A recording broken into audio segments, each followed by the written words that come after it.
All right. So now this is what we're going to do. Everyone, start going crazy. Good morning, YouTube. Good morning, Facebook. We don't know why you're watching us on those platforms. What you should do is text talent to 26786 and get yourself here live on our virtual Zoom, okay? Because we have so many amazing things to go over with you guys today. So, woo! Oh, Marsha, hi. Marsha's here, everyone. Everyone wave hi to Marsha. Awesome. All right, guys. So we are going to get started. So first things first, let's talk about this amazing photo shoot that we're giving away in Hollywood. So how many of you, raise your hands, are excited about winning a photo shoot in Hollywood? Raise your hands. What? All right, so this is what I need you guys to do. I need you to make sure that you are here until the very end. Type, I'll be here until the end in the comments, okay? Because that's when we're going to give away the details of how to get that shoot. All right, here till the end. Type that in the comments. I want to make sure that you guys are going to be here until the end. Here until the end. Awesome. All day. There's a song that I used to sing many years ago about all day, but I won't sing for you because I love you guys. Awesome. All right. So today is going to be awesome, guys. We have so many amazing things coming up today. We're going to be talking about influencers. How many of you are excited about having the opportunity to learn how to be an influencer and maybe earn 5, 6, 7 figures by being an influencer? How amazing would that be for you? On a scale of 1 to 10, how awesome would it be for you to not have to worry about going to your 9 to 5 every day, but just knowing that you're doing something where you can have a steady flow of income without having to go and like clock in and clock out? How amazing would that be for you, right? How much pressure would that take off of you, right? We have a couple people working. We have Jenna who's at work. We have Dasharay who's on here who's at work. Blessing Lee's at work. Like, how awesome would it be for you to be like, you know what, I got this, right? So what we're going to be doing is we're going to be elevating all of you today, okay? That's what we're going to be doing today. We're going to be elevating each and every one of you, okay? So I guess the first thing I want to know is, again, I know I asked this a couple of minutes ago, but like, why are you guys here? What is it that you want to get out of today? Okay, what is it that you want to get out of today? Because we have, let me go over a couple of the speakers that we have that are going to be coming on later on today. One of the people that we have actually works full time with the New Orleans Saints. Okay, he actually speaks at conferences for all of the NFL, the MLB. He works with all the people on the highest level. Okay, and what he's going to be going over with you is going to be like, how many of you would love to have that type of phone list, that type of contact list in your phone? Do you think it might be pretty cool to be able to say, hey, you know what, like, I'm doing this event, I have these people, let me see who I can go through my phone. Oh, okay, I'll call this guy, I'll call that guy, right? So when he comes on, he's going to be talking about how he went from where he was to getting to that point. Okay, we're going to have someone who literally toured the world with Michael Jackson coming on and talking to you later. On a scale of 1 to 10, how awesome will that be for you guys? Like, how many of you know that success leaves clues? When I'm telling you about the people that are going to be coming on and talking to you, it's not to impress you. It's to impress upon you that no matter where you are today, you can elevate your life to a point where you can get to that point. Okay, that's what this whole day is about. This whole day is about you guys learning and processing and putting into action at least one thing from each of our speakers. Okay, you're going to have the opportunity to grow. Okay, how cool, is that why you guys are here? Are you guys excited for that? How many of you would like to get signed by an agency? How many of you are like, okay, you know what, I need to get signed by, I need an agent. Deneen, I need an agent to help push me forward to where I want to go. You're going to have that opportunity as well. We're going to have an agent who represents talent literally worldwide. Come on, at the end of the day, because we also have a mother agency, Truth Management, and we're looking for new talent too. Okay, because what I want you guys to understand is that for you to start getting signed by these agencies, you have to come in with a toolkit. You have to come in with being the person that an agent or manager wants to work with. Okay. Oh, Amber Dawn, that's my biggest current goal, is getting signed by a reputable agency. That's awesome. So the question I'm going to ask you, Amber Dawn, is this: what do you bring to the table? What do you bring to the table? Because let me tell you something. Everyone wants to get signed by an agent, but what's going to set you apart? But you don't have to answer that right now, because we're going to answer that question for you throughout the day. That's why you are here. Okay? That's why you're here. You're here because we're going to show you what you need to do to get signed by an agency. How many of you would love to have agencies vying for you? Instead of you being like, oh my gosh, I want to get signed by an agency. How many of you want agencies vying for you? Right? Yeah, of course. That's everyone's goal. All right. So the first thing I have to tell you guys is this. I need everyone to have their cameras on today. Okay? Because I've gotten a lot of phone calls from our agents. We've actually had people on a call like this get signed because an agent saw them. Literally, they got discovered on a call just like this. But do you know a call I've never once gotten from an agent? Never once has anyone ever said to me, hey, Deneen, you know what? I saw this black box. That black box has so much potential. Yes, I want to sign that black box. No, you need to have your cameras on so that they can see you. Okay, does that make sense? Carolyn Singleton, let's see here. I don't see your name on the list, so I don't see you on the list of people that are not visible, so that's a good sign. Excuse me. All right. I bring a good face, a good voice. I'm affiliated with on Twitch for my talents. The real question is, when are you wanting to make money from me? Oh, that's a cute question. I love that, Damien. So you have a nice face, which everyone tells me, a good voice, everyone tells me, and you're affiliated with Twitch. That's awesome. What do you do on Twitch? What do you do on Twitch? I love that.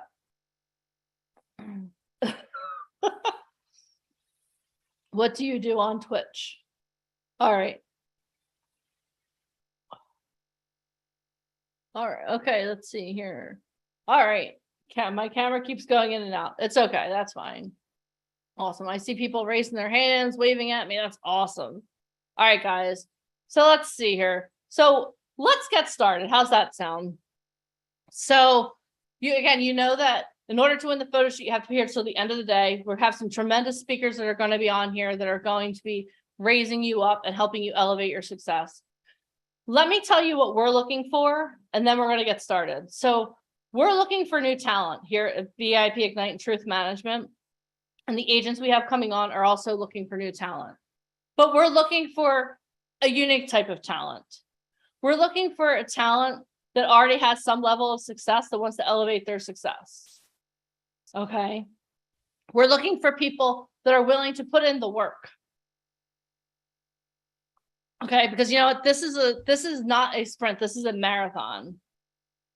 Those overnight successes that you see, it didn't really happen overnight. They didn't wake up and, hey, I got discovered. There's always a process that goes with it. So the question I have for you guys are you willing to put in the work? Are you willing to stay here till the end? Are you willing? Yes, overnight successes take years, right? Overnight successes take years. Are you someone who's coachable? Are you willing to grow and learn? Because let me tell you something. Al Pacino still has an acting coach. What? I'm going to say that again. Al Pacino still has an acting coach. He's still learning every day. We work with people who are on the highest level who are all still being coached. Michael and Alicia have invested over $2 million in their personal development to get to the point where we are here today. Okay, so are you willing to do the work? Are you willing to do that? Are you willing to be an overnight success that takes a couple of years to be an overnight success? Does that sound okay? Does that sound good? Yes. Okay. If that sounds like you, type yes in the comments.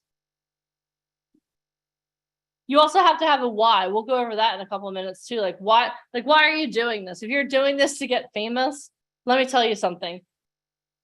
It's going to be a long road, but if you're doing this because you want to inspire people, if you're doing this because you have a real strong reason, then you know what? It makes every day a joy. Every no, you in your mind, you're like, okay, you know what? I'm one step closer to a yes. If you have a real reason why you're doing this. Okay.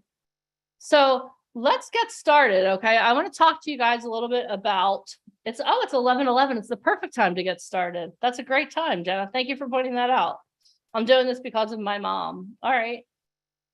I'm willing to put back 15 hours every day till I make it. I swear, just sign me. Okay, well, at the end of the day, you're going to have that opportunity. You're going to have the opportunity to start working with us, but we're going to go over that in a little while. Okay. So let's talk.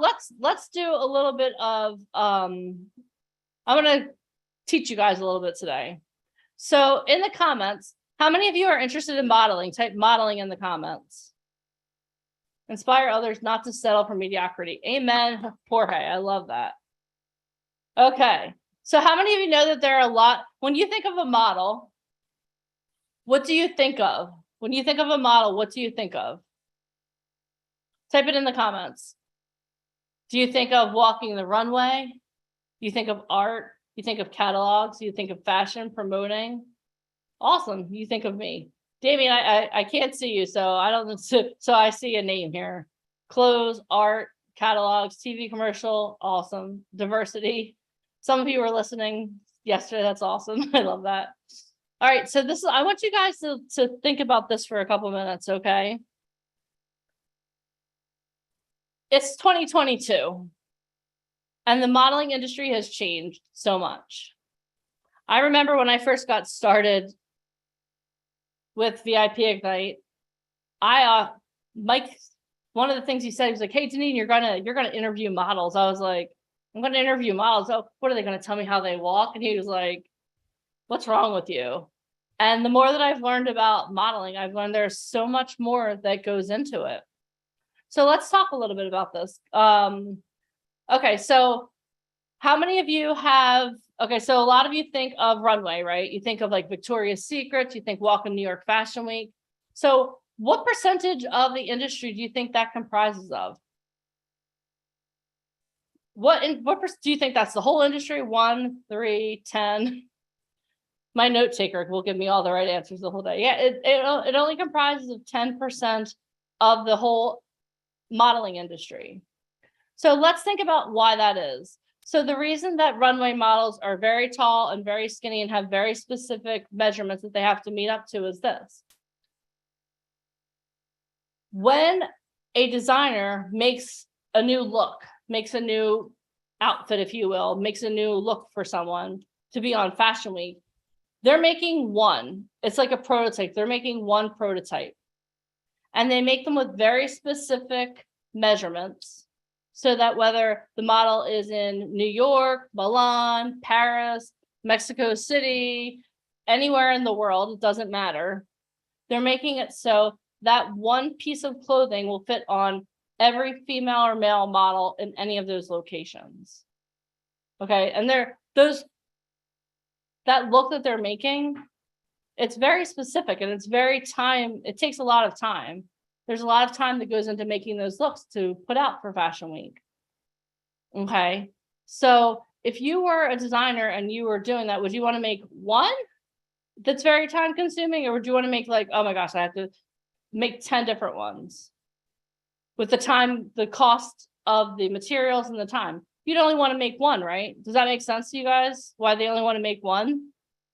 So that's why when you think of runway, when you think of high fashion, there are very specific measurements that someone has to fulfill in order to do that, because that one article of clothing has to fit on everyone everywhere that they go. And the good news about that, about high fashion only being 10% of the industry, that means that 90% of the industry is left for everyone else, right? But what you have to understand too is that if you don't fit into that, you can't be sad. It's genetics. It's 100% genetics. It has nothing to do with you. You didn't do anything wrong. Like I was born 5'5". Well, I wasn't born 5'5". I grew to be 5'5", and I capped out at 5'5". If I were born at 5'5", my mom would have had a heart attack, right? But I capped out at 5'5". And that's just because my mom was short. My dad is 6'2", but my mom was like 5'3". Okay, so it was just genetics. I was not genetically designed to be a high fashion model, but there are some people that are, and God bless them. And high fashion models also, they have very striking looks. So Does anyone know what striking is code word for? Striking is code for, you know what, they're not the most attractive people in the world. Like if you saw them walking down the street without unique, thank you. That's another word, unique. Yeah, if you saw them walking down the street, you'd be like, oh, that's crazy. Look how skinny that person is. Look at, you know what I mean? So if you don't fit into high fashion, don't be sad. There's plenty of room for you. Another area of modeling that everyone fits into, and I'm going to put us on gallery so I can see all of you, is commercial print modeling.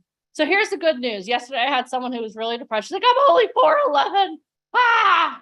Well, guess what? Congratulations. It doesn't matter how tall you are, how short you are. You fit into commercial print modeling.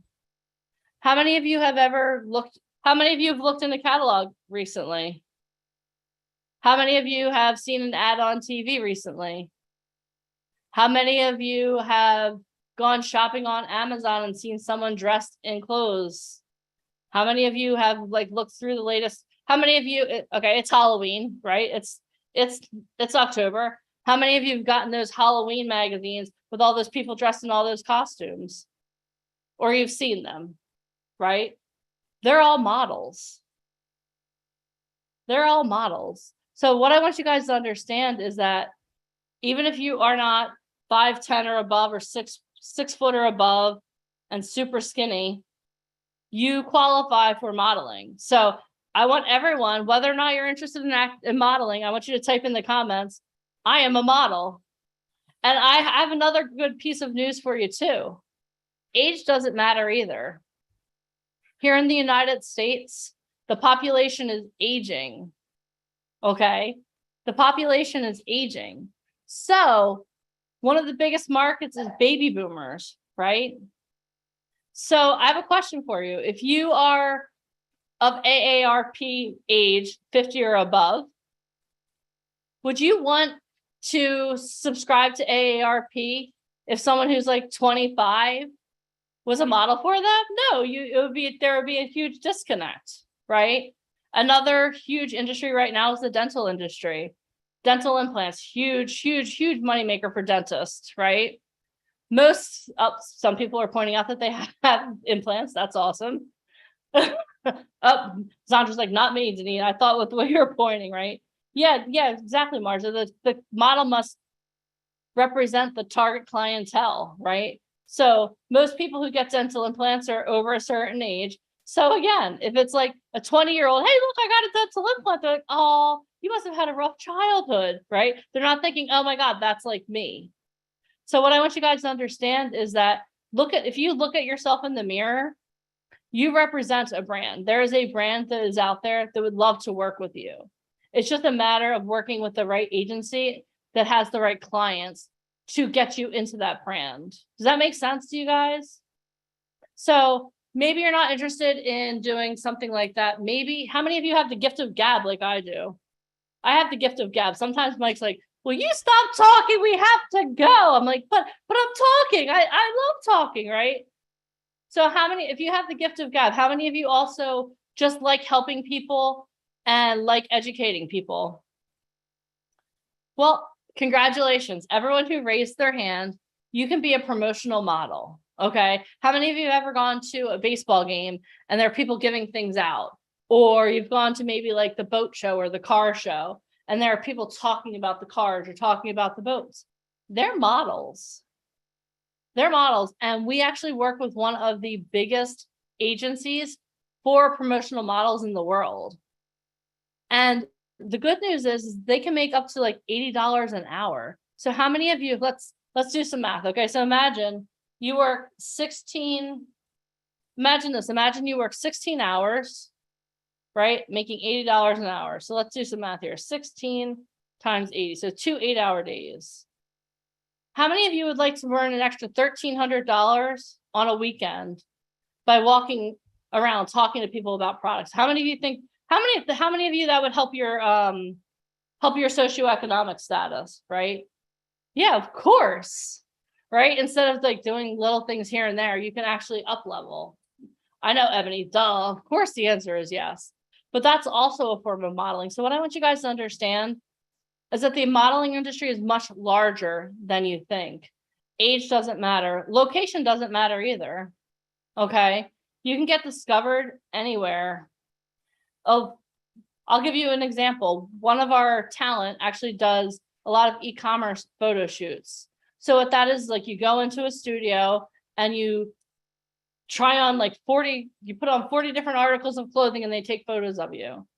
Recently, he did a campaign for a Korean brand that was shot in New York City.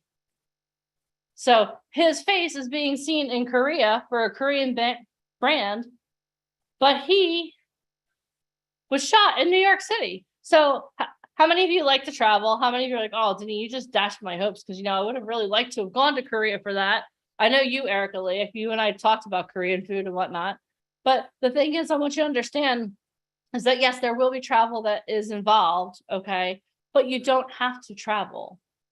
There's a lot of stuff done here that you can do other places. There's a lot of stuff that you can do here that can be used other places.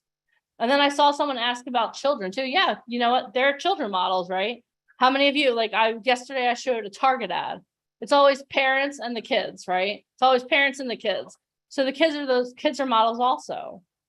I work in a warehouse. I ship a lot of e-commerce. Okay, Jorge, so you understand, right? So I want you guys to understand that, again, that the modeling industry is much more diverse than it's ever been. Also, one of the biggest areas of modeling right now is also curve models. Okay, how many of you know Lizzo? Raise your hands. Yeah, you all know her. You can all raise your hands, right? But one of the biggest segments is curve models, because in America, we're getting bigger. You know what I mean? So the point I'm trying to make to you right now about the modeling industry is that, first of all, every one of you would qualify for commercial print. So type commercial print in the comments, or catalog, commercial print or catalog, right? So all of you qualify for modeling. Okay, every one of you qualifies to be a model. This is usually the part where people get excited. You guys look a little overwhelmed. Right? All right, so each and every one of you qualify. So congratulations, that's awesome. So you can do commercial print if you like talking to people, you like educating people, you can learn very well. You could be a promotional model. One of my friends was a promotional model for Red Bull. I thought it was the craziest thing. She actually drove around in a car that had Red Bull signs on it. I was like, what are you doing? She's like, I'm a model for Red Bull. And I didn't understand it at the time, but she would go around to different bars promoting her Red Bull. And then she would teach them how to make different drinks. I just saw a Red Bull and I saw someone drinking a Red Bull. It's funny.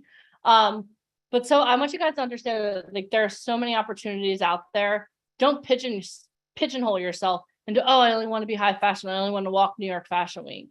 You don't have to walk New York Fashion Week to be a model. Is it really cool? Yeah, I had the opportunity to go see one of our models walk New York Fashion Week last year. Very, very cool experience, energy and all of that. But the thing is that there's a space for each and every one of us. Okay. And just remember that. Okay. I'm just going to do a little public service announcement really quickly. I see a lot of phone numbers here. So this is what I need you guys to do. I need you to change your name from your phone number to actually your name. Okay. Because just like I've never had anyone call me and say, hey, Deneen, I need that black box. I've never had anyone say, hey, I need 702, blah, blah, blah, blah. Never have I ever had anyone do that. So please change your names. All right. Oh, Devin, you're in New York City. That's awesome. That's fantastic. I'm going to be in New York in a couple weeks. Awesome. So does anyone have any questions about what type of modeling you qualify for? If you understand, say, Deneen, I understand. I just want to make sure that everyone understands. I don't want anyone questioning, oh my gosh, can I be a model? Do I qualify? And I don't want to see later on, there might be a pop quiz, okay? Because I like giving pop quizzes on Transformation Day. And if I see Zandra Sterling say, hey, Deneen, I'm going to be high fashion. I'm like, Zandra Sterling, you already told me you understood. Stop with the madness, okay? Do you guys feel a little bit more empowered? How many of you are excited that you're all models now? Congratulations. I hereby bequeath you all models. I'm a plus size model from New Orleans, but I'm going to be moving to California. Okay. Totally understand. I worked New York Fashion for a year. Yeah, New York Fashion Week is no joke. Oh my gosh. It sounds so glamorous when you talk about New York Fashion Week, and everyone's like, oh my gosh, I want, like, we had a couple models that walked 3 shows in one day. So they did their show, they took the clothes off, they ran to the next location, put them to, it's crazy. The energy is awesome, but it's like, it's bananas. I'm just here waiting to start this career. Well, Devin, you're going to have all of the information that you need. You just stay on this call. Okay, awesome. Okay, so now we all know what type of modeling we qualify for, right? What are we all going to say later? I don't know what you said about modeling. Wanda, I think everyone else got it. So you've been on multi, you should know by now, Wanda, you should know. All right, so here's our next thing. How many of you, again, are looking to get signed by an agent? Raise your hand. Raise your physical hand. Okay. How many of you have like the most amazing resume ever? You're like, oh my gosh, you know what? I starred on 10 TV shows. I have recurring roles on multiple shows. No?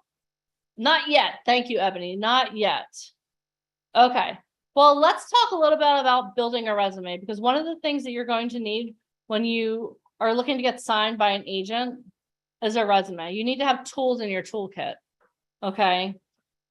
So since there are a lot of people that do not have a stellar resume yet being the keyword, I want you guys to start thinking about this. We worked with an actor who was very, very new in the industry. He had an amazing look. He looks like he should be on a soap opera, okay? But when he moved to Hollywood, he didn't have a resume. And he saw an audition for something that he would have qualified for. And he was like, okay, you know what? I'm going to submit myself out. But one of the things that they asked was the person had to be able to juggle poker chips.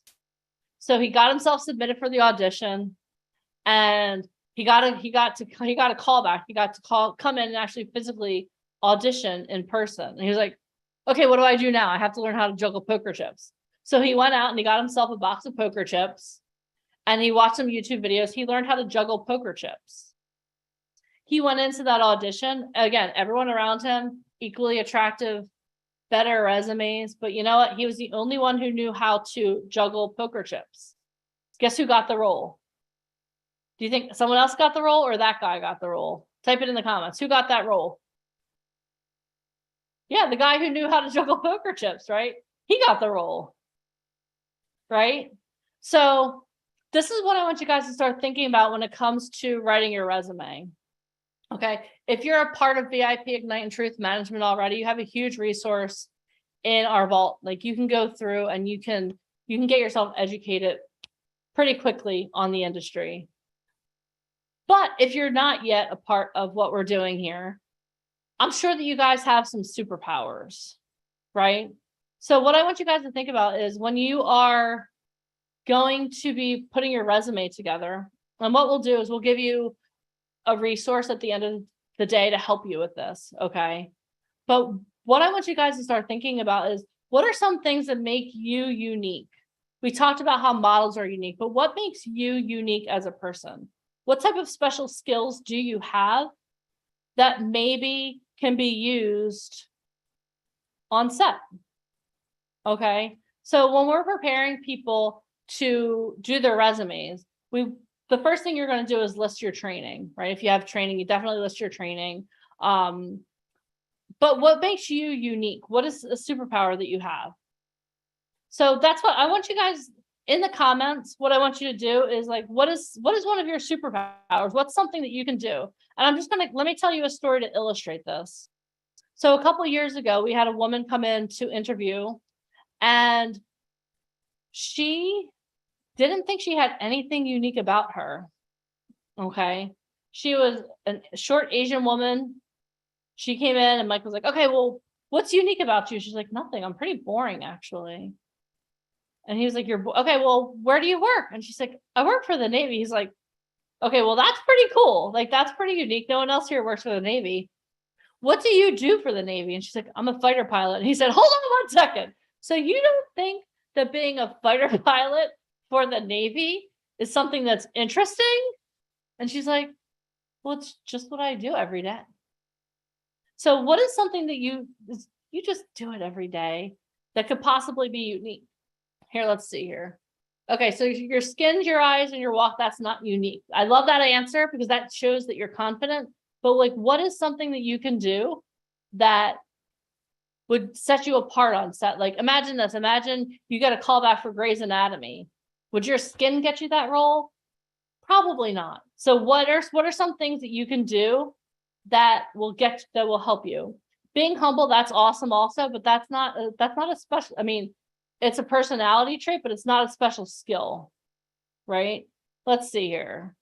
Okay, how about mad interpreting skill. Oh, here we go. I'm a sharp shooter with a 9mm. How many of you think that that's a special skill, right? Yeah. Let's see here. Yeah, what personality strong, flexible. Flexibility might be good if you're looking for if there's a role that requires flexibility.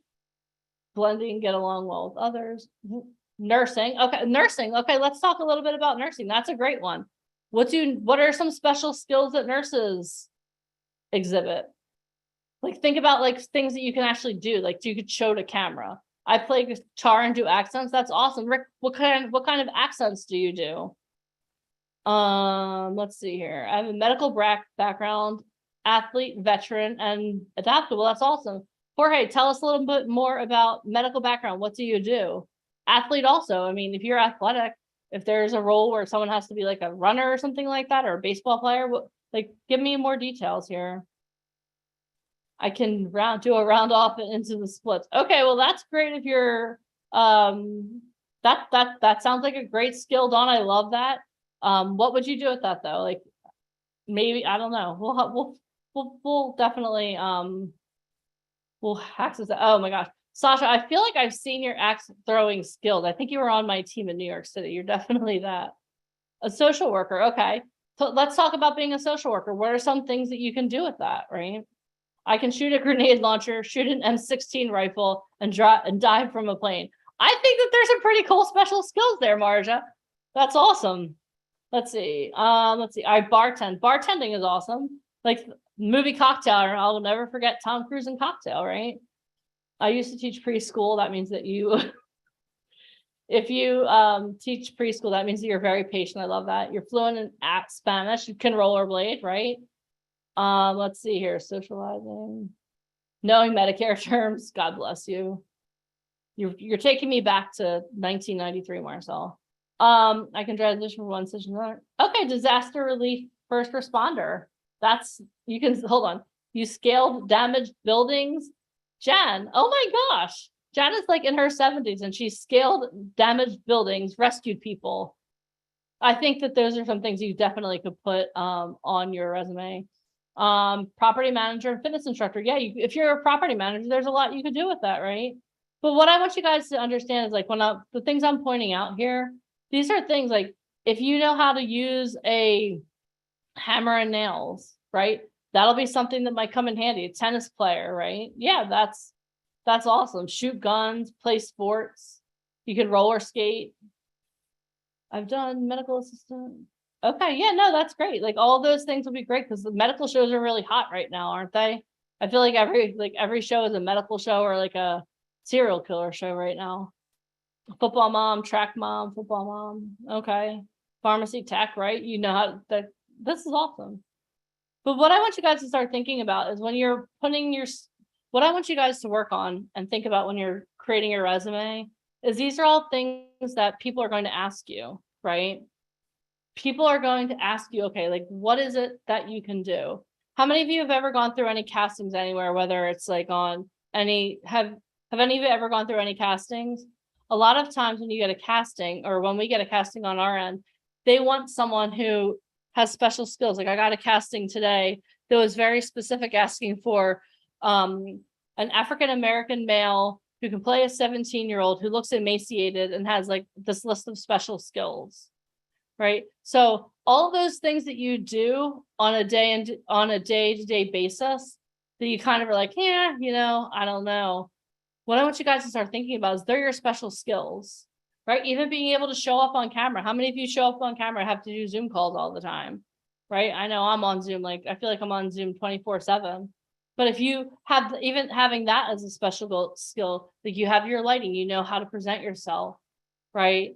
And the point I'm trying to make here is that when you're building your actor's resume, until you get to the point where you start having those things that you can list, and background extra work, as awesome as it is, that's not something that you can put on your resume, right? That's something you're using that to build up your work, right? You're doing that so you get on set, so you learn the flow of set. And you're doing that also so you can start getting your SAG waivers. You can't put that stuff on your resume, but all these things that you do on a day-to-day basis, you can put on your resume. Okay. Marja is just like a superhero. Like if any of you have the opportunity to get to know Marja, she like literally could tell you stories like I climbed a 50-foot pole, stood on top, and dove off into a trapeze bar. Do you think that if there was someone who if there was a casting that needed that, Marja would be the person that they would call? Yeah, of course. But what I want you guys to understand is that there are things that you do on a daily basis that you don't think are your super skills because they're just who you are. Right? It's just who you are. Oh, I'm a bartender. I just make drinks. Yeah, but you know what? That's fine. That's awesome because you know what? That there's a skill that goes along with that. Daniela, it's okay that you're at work and you can't be on camera. That's totally fine. You were on camera all day yesterday, so you're good. All right. So I just want you guys to start thinking about that. So how many of you would love a free resource at the end of the day where you can start building your resume? We have a whole training that we'll give you at the end of the day to help you start building your resume. But what I want you guys to start thinking about now, and even as you start listening to some of our speakers, right? I'm going to be bringing on our first speaker in a couple of minutes. When he comes on, I want you to just start thinking, when I introduce him, okay, well, what are some of the special skills that you can hear and what I'm telling you that got him where he is? When you hear from our speakers later today, everyone that you're going to hear from, they all started from nothing. Okay. None of them were born into greatness. They all had to build up their resume. They all had to build up themselves to be where they are. And I want you guys to really start thinking about that. Okay. Good. Okay, Murphy, I'm glad you're really getting the mind going on special skills. That's awesome. Right? Because I want you guys to start thinking about that because there are certain things that other people, if you go into a casting, okay, if you go into an audition room, everyone's pretty much going to be on the same foot, right? Because imagine, I'll use myself as an example. They want someone who's in their mid to late 40s, who is under 5'6", who has brown hair. And so when I walk into an audition room, it's going to be me and a bunch of people who look just like me, who have very similar resumes to me, right? But if I can start putting out those special skills and start showing how do I differentiate myself from everyone else, that's what's going to make you interesting to get into that casting.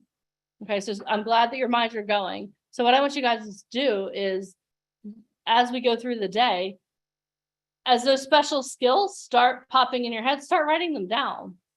Okay, start writing them down. Oh, Jose likes to work with animals. Yeah, you have to stand out. And there are little things that you can do to stand out. Okay, because again, when you walk into an audition, you're all going to look the same. You're going to all have similar skill sets. But what I want you guys to think about is, okay, how can I differentiate myself? Pete, you've been trying for 30 years. What have you been trying? What have you been trying? Don't forget it. You will. Okay, well, Damien, I can't wait to see. I'm not sure what I'm going to see, but I look forward to seeing whatever it is that you want us to see. Awesome. All right, so this is what I would like to do now. I have you guys all thinking about your special skills. So what I would love to do, how many of you are ready for a pop quiz? I literally told you we're going to have a pop quiz. This isn't a pop quiz at this point. This is hey, I told you you're going to have a pop quiz. So this is what I want. We're going to do this on the honor system. If you would like to participate live in my pop quiz, please raise your Zoom hand. Please raise your Zoom hand. Zoom hand. Eric, I see your hand, but raise your Zoom hand. Zoom hand. We're also going to see how well people can follow directions. All right. So, Donna Newman, unmute yourself. Hi. Good morning. How are you? I am fabulous. How are you? I'm amazing now that I'm talking to all of you beautiful people. So here's a question for you, Donna. What type of modeling do you qualify for? Commercial print. Awesome. Very good. Okay. So now what I want you to do is I want you to introduce yourself to us and tell me 3 fun facts about yourself. What are 3 of your superhero powers, your superpowers? Okay. Hi, everyone. My name is Donna. I'm from Atlanta, Georgia. I have 3 little superpowers, and one of them is I know it might be kind of weird, but I love going to job interviews. I think job interviews are awesome. I get to project myself and sell myself.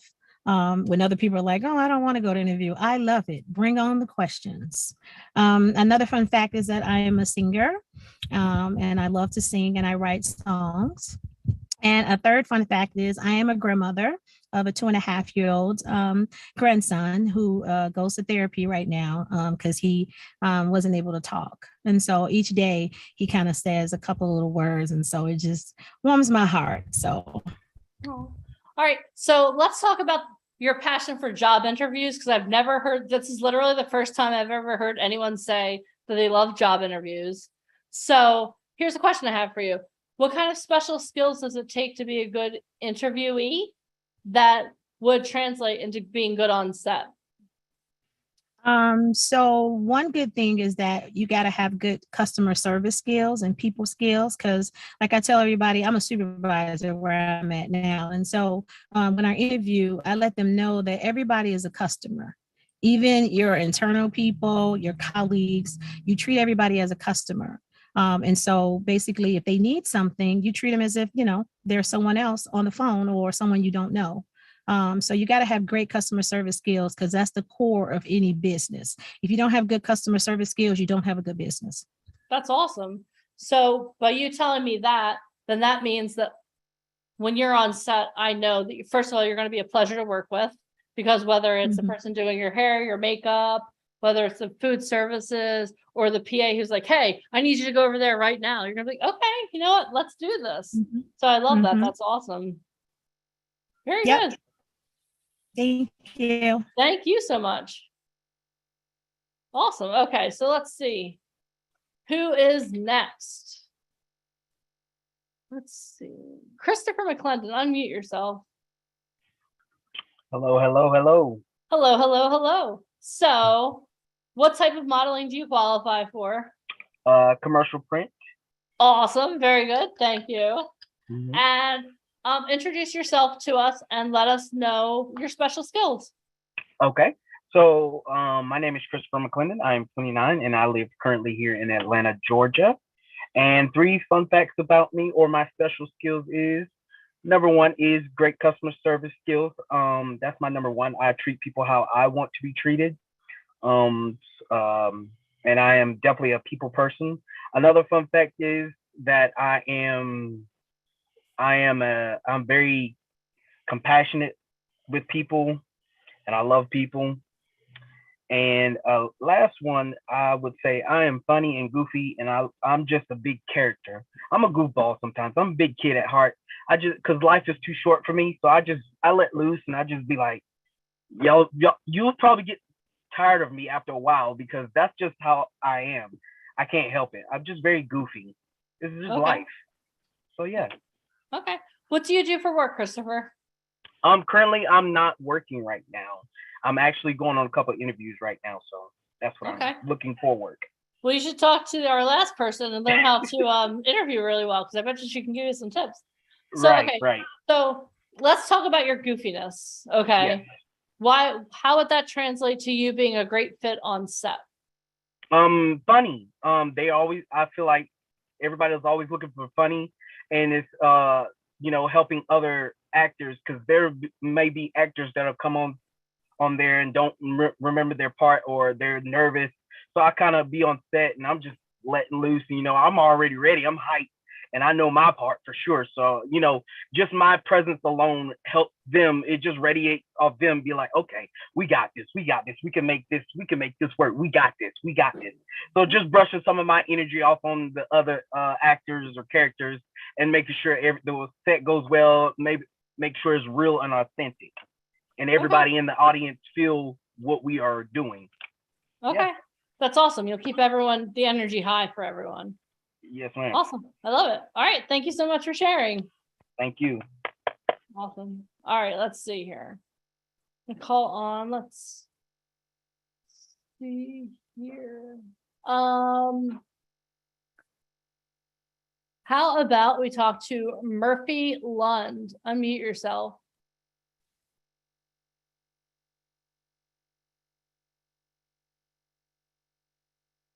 Murphy Lund, did you unmute yourself? Okay, we'll go to someone else. Let's see here. Let's see. Zandra Sterling, can you unmute yourself? Well, hello, Hello. everyone. Hello.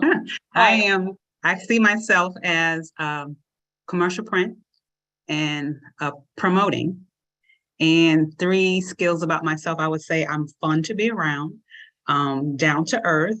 I usually try to, as an icebreaker, I find something positive to talk about.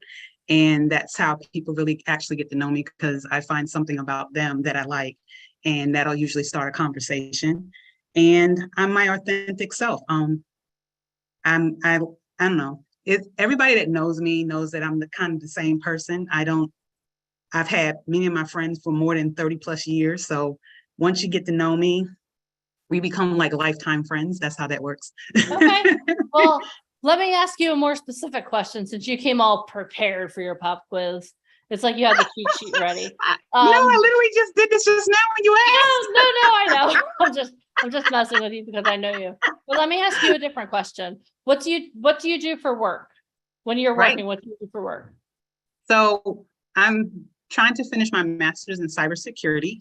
I'm an IT professional, but I was in the government for, I don't know, maybe about 10, 15 years as executive secretary.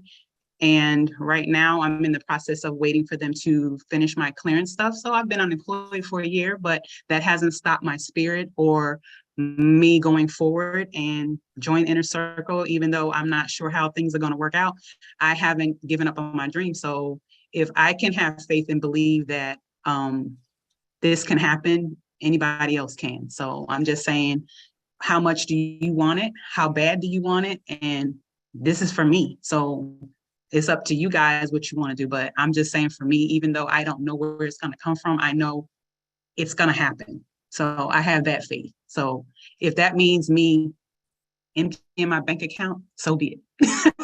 Okay. Well, that was a lot deeper than I was expecting. Thank you very much for that. I appreciate that. But let's talk about cybersecurity. Okay. So how would you knowing how to do cybersecurity, how would that help you be an asset on set if you wanted to go on set? I'm probably the one that would be able to tell them what programs and things that they would need. I'm talking from an actor's perspective. You're not running set. I'd be unique to a lot of people because not too many people, it's a lot of people in the field, but I cannot say that everybody that I'm going to be going against will know cybersecurity. I'll say that. Okay. So like if like you were like on the blacklist, for example, you would be able to give a convincing role if like you got the role of the person who was in control of everything. You know what I mean? So like if you were like the person like, hey, Zandra, or whatever the character's name is, hey, we need you to triangulate this cell phone tower so you can find this, you'd be able to those words will just roll up, exactly. Those words just roll off your tongue. I go to typing. That's awesome. Very cool. I love it. All right. Well, thank you. Thank you so much for what you said. I appreciate working with you and I appreciate everything you said. That's awesome. Thank you. You're welcome. All right. Let's see here. Who else can we call on? And Sandra, if you can I think you're muted. Okay. So let's see here. Who else? Let's talk to Adrienne Francis. Can you unmute yourself? I'm here. Hi, Adrienne. How are you? I'm fantastic and super. Oh, let me unmute. I can see you. All right. So here's a question I have for you. What type of modeling do you qualify for? Print or commercial? Awesome. Very good. Here's my next question for you. So what do you do for work? What are you studying right now? I'm studying to be a nurse practitioner, so Okay. a family nurse practitioner. And you also have a background in what? The military. Okay. I So, recently retired. okay. So let's think about this. How would your background in the military help you in a role on set? Well, specifically for teamwork and leadership skills, we have to be flexible and we have to be able to follow direction. So we strip all of that ego out and present ourselves to whatever the person that needs us is. Okay. And what did you do in the military specifically? A corpsman or medic. Okay. Okay. So your medic, how would your medic skills in the military and then also your nurse practitioner skills that you're learning help you get a role on set? What are some specific things you could bring to the table there? Expertise, clinical reference, background, patient care, procedures, operations, Awesome. playing the part. So could you write all of those things down for your resume as your special skills? Absolutely. Awesome. Very good. Thank you so much. Thank you. You're welcome. All right. Got just a couple more minutes here. Let's see here. I see people. Can I be next? Can I be next? Let's see. We are going to go back to Murphy Land because someone came to the door, but Murphy is back. Murphy, are you back? I am. Oh, hi, Murphy. I love your little dog. That's so cute. All right, Murphy. So what type of modeling do you qualify for? I guess probably commercial and Awesome. I don't know. Commercial print. Thank you. Good job. Awesome. All right. So tell me some of your fun facts. Tell me some fun facts about you. Well, I'm a pretty fun mom. I like to embarrass my 13-year-old when I drop him off at school in the morning. That's awesome. What do you do for work, or what did you do for work? I'm a retired FedEx manager. Okay. So I can unpack and pack a car like nobody's business. That's awesome. I could use your services sometimes. I'm gonna call you. Don't you worry, Murphy. I'm gonna call you. Okay. Sure. No, that's great. Very cool. So how can that apply to you being on set? Like what kind of roles could you get that would utilizing your skills? Organization. I also volunteer with the Miss North Dakota Scholarship Organization, and I like to encourage women to I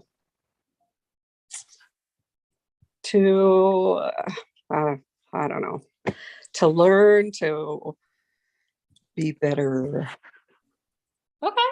Yeah. No, but you know what? Let's go. I'm not doing this. No. I'm a little nervous. Oh, why do I scare you? Am I that scary looking today, guys? You look Just fabulous. pretend you're talking I to like your me. earrings. No, but I like your answer because you know what? You could if there were a role where there was a factory or something like that, you would fall into that really easy because you would know exactly how it works. There you go. That's awesome. I love it. Thanks. Cool. All right. Okay, so Ashley here is begging us to be next. So Ashley, the problem is that your camera is not on. So unfortunately I won't be calling on you until you turn your camera on. Let's see here else. Carolyn Singleton, can you please unmute yourself?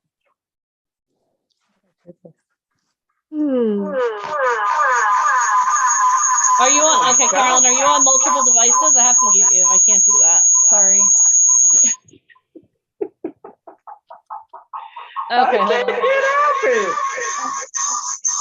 Okay, hold on.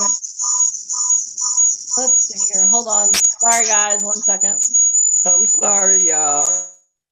Yeah. Thank you for muting yourself. Okay, well, there we go. Let's see here. Who else do we got here? Sky Nelson, can you unmute yourself? Hello, can you hear me? I can hear you, Sky. Awesome. Awesome. Okay. So I have built my own gaming computer from scratch. What? Okay, that's pretty cool. I have a little bit of experience with computers. I enjoy hunting and shooting guns. I've recently learned more how to take guns apart, put them back together, clean them. So that's something that is, a passion for me that I think is really cool, unique, fun fact. I have also worked as a security guard and in the medical field. So those are unique. Okay. Well, I'm trying to figure out where do we start. I guess let's talk about building a gaming computer. You built your own gaming computer. How would Yes. you apply that to being on set? Well, so any scenes that have techie stuff or like, I don't know, maybe even Big Bang Theory, they're building computers on set, they're playing with stuff like that. There's so many different roles I could think that could apply to. Any techie type scene could have that in it. Yeah, and especially being a female doing that, that's kind of like when I think of someone building. Eric Gonzalez is on here. He's one of our talent who is a gamer. He's an amazing gamer. So when I think of that, I think more of a man than a woman. Although when you watch Twister, there are a lot of women doing that. But that's awesome because you could totally pull up dressed super nice. Oh, hold on, guys, move over. Let me build your computer for you. And I'd be like, where did this come from? That's crazy. I love that. Yeah. That's Yes, awesome. absolutely. That's why I wanted to bring that one up today. You really had me thinking after yesterday, wait, what are things that I've done that, could be unique or different that other people may not do? Yeah. If you said to me, Deneen, I need you to build a gaming computer, I'd be like, here's my credit card. Where do I go? I wouldn't know where to start. But that would be great because then when you're on set, it's so much more realistic. Yes. Right? Because it's not hold on, the whatever, you know what I mean? You already know all the terms. That's awesome. That's a huge skill. That's awesome. I love that. Awesome. Very cool. Well, thank you for sharing, Sky. All right, we have time for one more. Let's see here. Who shall we call? Okay, Ashley has her camera on. She's been clamoring to speak. So let's see here, Ashley. Ashley, can you unmute yourself for us? Jada. Is Okay. it a me? Okay, Ashley. What type of modeling do you qualify for? I was doing some modeling for an ad for prep. I'm on a bus now, on a bus, what is it called? A poster. Okay, so you qualify for commercial print. That's awesome. Now, what are some of your special skills? My special skills are I do modeling and acting actually too. Okay, what do you do for work? I work at Jimmy John's. Okay. So what kind of special skills do you have at Jimmy John's that you could use to apply on set? What kind of roles could you play using that? I'm nice. I'm very outgoing and very good to people. If someone needed you to build a sandwich, I bet you could build a sandwich faster than I could, right? Yes. What I want you to think about those types of things when I'm asking the question. Being nice is awesome. Everyone says that they're nice, but what are some things that you can actually do on set that would make you an asset on set? So if there was an episode of a show where oh my gosh, we have to we're building sandwiches for something, or that would be something, and it's to you, it's just something you do every day, and maybe you're not oh, I'm super proud of that, but you know what? It's something that if you put that on your resume, that would be something that people, maybe there's a role for someone just that needs to know how to do that. Yeah. You ever think about that before? Yes, and I'm a first-time mom. I have a 6-month-old daughter. Oh, that's awesome. Very cool. Awesome. Well, thank you so much for sharing, Ashley. Thank you. You have a good day. You too. Okay. Okay, awesome, guys. So how cool is it? Are you guys thinking more now about like different things that you do on a daily basis, even if it's just normal to you that you can do, that you can use to get on set? How cool is that? Are all of your brains like thinking a lot more now? Are your brains churning with different things you could do? Yeah, that's awesome. All right. Well, we're going to get ready to introduce our first speaker of the day, but I got handed something really scary and I have no idea what I'm about to do with this. Do you guys want to see what I got handed? If you want to see, say, Deneen, show me. Type show me in the comments. Okay. Do you see that? Guys, I'm scared. It's Halloween here. You have no idea. What the heck am I doing? I'm just gonna put that down there. We're gonna get rid of this. And I think what we're gonna do is we're gonna introduce our first speaker of the day. Is that okay with you guys? Say a prayer for me. I have no idea what's gonna happen there. Okay. Halloween with VIP Ignite is the craziest thing in the whole entire world. I have no idea. Okay, but okay, let's just put that to the side and let me introduce our first speaker of the day. Are you guys ready? Are you guys excited for our first speaker of the day? Are you guys already learning a lot? Do you feel like you're expanding? How many of you are ready to like really start accelerating your success and elevating your success? Now that you know that like there are little things that you do every day that can get you from where you are to where you want to go. All right, so let me introduce our first guest speaker of the day. Our next guest speaker is a co-founder of VIP Ignite. For almost 2 decades, he has dedicated his life to helping models, actors, and musicians connect with the most powerful people in the entertainment industry. He is the author of the new book releasing next year, Elevate Your Message, the Hollywood Framework to Creating Your Vision and Your Brand. He has spoken from the same stages of notables such as Russell Brunson, Greg Reed, Tony Robbins, and Bill Walsh. He has won multiple 2 Comma Club awards and is part of Russell Brunson's Inner Circle, a Tony Robbins Platinum partner, and a founding member of Bill Walsh's 9-figure mastermind. As a Broadway investor, he has won over 38 awards, including 6 Tonys, and in 2013 won the Tony for Best Play.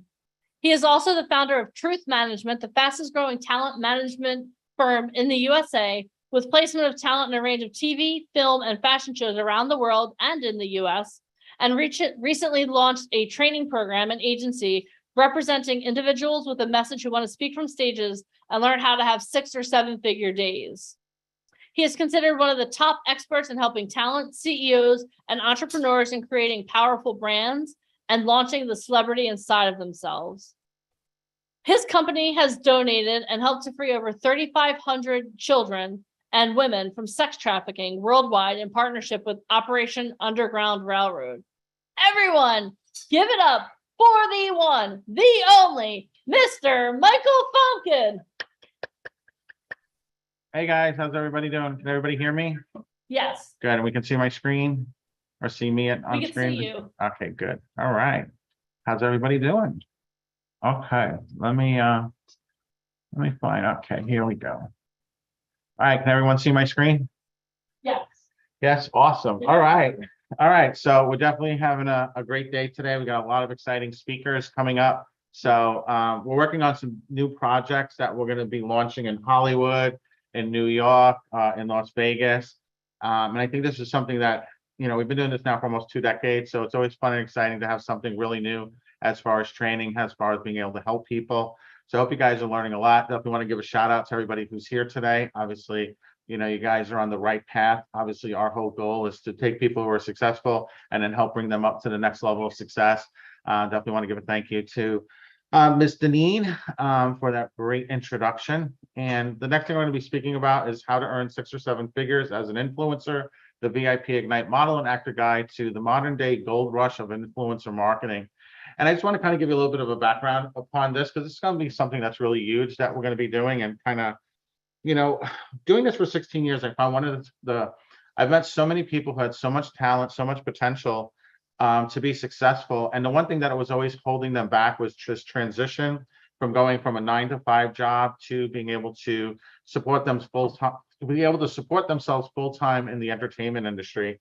And this whole concept of where the world's headed right now, as far as influencers, as far as affiliate marketing, is something that's going to be really huge. And I'm going to kind of go through the basics with you guys today. But just to let you know, this is kind of like a foundational training. We're going to be doing a lot more of this in Hollywood and in New York and Vegas and so forth. So for those of you who may not be familiar with this or really quite not understand the concept, I think this is going to be really eye-opening and probably can really change a lot of people's lives. Like our eventual goal is to really create 1,000 influencers that are reaching millions of people, because with that, you can really make a difference in the world and also at the same time allow yourself to have some financial abundance. So with that thought in mind, let's get started. All right. So first question is, what is influencer marketing? Okay. So influencers are individuals with specific niches and have a significant online following. Okay. They are viewed by their followers as trustworthy experts in their field. So this means that, you know, unlike traditional social media where you just may have random followers that are not really engaging with you, becoming an influencer means that you have followers that are actually engaging with you. They're interested in your content. They want to see what's happening next. They trust your recommendations and so forth, right? Thus, influencers can effectively impact their audience's purchasing decisions, right? So when you think about modeling, you think about acting, you know, people trust those people in that industry. So when they're promoting a certain brand, it helps elevate the sales. Because at the end of the day, you know, this is the advertising business, right? When you think about movies like Disney, everything's always tied around, you know, product placement and toys and different types of vehicles, whether it's, you know, McDonald's doing cross-branding marketing, or you know, Target offering something that's exclusive. Everything has cross-branding. Everything has a reason how things work, right? The NFL, we're the official sponsor of the NFL and so forth. Now, most people, when they think about influencers, they always just think about those brands that are worth billions of dollars, when in reality, the way the market is shifting now, it's shifting into niche markets where even somebody with even a small following of 1,000 people can actually really open up being able to work with large brands at a very high level, okay? So their recommendations or endorsements can help brands expand their reach and generate new customers, okay? Very textbook definition here. The influencer marketing, which involves a collaboration between brands and influencers, is a powerful approach that can help companies grow. It's a marketing strategy that has been successfully used by thousands of businesses and brands and has experienced explosive growth over the past 2 years. So as far as influencer marketing, even though a lot of people might be familiar with that or kind of just have the idea that it just means having a great following, in reality, brands now are really recognizing this as like the future of how they're able to reach out and grow their audience. Even if you really follow a lot of like high-end influencers online, when like a new show is being launched on Netflix and so forth, those influencers will actually watch the show in real time while doing commentary with their audience, right? I know somebody on here is somebody who is a Twitcher, right? We also have somebody who's very high level in the gaming industry. So it's all about having these brands being able to utilize you to advertise their products to target something. So if you're a gamer, maybe it's the gamer chair or your headphones and so forth. But what we're talking about today is actually growing this to the next level. So that was the things that were done in the past 2 years. This is now where this market is headed into the future. So great news. Influencer marketing is the perfect lifestyle job for anyone pursuing a career in the entertainment industry. Okay, influencer marketing is a multi-billion-dollar industry, and the impact that top influencers have on consumer decisions cannot be overlooked. So what's really great about this is when you learn how to do this system and you learn the framework and you understand how this all works, this allows you just to live your life while at the same time being able to earn anywhere from 6 figures to 7 figures and beyond. Okay, top influencers will receive millions of dollars each month from brands to market their particular products. And what's great about this is you get to choose which products you believe in. You get to choose which products you want to support when you follow the systems and the framework that we've laid out. So fantastic news, okay? The modern day gold rush, anyone can get started with as little as 1,000 followers. This is called a micro influencer. Okay. I will share the 90-day fast track to becoming a full-time influencer and how you can tap into abundance of financial and personal success today.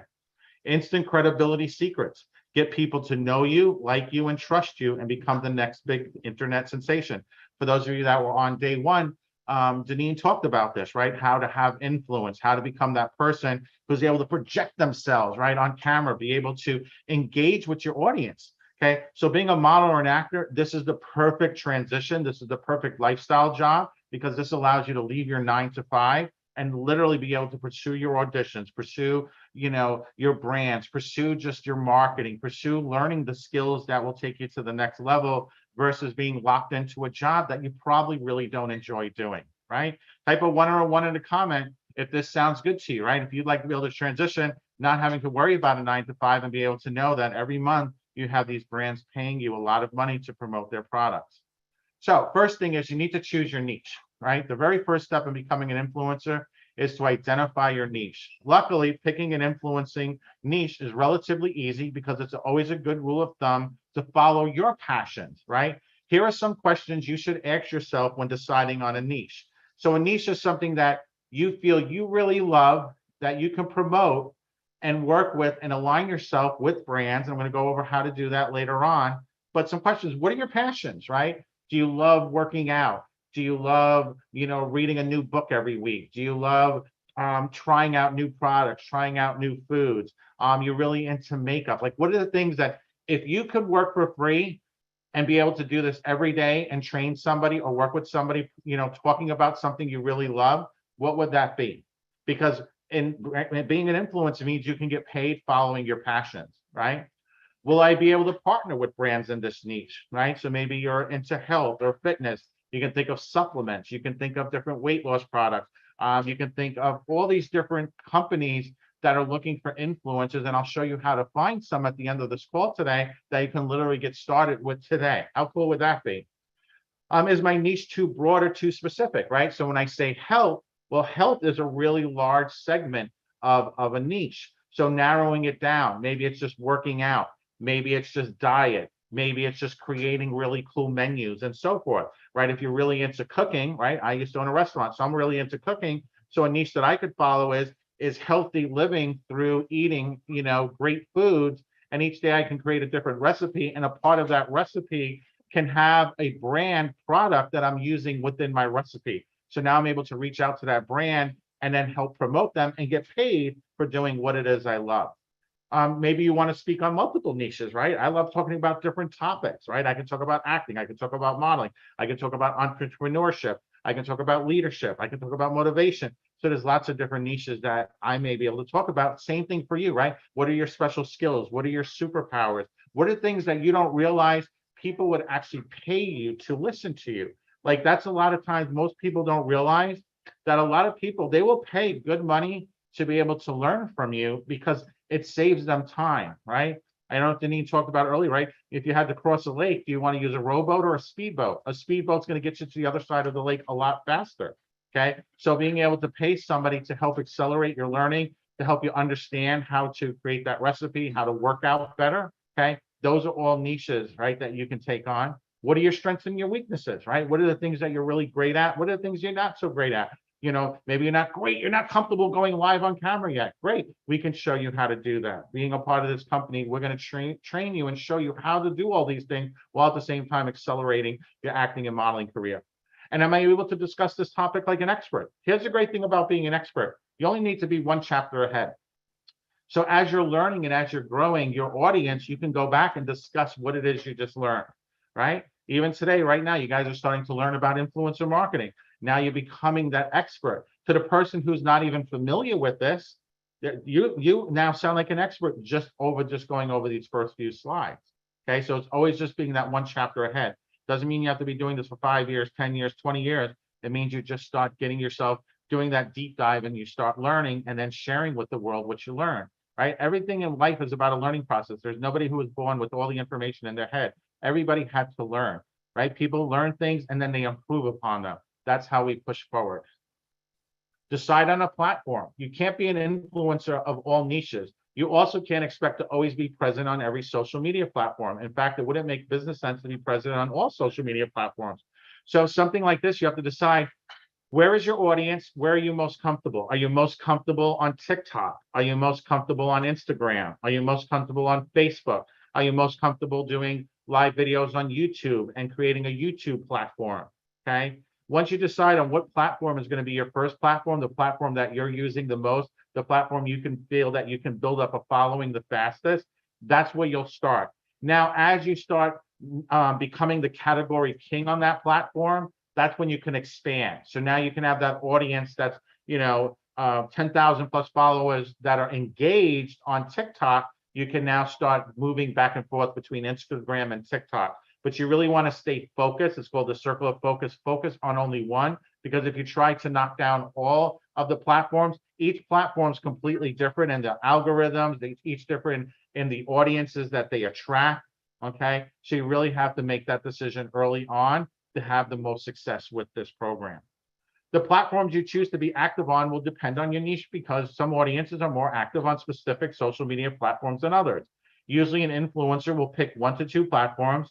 You want to be active where your target audience will discover you, because let's face it, you can't influence your content to an empty room, right? So you have to start building that audience, and you'll build that through hashtag. You'll build that through shared engagement with other influencers, and we'll talk about that shortly. So optimize your influencer profiles. This is really important. Switch to a business or creator account.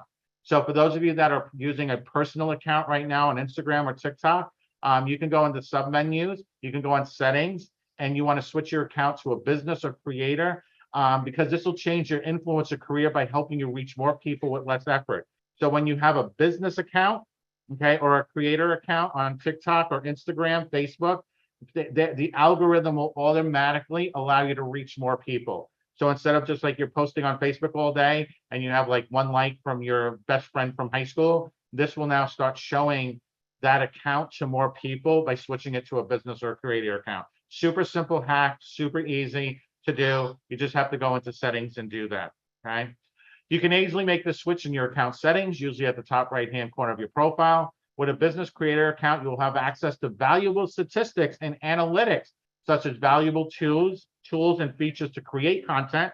Facebook and Instagram will open up more doors for you to be able to create more content faster and better. You'll also get engagement statistics. This is really important for a lot of you guys.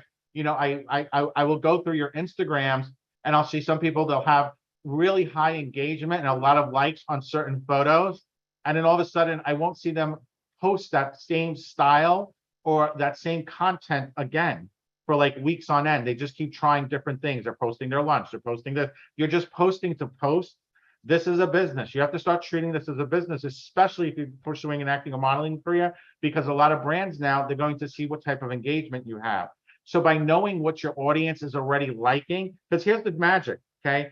If you put up a post on Instagram, right? And I'm going to make this really simple without going into the math. And within the first few seconds, like 5 people like it, Instagram will then show it to more people. TikTok will show it to more people. Facebook will show it to more people. If in the next minute or two, 5 or 10 more people like it, they will then continually to show it to more people until it goes viral. If you put content up and in the first like 5 minutes, 1 or 2 people are only clicking on it and it's not getting engagement, Instagram instantly shuts that down. It's not appearing to anyone. It's appearing to like only your closest friends or the people who've engaged with you the most. Everyone else, it's just disappearing. It's like you ever notice, like, hey, I put up that post. Did you see it? No, I didn't even notice it. Okay. That's the reason why. It's because of the way the algorithm works. Okay. So you have to, when you have a business account, you'll be able to see these engagement statistics. You'll also have content performance analytics, which means now you can see which content is working better. And then you're able to now deduce, why is this working better? You can also see who's following and unfollowing the metrics, right? I put up this post and I lost 10 people. I put up this post and I got 20 new people. And then also you'll have access to more in-depth marketing features. And obviously each platform has its own features and benefits when you switch over to a creator or a business account. Really super important. Write an engaging bio, right? Your bio or about me section is the first thing someone sees when they visit your profile. So you want to make it a lasting impression. These short sentences should be captivating enough to tell a story and give your viewer a sneak peek into your content, personal brand, and what you value you can provide them. So your personal brand is your acting brand, your modeling brand, and so forth. As an influencer, you should also include an email or form of contact for brands to reach out to you for partnership opportunities. For the people who are represented by Truth Management, their email will always be agent@truthmanagement.com. So instead of having to deal with like all the lunatics online that you may not know who's real, who's not real, and so forth, we handle all that for you. For those of you that are represented by us, you guys know that Deneen does that all day. And then whenever she'll go back and she'll have the conversation, she'll negotiate everything out, and then she'll say, hey, great, right? Some of our biggest success stories all started because they followed a basic format, a basic framework, and then we follow up as your agency and manager to make sure that you're going to be treated right on set, or to make sure that's not somebody who's just, pretending to be somebody that they're not. Include a clear profile photo. Brands want to know who they're partnering with, and followers want to know who you are to trust your opinion. So be sure to include a clear photo of yourself on your profile. Be careful in selecting your profile photo because this will become a part of your influencer branding. Specifically, it'll be how followers and brands alike remember you and your content. Picture this: when a follower is aimlessly scrolling through their feed, you want to stand out so that the follower stops scrolling to check out your content. They'll only stop if you catch their eye by having a profile photo consistent with your branding. Obviously, for those of you guys that are on here and you win that photo shoot in Hollywood, great. Maybe that's something we can concentrate on, getting that great photo that you're able to now use for your brand, okay? All right, get to know your audience. This is really important, right? Before posting any content, it's crucial to do a little research on your target audience to understand the types of people who will find value in your content. To become a successful influencer, you need to create content that your audience wants to see. A great way to research your target audience and gain some ideas for content is to do a quick Google search for your niche. For example, if you're interested in becoming a health and wellness influencer, type health and wellness in the search bar. From this, you can now add value to your target audience by creating content that answers these concerns. So to get a deeper idea of your target audience and their needs, it's good to practice to lurk. And you can lurk in great places: Quora, Facebook groups, Reddit forums for discussions about your niche. What's really great about that, you can even read reviews. You can go on Amazon and look up books that are within the niche you want to follow, and then read the reviews of the books and see how the people are describing their problems or how those problems were solved. Okay, great way to get copy to be able to use in your post and in your messaging, because then it starts attracting that audience and so forth. Groups like this are valuable for getting to know your target audience because people often come to them to vent about problems and share ideas. Following along in these conversations will help you understand your followers and relate to them, okay? When you start posting, dig into your social media analytics. Once you get into the rhythm of posting regular content, you can drive into your analytics section. Your analytics will provide you with helpful information such as follower demographics, right? Age, gender, location, audience behavior from post to post, follow count according to posting. Aside from your analytics, listen to your audience. Regularly read the comments on your post. Learn from your audience. Your followers may suggest some content they want to see from you, or simply provide constructive criticism. This is all a learning opportunity for you to create better content. What's great about this, guys, is you can start just talking about things that you love, things you have a passion of, and this helps now start building that influencer branding. And this now, once you start getting that engaged following, it allows your agent or your agency to now start placing you with brands that are within that. This is not something, this is something where, there's an old saying, when you're working with an agent gets 20%, which means you get to keep 80%, which means 80% of the work is on your shoulders. These are great things that you can start doing to make yourself more viable. This makes you be able to be, when you're approaching an agent in Hollywood, or you're coming to our New York event, you're sitting down with 35 of the most powerful people in New York City, and you're able to have these conversations, being able to say, I have my analytics, I have a niche that I'm doing, I see you work with these types of clients in the health and wealth area, or I see you work with these types of clients in the commercial division, or I see that the brands you work with are a plus size, right? Or promotional companies. I have that niche. Here are my demographics. Here are my demographics. Here is the age, gender of people that are following me. That makes it so much easier. When you're able to give that kind of report to a client, they're going to hire you at a snap of a finger. Like the stuff that I'm teaching you here, guys, is life-changing if you apply it. Okay. Define your personal brand. Your brand is what people say about you when you're not in the room. As an influencer, your personal brand is the most important thing about you and determines how you market yourself to your audience. It encompasses who you are, what value you provide, and determines how brands and your followers see you. Personal branding involves showcasing your unique skills, experience, and personality authentically. A personal brand involves your niche, your messaging and tone of voice, clear photos of your face, the color schemes and fonts you use on your post, and a logo, right?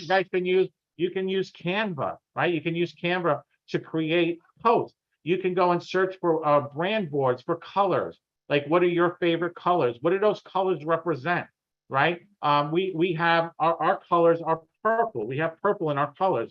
Purple represents royalty. It represents a higher level, right? Hence VIP. So when we were creating our brand, we thought about these things, okay? So it's the same thing. And if you're doing a personal brand, what are your colors? Who are you? What do you represent? And so forth.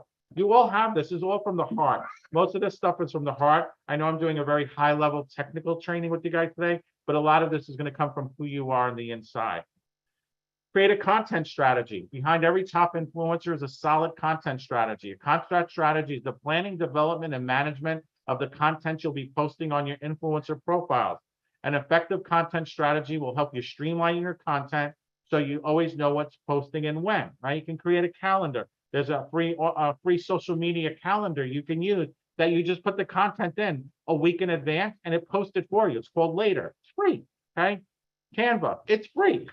And you can now just spend a day creating content in Canva. They have templates, and then you just post it for the entire week.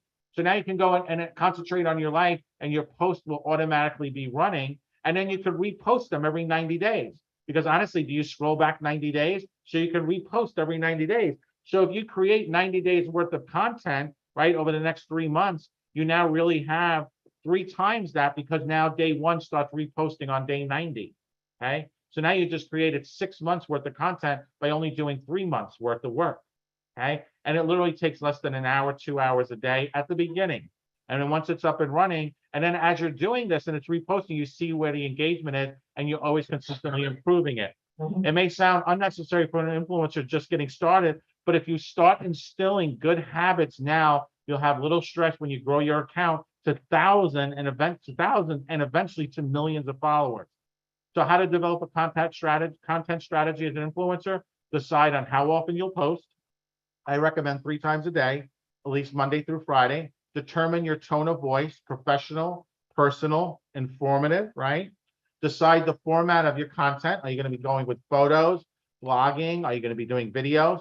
Plan the social media platform you'll post this content on. Begin content creation. Use an organized calendar to keep your posting schedule in one place.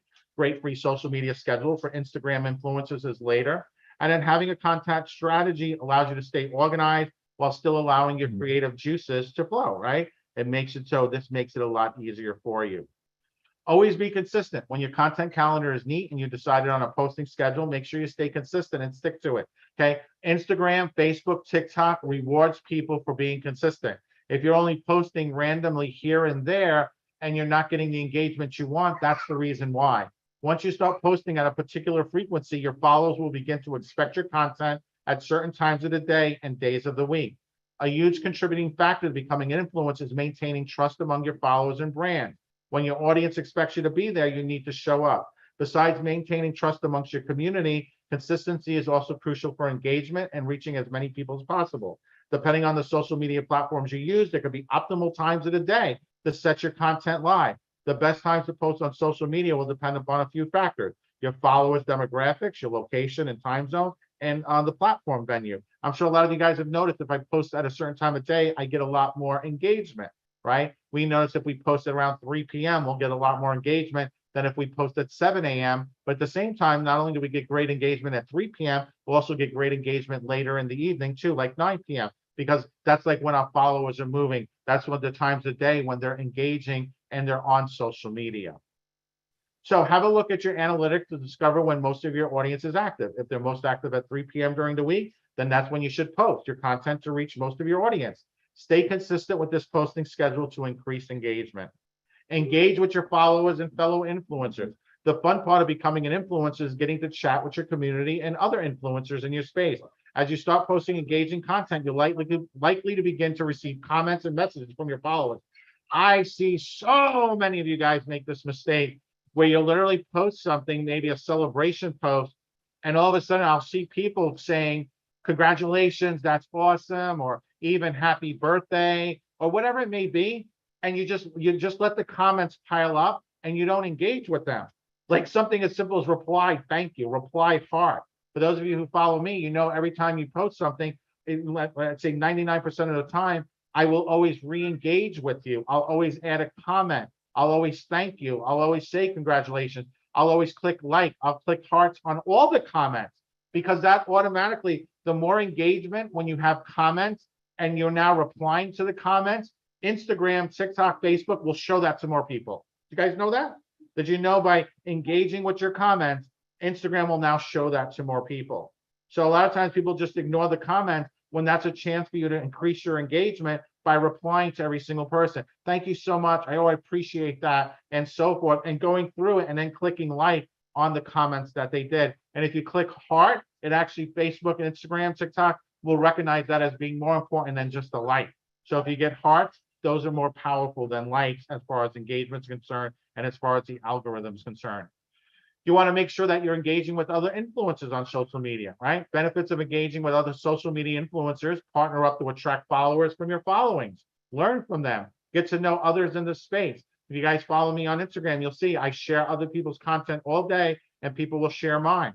When I first started sharing, nobody wasn't always sharing mine, and I was okay with that. But eventually they started to. I started getting better at this, right? I start meeting people in other spaces. I start sharing their content. I provide them value just by sharing their content, sharing their events, sharing projects they're working on. I celebrate them. People will notice that. You guys are gonna have the opportunity, whether you're coming to New York or Hollywood, to meet with 35 of the most powerful people in the entertainment industry, okay? After that event, you should be sharing their content all the time, sharing projects they're working on, helping bring value to them, because people do notice that. People in powerful positions notice when you celebrate them, when you say thank you, and when you share their content. Engage with other influencers by commenting on their posts and direct messaging them. You can help each other grow your channel while making new friends along the way. Create a media kit, right? I know somebody earlier said they were on Twitch. Great. If I had Microsoft that wanted to be a sponsor for you, do you have a media kit, right? Because that's the first thing they're going to that's the first thing they're going to ask. Do you have a media kit? So think of a media kit like a portfolio or resume for influencers. A media kit shows everything you have to offer brands and paints a picture of everything you can do for them if you choose to collaborate, if they choose to collaborate with you.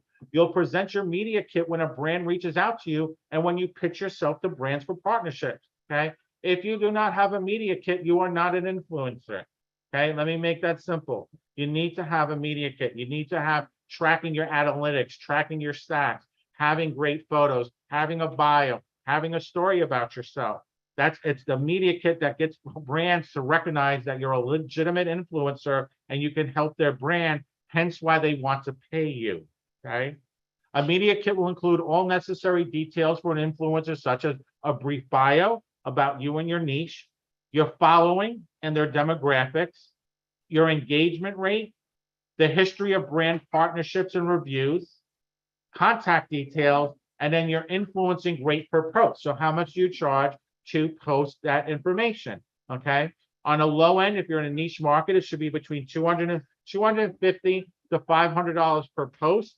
And once you reach into the millions, it can go into anywhere from a low end of $10,000 per post all the way upwards of doing like a major promotion as an influencer of $1 million plus, okay? But imagine being paid $10,000 per post, or imagine being able to have a partnership where you actually earn money. Okay, I work with influencers now that are part of our program and are going to be some of our coaches when we launch this, that are earning $1,000 a day, and they're literally working less than 2 hours a day on this. Okay, they're earning $1,000 a day just posting some posts, and they boost their posts on Facebook. They're making $30,000 a month, working maybe an hour or two a day, if that. Okay. So this is, I'm telling you, this is the modern day gold rush, but you have to have a media kit. You can create an infographic media kit for yourself using a website like Canva. It's free. You can choose to host your portfolio on a website.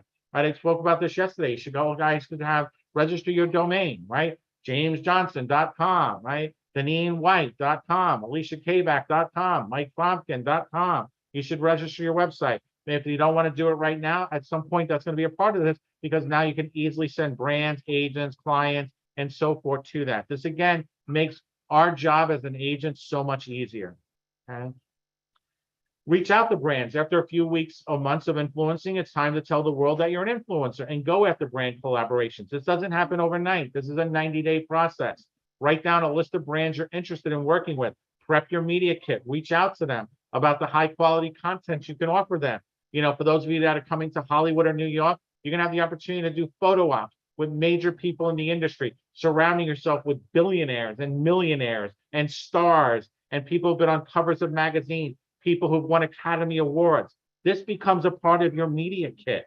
It's just not about what you can take from them or, oh, pick me, but how you can leverage proximity to give you proof, which gives you power to create an influencer market for yourself. This is how you build a brand in today's world. Okay. Here are a few ways to let brands know you're open for collaboration. Send them an email that includes your media kit and why you'd like to work with them. Tag brands in your photos as they appear and chat about them in your comment section. Send a brand a direct message on your social media platform. I wouldn't do that until you at least have a media kit ready, because a lot of times, unless your social media is done correctly, it's just you're reaching out to them to reach out for them. Okay. You have to have something. You have to bring value to them. Remember to always collaborate with brands that are in your niche and complement your personal brand. Staying consistent and true to your niche will increase your credibility in the space. How to become an influencer marketer, right? Make money fast. Affiliate marketing. Affiliate marketing is when a brand pays a content creator to advertise their products for a small commission.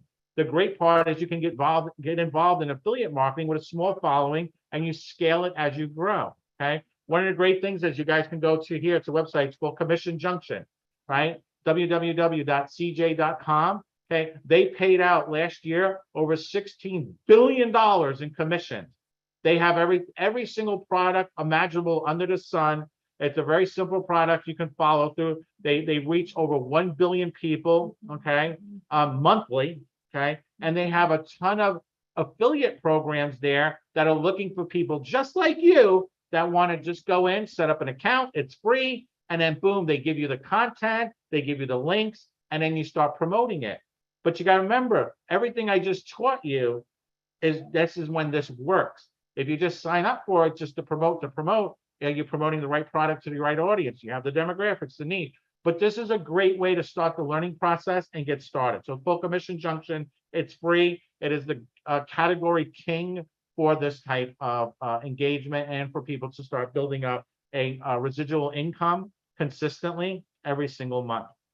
So my name's Michael Fompkin. This was how to earn 6 or 7 figures as an influencer, the VIP Ignite Model and Actor Guide to Modern Day Gold Rush of Influencer Marketing. I'm going to turn this over to Ms. Denise, and we got a lot more to share with you guys. All right. Hope this was helpful to you guys.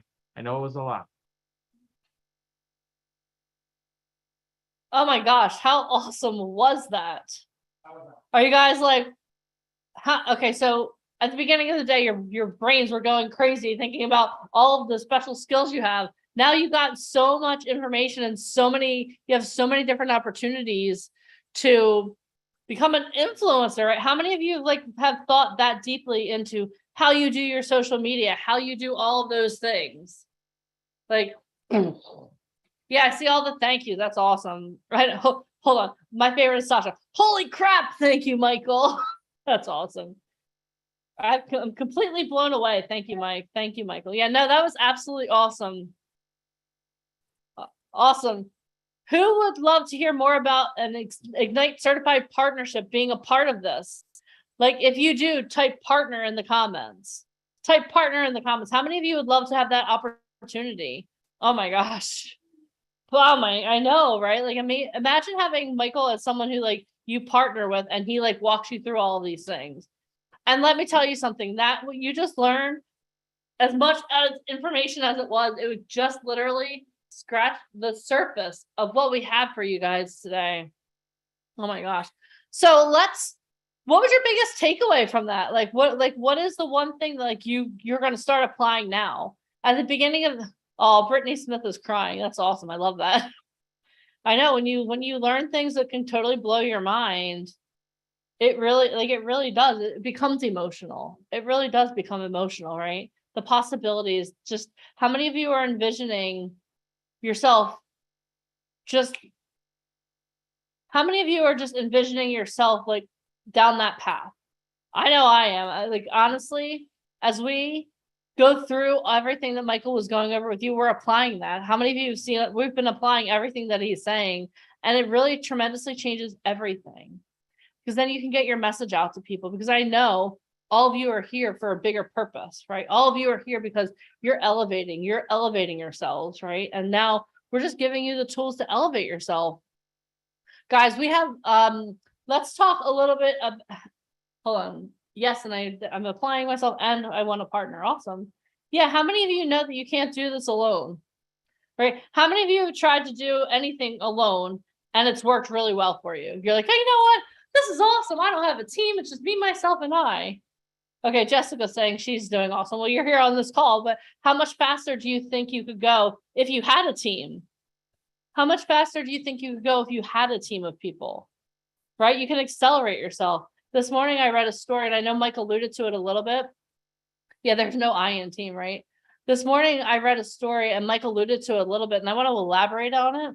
So imagine this, okay? Imagine you are going on a casting, and for whatever reason, you're on the other side of a lake from the casting, okay? So you're here, there's a huge lake between you and the place where you have to go for your casting, and you have two options to cross the lake.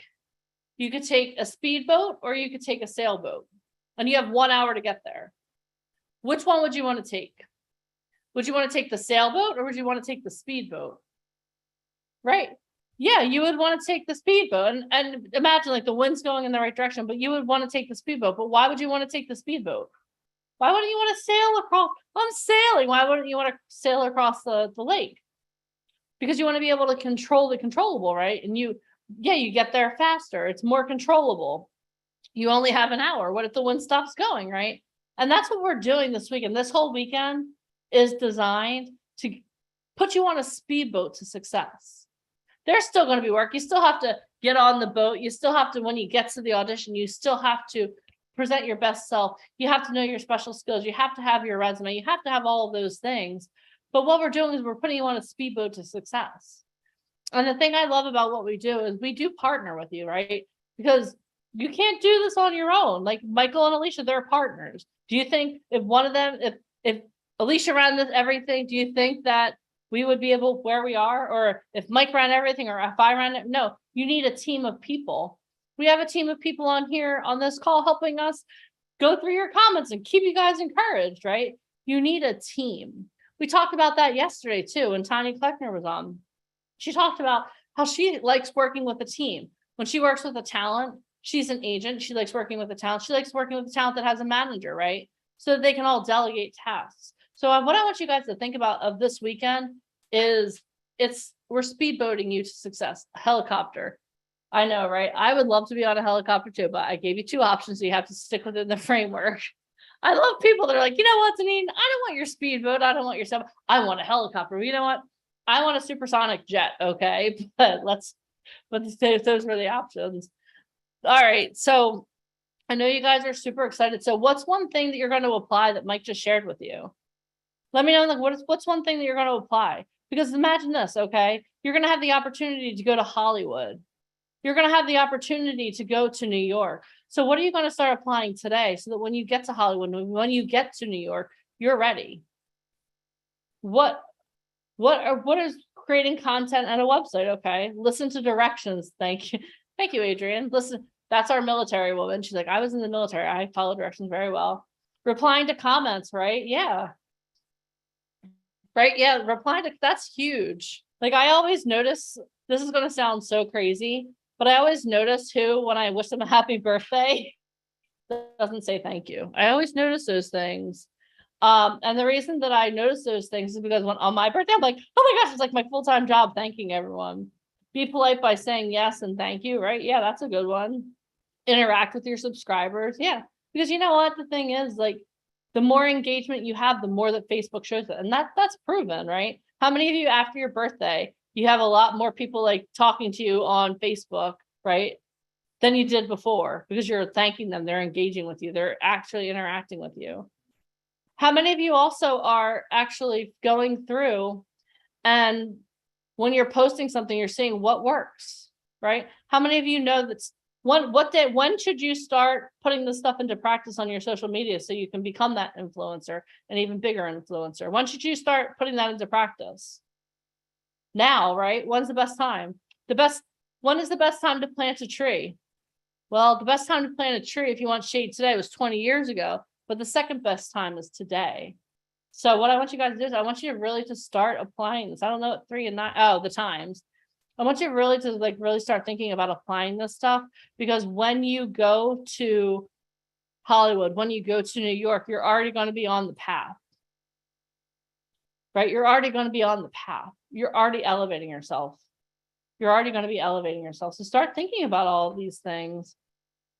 And also, as you are implementing what Mike told you, like start sharing some of your special skills too, right?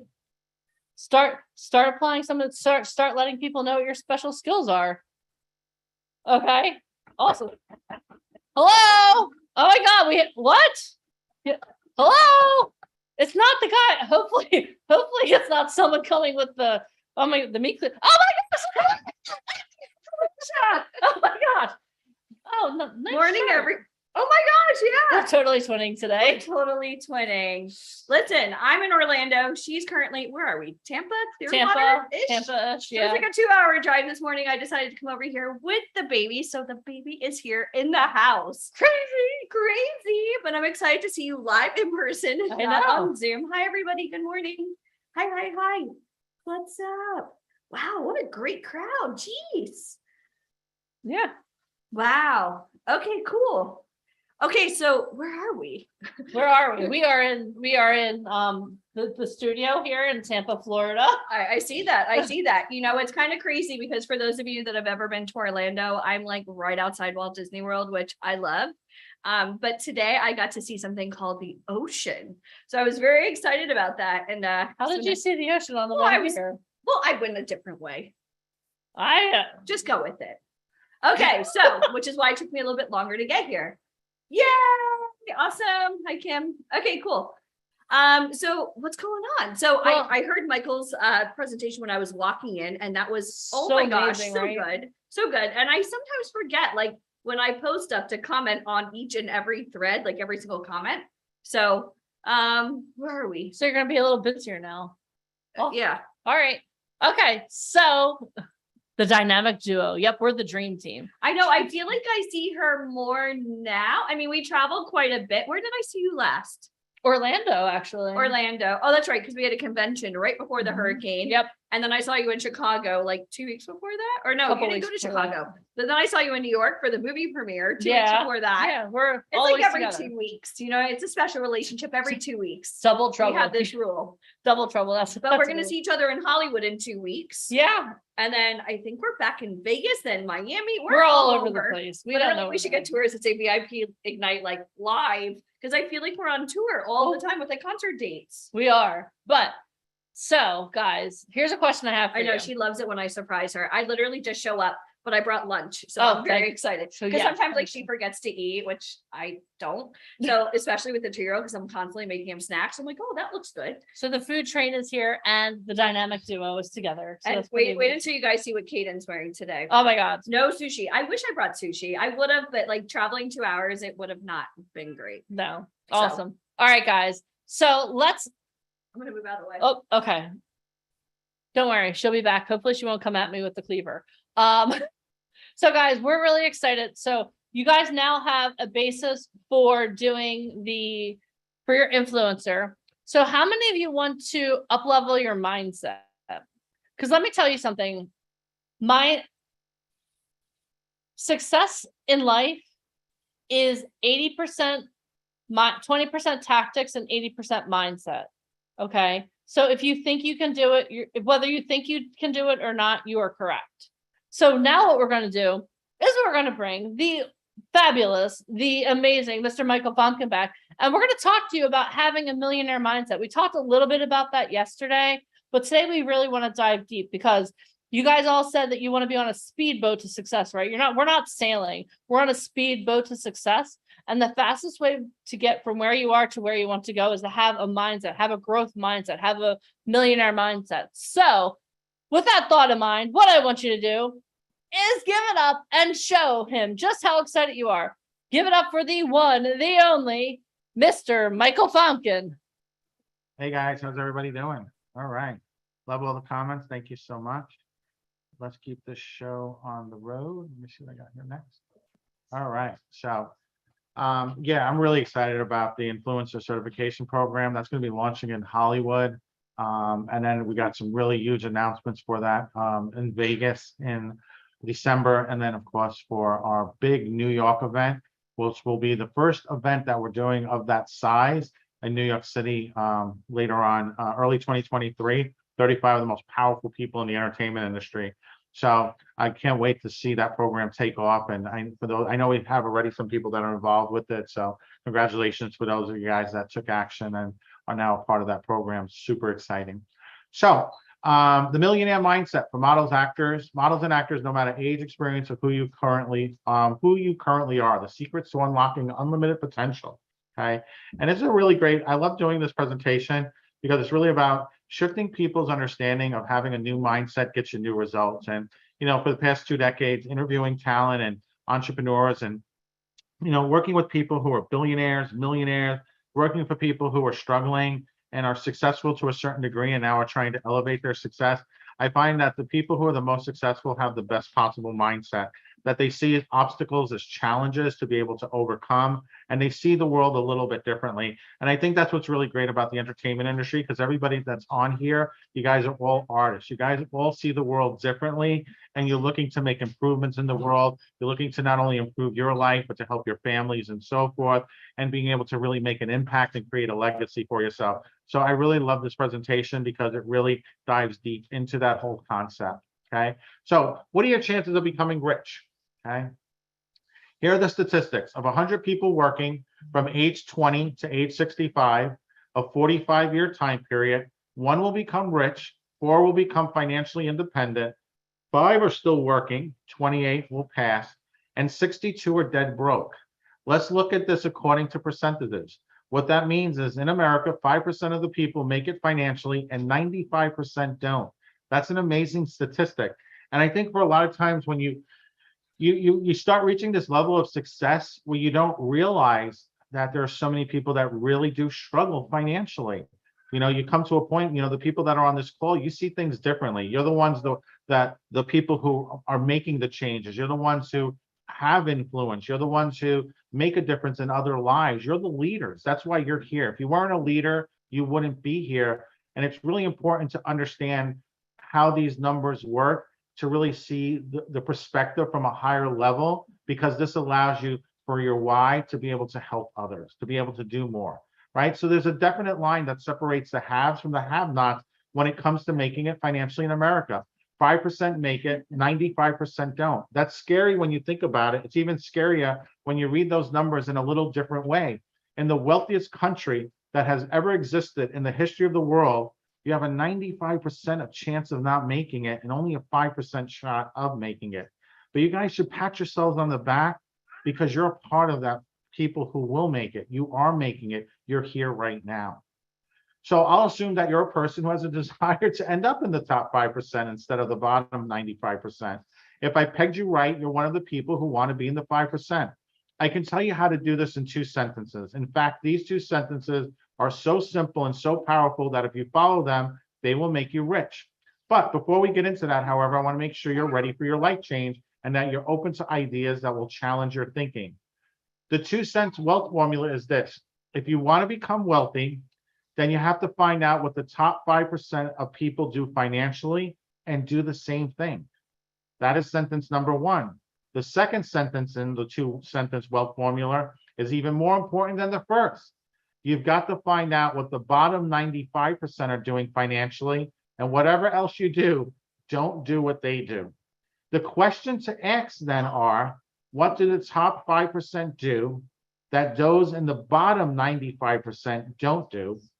What do the bottom 95% do that the top 5% don't do? You need to study these two things in great detail. I would recommend that you become fanatical about finding out the difference between the habits of the rich and the habits of the poor. If you study both wealth and poverty, you can learn how to become wealthy. And, for those of you that are pursuing a career in the acting and modeling industry, becoming that influencer, it's really important because this comes down to, again, understanding your demographics, understanding your audience, how best you can serve them. Because the more people you can help, the more influence you have on others, the more you rise up to become the greatest leader that you can, the bigger impact you have on the world.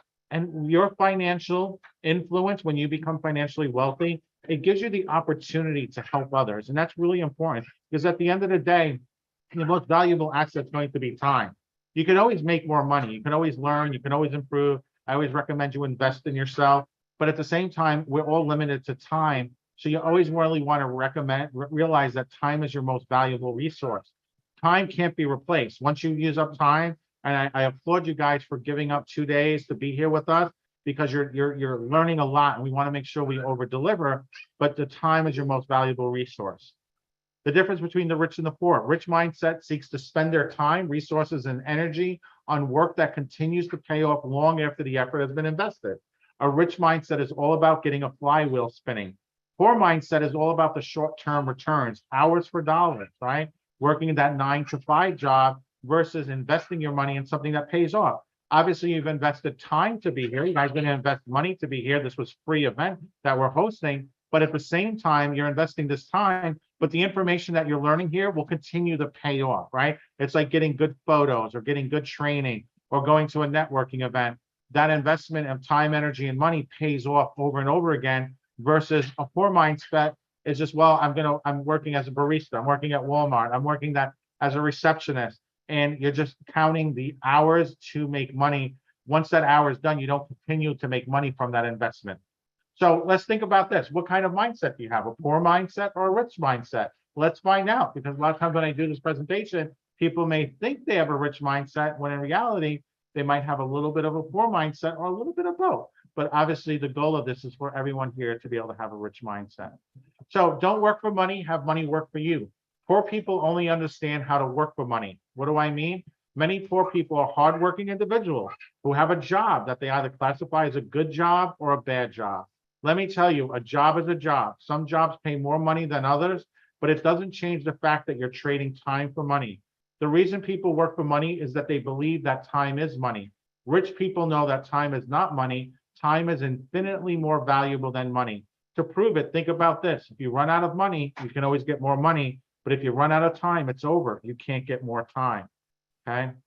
Don't entertain yourself, educate yourself. Another difference between the wealthy and the poor is that the poor people entertain themselves, but rich people educate themselves. Poor people collect DVDs and movies and video games.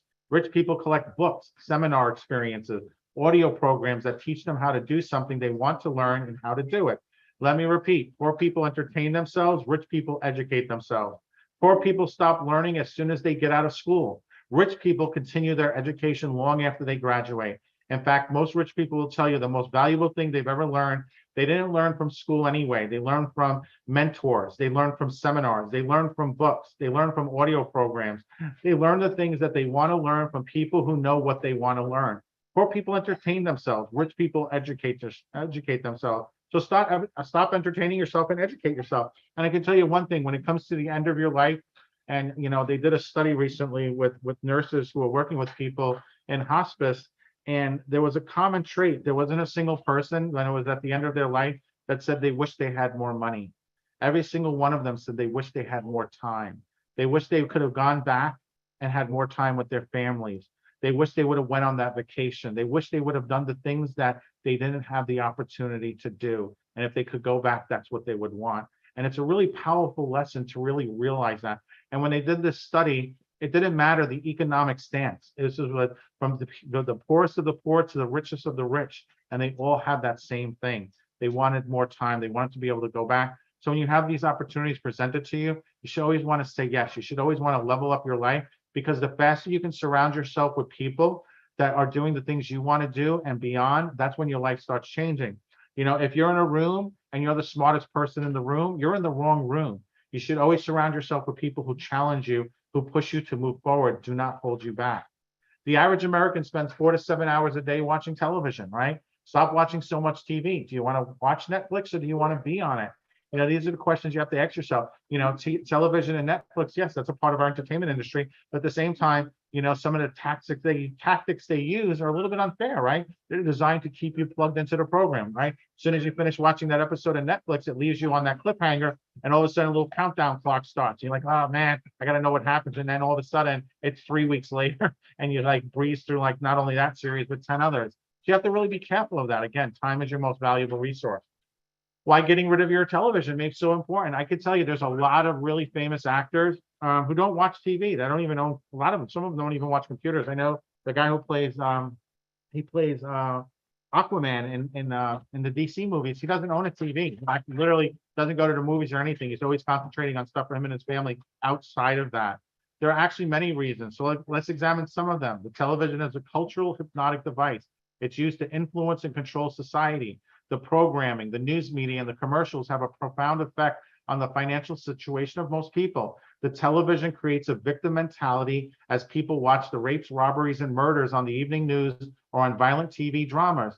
People become more and more fearful. The commercials create a consumer mentality that encourages people to buy things they don't need and can't afford. TV keeps people trapped into thinking they're powerless and that changing their financial situation is impossible. The exact opposite is true. You are the ones who have the best chance of changing your financial life, not the government, not a social program. Another problem with television that it promotes the philosophy that the main purpose of money is consumption or buying things. But the truth is that the more important function of money is for creating wealth.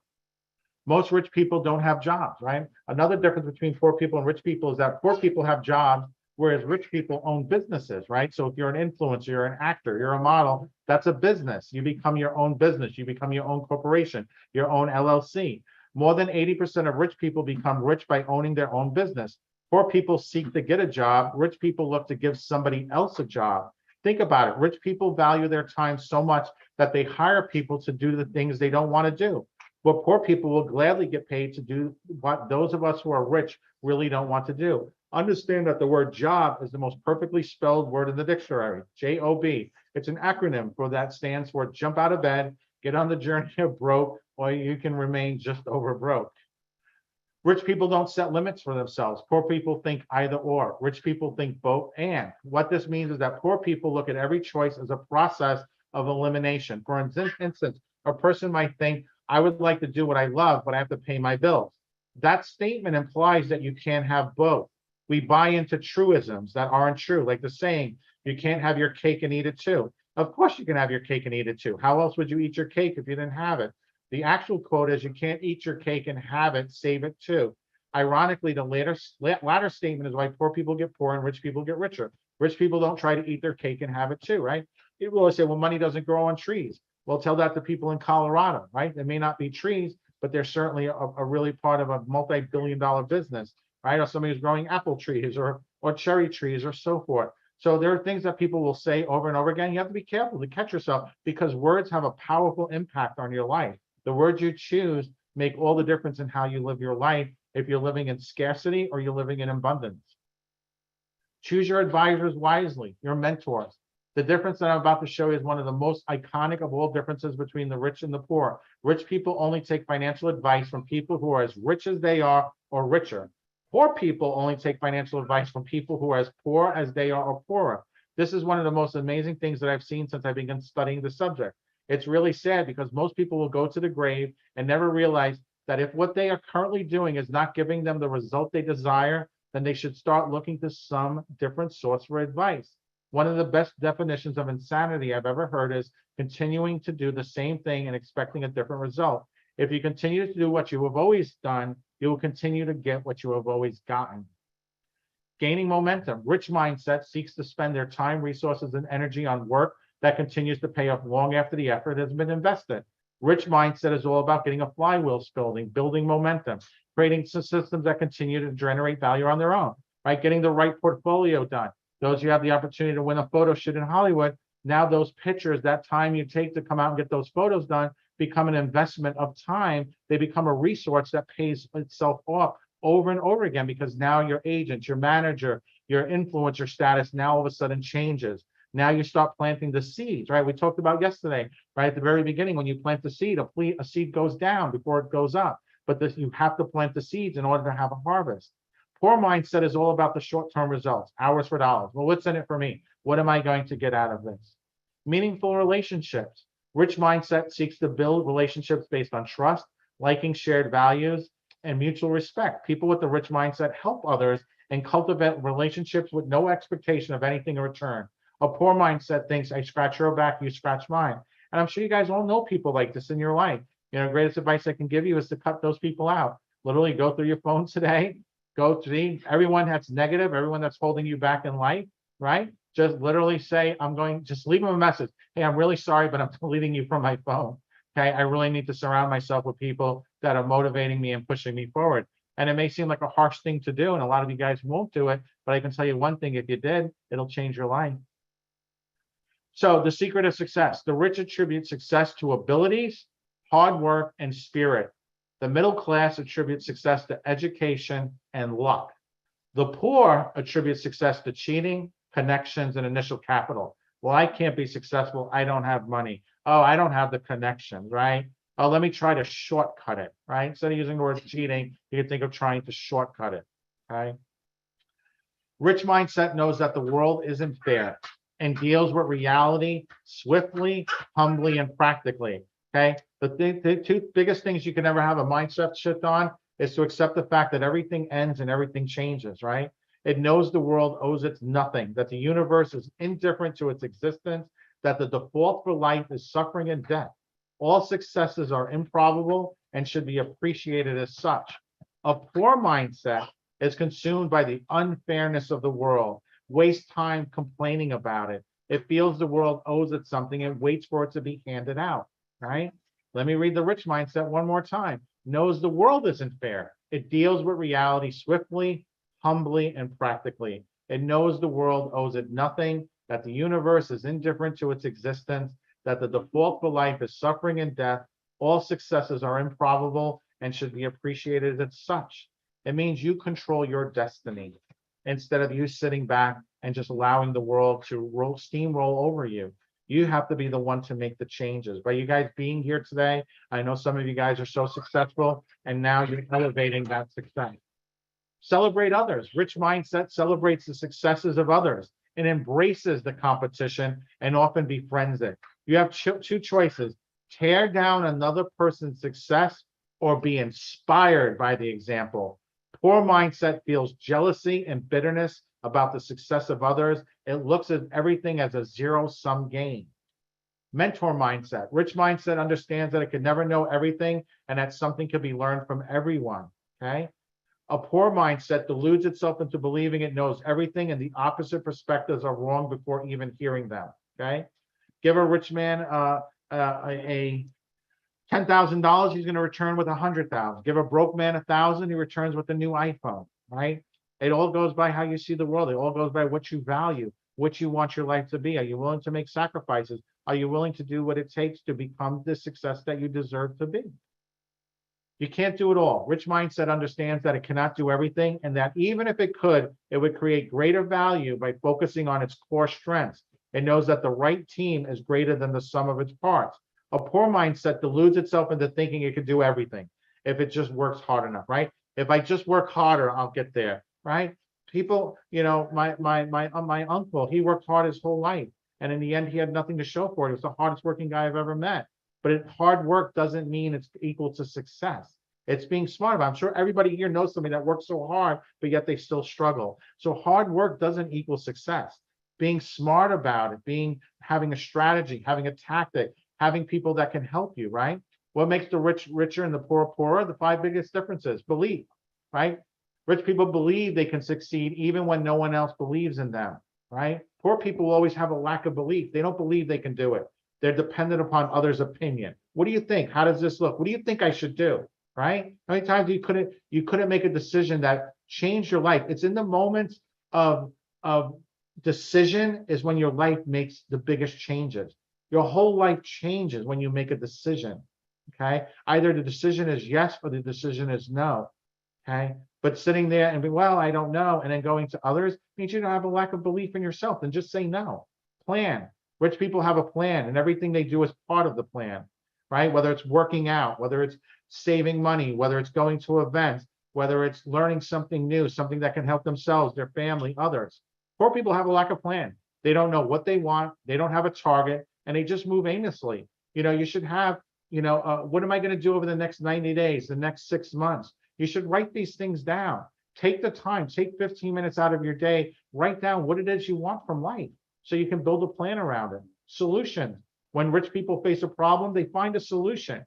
Never run away from obstacles. Obstacles are the way.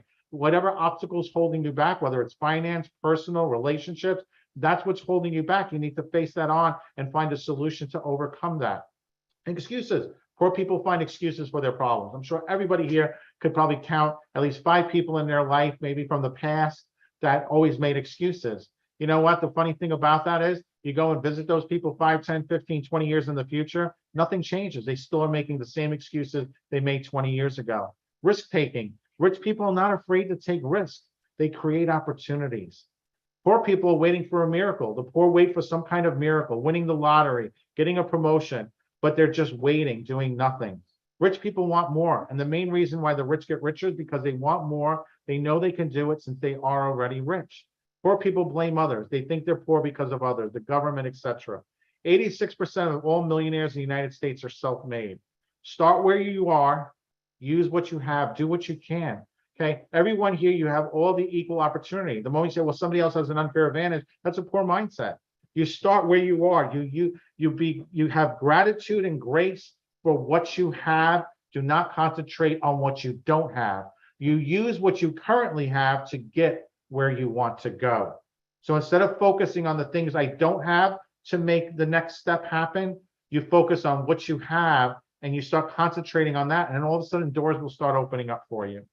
17 ways rich people think differently. Rich people believe I create my life. Poor people, life happens to me. Okay. Life doesn't happen to you. Life happens for you, right? Change one word, change your life. Be careful of the words you choose. You choose powerful words. Don't call things obstacles. Call them adventures. Call them opportunities. Change your words, change your life. Rich people play the money game to win. Poor people play the money game to not lose, right? Rich people are committed to being rich. Poor people just want to be rich, right? Being rich means a lot of different things to a lot of different people, okay? Having money isn't the goal.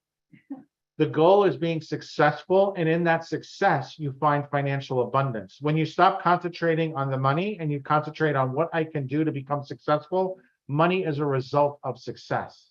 Rich people think big. Poor people think small. Rich people focus on opportunities. Poor people focus on obstacles. We just spoke about that, right? Obstacles now become opportunities.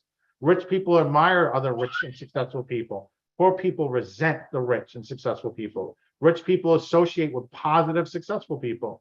Poor people associate with negative or unsuccessful people. If you think about your 5 closest friends, and I can meet them, I can tell you a lot about yourself by the 5 people that are closest to you in life, right? Are they the ones that are negative? Are they the ones that are always complaining? Life's unfair. Then it rubs off on you. No matter what you feel that it doesn't. Trust me, it does.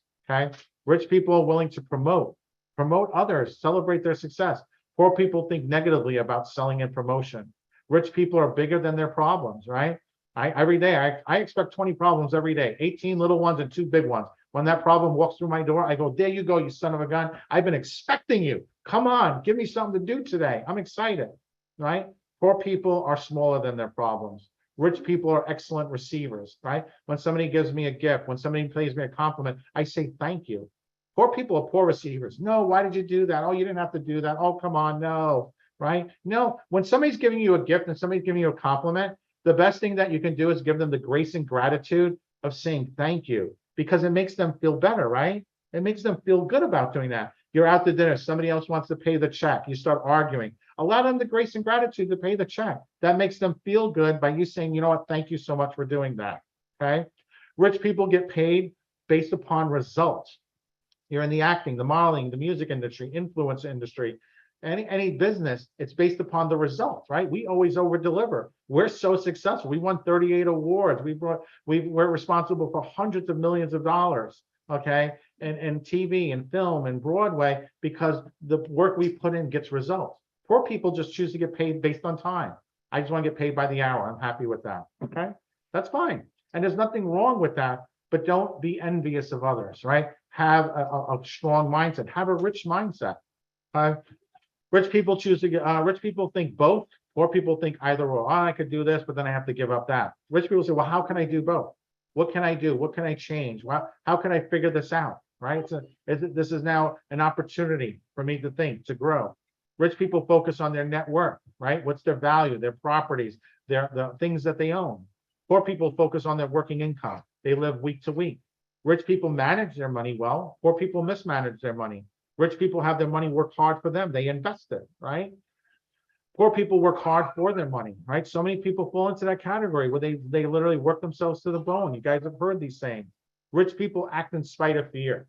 Poor people let fear stop them. You can never let fear. Fear is such an outdated thing. Now, there's a difference between fear and stupidity. Stupidity is jumping off a building. Oh, I'm not fearful. Okay, no, that's stupidity. But fear of what? You know, so many times people say, I'm afraid to come to Hollywood. I'm afraid to come to New York. What if somebody doesn't like me? What if they do? Why live in that fear? Why not, instead of saying, I'm afraid, say, what can I do to become that person an agency wants to sign? You know, the information you guys gotten so far, we haven't even started. You guys, we still have so many powerful speakers coming up today that are going to really blow you out of the water, going to blow your mind, change your life. But here's the thing, like, you guys are already learning so much. There should be no fear stopping you. Rich people consistently learn and grow. Poor people think they already know it all, okay? Huge difference. And I want you guys to start paying attention as the people in your life, when you're listening to them speak, how fast you'll start noticing now the difference between a poor mindset and a rich mindset. So what kind of mindset do you have? Do you have a poor mindset, a rich mindset? Do you realize that maybe you thought you had a rich mindset, but you were doing some of the things that a poor mindset has, right? So my name is Michael Fromkin, and this is the Millionaire Mindset for models and actors, no matter age, experience, or who you currently are, the secrets to unlocking unlimited potential. And I hope this really brought some value to you guys, because we still have a lot more excitement coming today.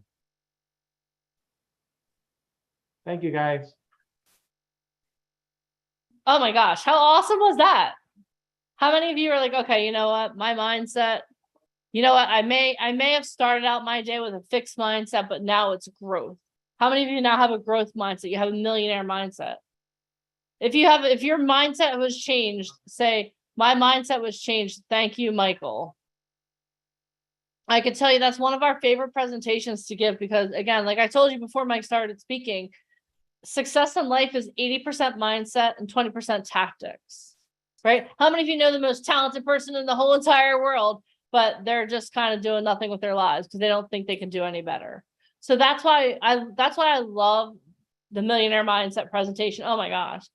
Right? Mindset changed. Thank you, Mike. Mindsets have changed. Thank you. Like, what is one thing that you're going to start implementing from what Mike just taught you? What he just talked about? Like, what's one thing you can change in your mindset right now? You'd be like, oh, okay. Like, what's like, no fear, right? Fear is false evidence appearing real, right? Let's not live in fear. Dan, you know what? All of our mindsets need to change. That's something that's a work in progress. Tony Robbins has been doing this for longer than most of us have been alive, but you know what? Every day he's still working on his mindset. This is the thing I love about life.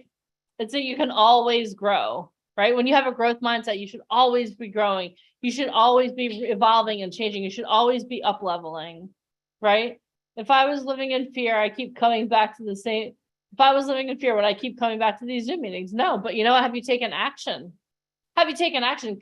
Coming to a Zoom meeting is awesome, guys. We love that you guys are all here and that you're expanding and you're growing and that there are amazing things going. But what are you putting into action? Right? We talked about this yesterday. You can't manifest your way in. I need you guys to understand that everything takes action. Johnny Depp didn't get where he is by being like, oh my gosh, this is so cool, right? No, he takes action. Every person that you're going to hear from, Michael took action. I don't know how much of his story he told you guys, but there was a point in his life where he was like, okay, well, what am I What's next? Even like a couple years ago with all of us here at VIP Ignite, we're like, we do live events. We're like, what's next? We could have let fear cripple us, but no, that's not who we are. What we did was we took the steps that we needed to get where we were going. And we brought a lot of people with us, which is awesome, right? So I want you guys to understand that life happens for you, not to you. I'm going to say that again. Life happens for you, not to you. I've been reading through the comments. A lot of people are like, oh, well, this is going on. This is going on. This is going on. What can you learn from those experiences now that are going to propel you forward? Right? That's a growth mindset. That's a growth mindset. What can you do that will propel you forward? What, any of those crazy circumstances that are going on, what can you do? Who can you help by overcoming those circumstances? Start thinking about that. Mike talked about in his presentation, like rich people, successful people don't think about getting a paycheck. They think, how can I create such an income that I can give other people paychecks? How many of you have thought about that? What can you do to start elevating everyone around you? So many times we worry about the people that are doing this or that. What can you do to start elevating everyone around you? A rising tide raises all ships. Okay, a rising tide raises all ships. So we're super excited about today. We still have so much more coming on. Uh-oh. How many of you guys want to see the world's cutest kid? Would that be okay? Can we take a second to see the world's cutest kid? Kaden, look! We're live together in person. Yeah. Can you wave? Wave at them. Say hi. Say happy Halloween. He's got his best sweep the leg, Johnny. Sweep the leg, Johnny. Mwah. This is Caden. He just turned 2 in September, and he's literally, okay, so I had him September 4th, 2020. When was our first boot camp? September 11th and 12th, I think. The next Okay, weekend. and I was still on it. Ladies, if you've ever had a C-section, literally a week later, I was here for a 16-hour, I mean, not here, but on my computer. But he's been traveling around the country with us. He's been to Vegas, he's been to Atlanta, he's been to South Beach, he's been to New Orleans, and he just turned 2. Wow. He will not be going to Hollywood. Hold on. What? Also, What? he's also a model. Oh my gosh. Okay, so Ryan Colby, who you guys met yesterday, we had pictures of him and Caden in New Orleans in the French Quarter. And Ryan had a huge client in Japan that said, hey, I noticed a cute kid on your page. He's not yours. You know, do you have access to him? And Ryan's like, yeah, that's like Ali K-Back's little boy. They said, we'd love to book him for a campaign. And they booked Caden for a catalog, and which was amazing. And here's the thing about like catalog work, especially during the pandemic. They sent us to our home, well, to Ryan, all of the clothing. And then Ryan obviously then sent it to us. We had like are you going to go take Anthony? Cool. I'll just stay here with you guys. But what was really cool was Caden got paid $900 for 30 minutes of work. And all we had to do was put the hat and the scarf on from Japan and take some pictures in our backyard using our iPhone. We sent them all to his agent, Colby Models, and Colby picked out which ones he thought were best for the client. They loved them and they're booking him again. Yeah. So, you know, it can happen. And then that job is leading to more. So I'm very excited. But one thing I did not really realize, I had to go open up what they call a trust for him. There's something called a Coogan account for those of you guys that have kids that want to get into show business. And this is usually like one of the biggest red flags for me whenever anybody tells me their kids in show business. A lot of times it's these like modeling schools or they pay for classes or websites. Unless your kid has a Coogan account set up with a bank that like has already done everything, your kid's never booking work. And that is like the #1 red flag. So anybody out here that ever has children that like want to get into this industry, if a place is so quick to sell you pictures, classes, and websites, but your kid doesn't have pretty much the license to work, get out of there. Yeah, I should get glue sticks. Yeah. And I just picked out his Halloween costume. We already got it today. We ordered it today. So hopefully we get it in time for Halloween. But Mama's traveling all the time. So I think it's pretty cool that I could still travel all over the globe. You know, I'm only gone usually 4 or 5 nights if I need to every couple of weeks, but I love it. I could do everything I need to do from home, from computer. So like we've been having production meetings for our new movies, still working on Broadway, still working on everything. Fashion Week, everything is done from home with a 2-year-old in the other room. So for ladies, anybody on here that has kids, I never want to hear you can't do this business, because if anything, this is the time to do it. So yeah, Caden's, yeah, it's called Coogan, COOGAN. And what it means is it's a trust fund. So for those of you guys that have little kids, obviously, like let's say Caden books another job for $2,500. I wouldn't be able to cash that check. It would go straight to his Coogan account, like a trust, and he wouldn't have access till he's 18. And then that way, any of the money that Caden earned for his work, I can write it off on my taxes for like any travel, or like he needs a haircut, first haircut. I've been kind of, I mean, I love the curls, but like, I don't love the knots, if you guys know what I mean. It's like crying. But I think it's pretty cool that, you know, when he gets older and, you know, he's got a little bit of money saved in the bank, he's set. Caden is taking Antonine right now for a walk around the studio. Break though. But he's awesome. He's already been to Tyler Perry Studios. And I joke around a lot. Like when I was 6 years old, I told my friends and my family when I grew up, I wanted to make movies. And this kid's already been on actual movie sets already. So I love the fact that he's 2 and he's already kicking butt. All right. So what else is going on? Let's see. Okay, hold on. Hey, Michelle Rice, what's up? Yeah, the baby is not going to Hollywood. We've been traveling so much. You know, it's just one of those things. But I mean, in 2023, we're in the middle of getting his passport. We're slated, VIP Ignite slated to go to Paris this year, Puerto Rico, Vegas. I mean, we're going all over Miami. So he'll be going on a lot of those trips. But for me, because I haven't been back since like I had Caden, I haven't been back to LA. LA is strictly work, and I'm only there for a couple of days because I think like 2 weeks after that, we're going to Mexico. It's crazy. So he will not be in Vegas, but that's fine. Or LA. Yeah, thank you. Hollywood. He will not be in Hollywood. Ooh, careful. All right. So how is has anyone won the Hollywood trip yet? Yes. Hold on, we're gonna talk about that, Susie. All right, I'm gonna move out of the way. Oh, look at you guys. Look, we match. All right, guys. Oh my gosh. Who's excited about Hollywood? Are you guys excited about winning a trip to Hollywood? I know oh my gosh. Come You'll on. go next time. Are you kid. excited to say yes? Yay! Yes. All right, guys. Here, hold on. I'm gonna pass her. You go to mama for a couple. Okay, fine. Here we go. It's Anthony. It's Anthony. All right. All right. So let's get them ready. Okay. So you guys, you're excited for winning a trip to Hollywood, winning a photo shoot in Hollywood. How awesome is that going to be? We've been talking about that. On a scale of 1 to 10, how awesome would it be for you to go to Hollywood, have the opportunity to work with Ryan Colby, to have the opportunity to meet all of us, right? How much is that going to elevate your resume with the super skills that you already have come up with, right? So, and the influencer training, oh my gosh, like how many of you are like in your mind, like taking notes already?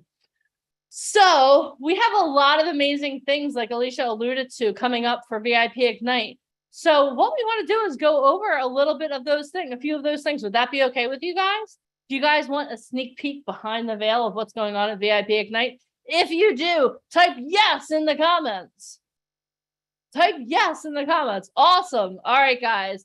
So what I'm going to do is I'm going to bring back the one, the only Mr. Michael Falcon. And after he speaks, we have someone who literally works with every NFL team coming on, who's going to tell you how he went from nothing to working with NFL teams. We have someone coming on who literally has toured the world with Michael Jackson. Okay, when you hear his story, oh my gosh, like amazing. Literally started out with nothing, went on tour with Michael Jackson, lost everything, got everything back. And that's just the Cliff Notes version of his story. Then we also have everyone's favorite agent, Ryan Colby, the former art director of Vogue, coming back. So you guys want to make sure that you stay on, because at the end of the day, we're also going to tell you how to win the photo shoot in Hollywood. So without further ado, everyone, please give it up for the one, the only Mr. Michael Falcon. Hey guys, how's everybody doing? All right, so exciting. All right, so let me go over our next thing. And we have, like Denise said, we have a lot of really awesome speakers coming up. So definitely want to be here till the end. And also we have our big announcement for the winners for the Hollywood photo shoot. So gonna be really cool. It's completely crazy. Yeah, our goal actually for the next year is to be able to give away 1,000 photo shoots. So this is something that's a super momentum goal that we created. So it's like literally $1 million that we're going to be investing into talent all throughout the country and eventually throughout the world. So I know a lot of people are excited about what else is coming up after Hollywood. So let me kind of share that all with you, kind of go through some of a little bit of back history and teach you guys some new stuff. So obviously the most important thing in life is to find your why and you'll find your way. So, most important thing for success is to really know why you want to do this. It's just, again, it's not about the fame and so forth. Fame comes and goes, but it's really creating an impact, having momentum in your life.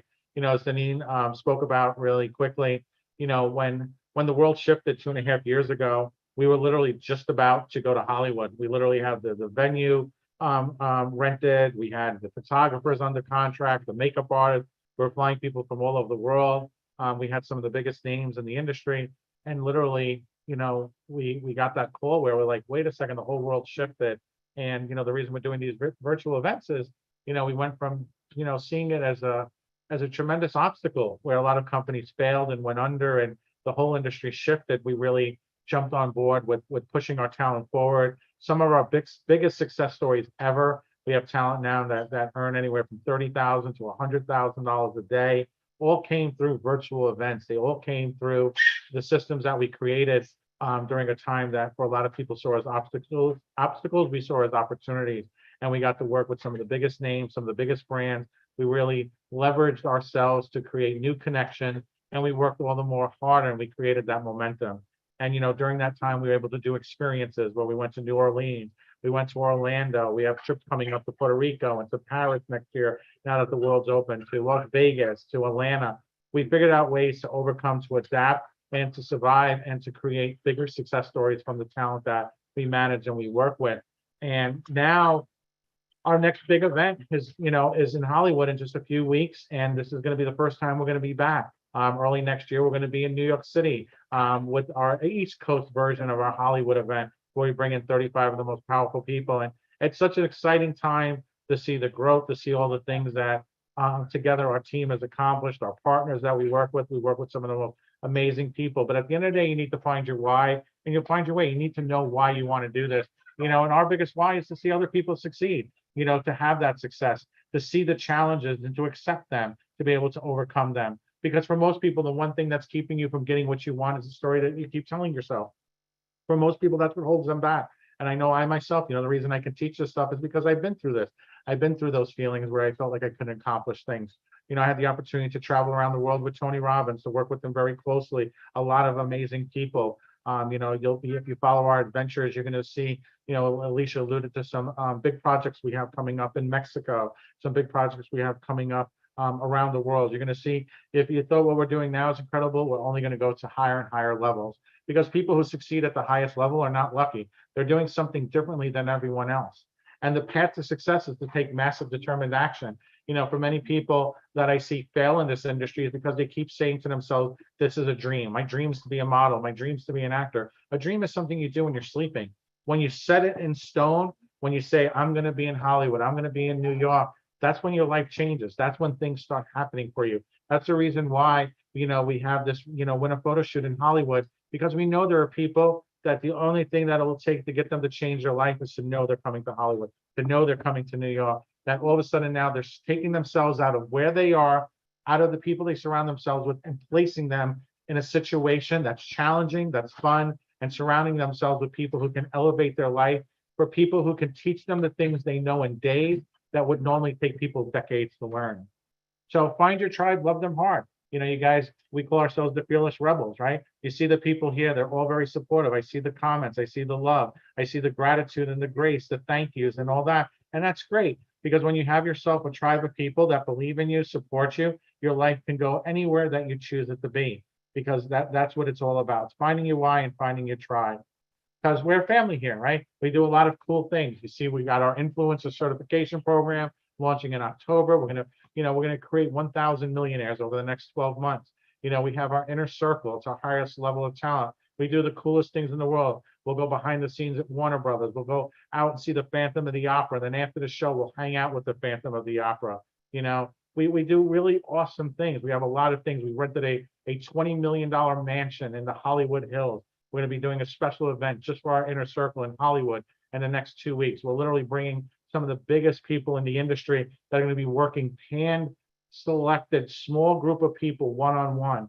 Like imagine being able to sit down. Imagine your goal was to be the greatest basketball player in the world, and you could sit down with a Michael Jordan, shoot ball with him, really go back and forth, or a Tiger Woods, or the vice president of Warner Brothers, really getting somebody that sits and listens and is able to really help elevate your life, change your career. And that's what our inner circle is all about. And, you know, working with our talent at all different levels, whether somebody's brand new to this industry or somebody's been doing this for 20, 30, 40 years. We work with all levels of talent. We represent talent nationwide. Age doesn't matter. Location doesn't matter. We're here to create the stars of tomorrow.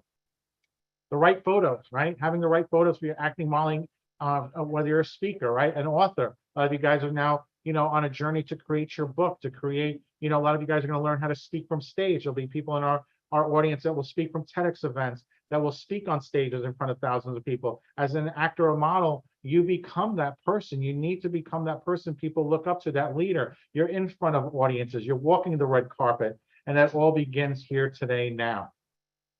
Our next big event that we're going to be doing after Hollywood, our largest event, we do have smaller experiences in Las Vegas and in Miami and in Fort Lauderdale. But our next big event is going to be in New York City. Okay. And this is going to be the biggest event we've had in 2.5 years, next to our Hollywood event. For those of you who've never been in New York City, not only you're going to have the opportunity to sit down with 35 of the most powerful people in the entertainment industry, but we're also going to be putting on a fashion show, and size and measurements don't matter. Okay. But this is going to be for everybody who's had a dream to be able to walk that runway, to be able to participate in something like that, to be able to have the confidence of saying, I did it. Right? It's like walking on fire. It's like jumping off a pole. It's like being able to do something incredible. We're going to give everybody the opportunity to do that in New York City. That's going to be a part of the experience. And not only that, but we're going to face our fear. We're going to actually, you guys that are get the opportunity to come to New York City, you're going to have the opportunity to actually be trained by two of the most famous stand-up comics in the world, where they're going to be training you on improv. They're going to be training you on stage presence, and you're going to actually have the opportunity to perform live in front of a live audience in New York City. So not only will you have the opportunity to come out and get your photos done, not only will you have the opportunity to network, but you're also going to have the opportunity to actually perform and start building an incredible resume. And for some of you guys, you might be terrified of this, but that's okay, because now you're falling back into that mindset, right? You have to be able to face your fears. You have to be able to do it. And if you're getting trained and working with some of the best people in the industry, this is a great opportunity for those of you who have the opportunity to listen to Nadine's presentation yesterday.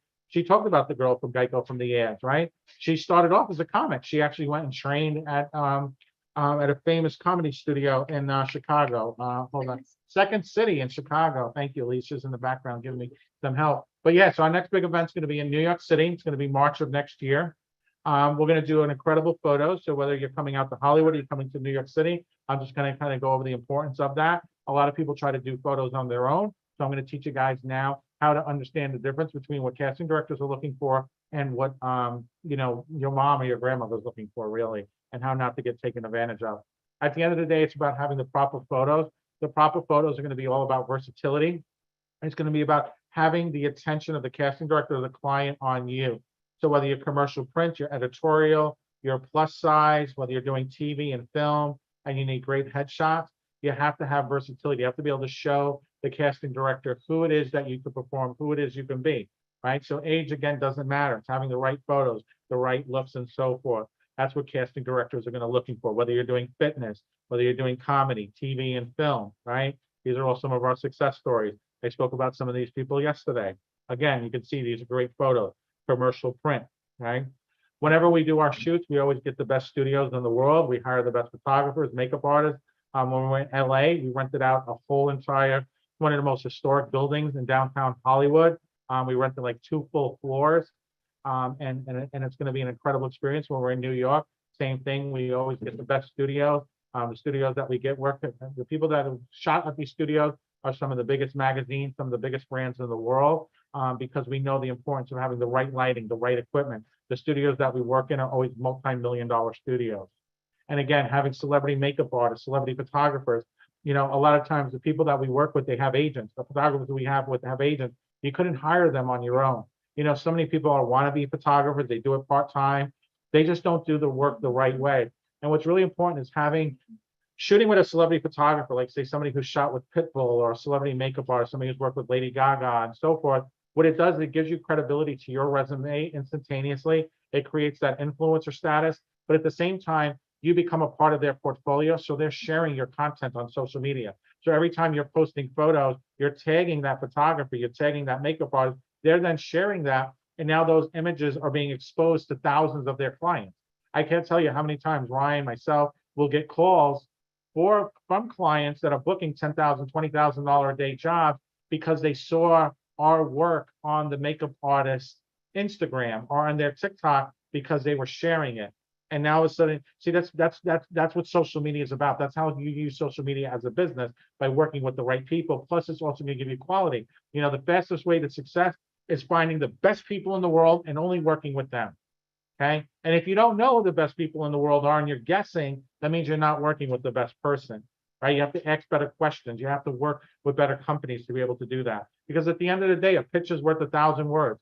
Casting directors see thousands of photos every day. They have the ability to know who can book a job, not just by looking at their portfolio. So if you just want to stand from the thousands of freelance models that are discarded every day, you must make sure your photos are of excellent quality and that they grab the attention of the casting director or client. Right? It's having the right photos. It's not photos that your mom or your grandmother or your significant other approve of. It's of what is industry standard. Okay. These are industry standard headshots. These are the photos that stand out. You can see the versatility. You can see your attention is brought to the eyes. It's brought to the facial structure, the bone structure. You can see these types of characters they can play. A doctor, a lawyer, a police officer. They can play the good guy, the bad guy, right? The princess. They could be in Lord of the Rings, the lady in the center. While at the same time, she can also play a doctor. She can play a president. She can play a lot of different roles. Having the right lighting, the right equipment, the right photographer. This is a process. It's not just as easy as pointing and clicking, because at the end of the day, you need to grab the casting director's attention. That is the only goal, okay? And when you have the right photos, you become the person an agency wants to sign, because now you make their job easier. So whether you're editorial, high fashion, and so forth, you have to have the right photos for your agent to work with.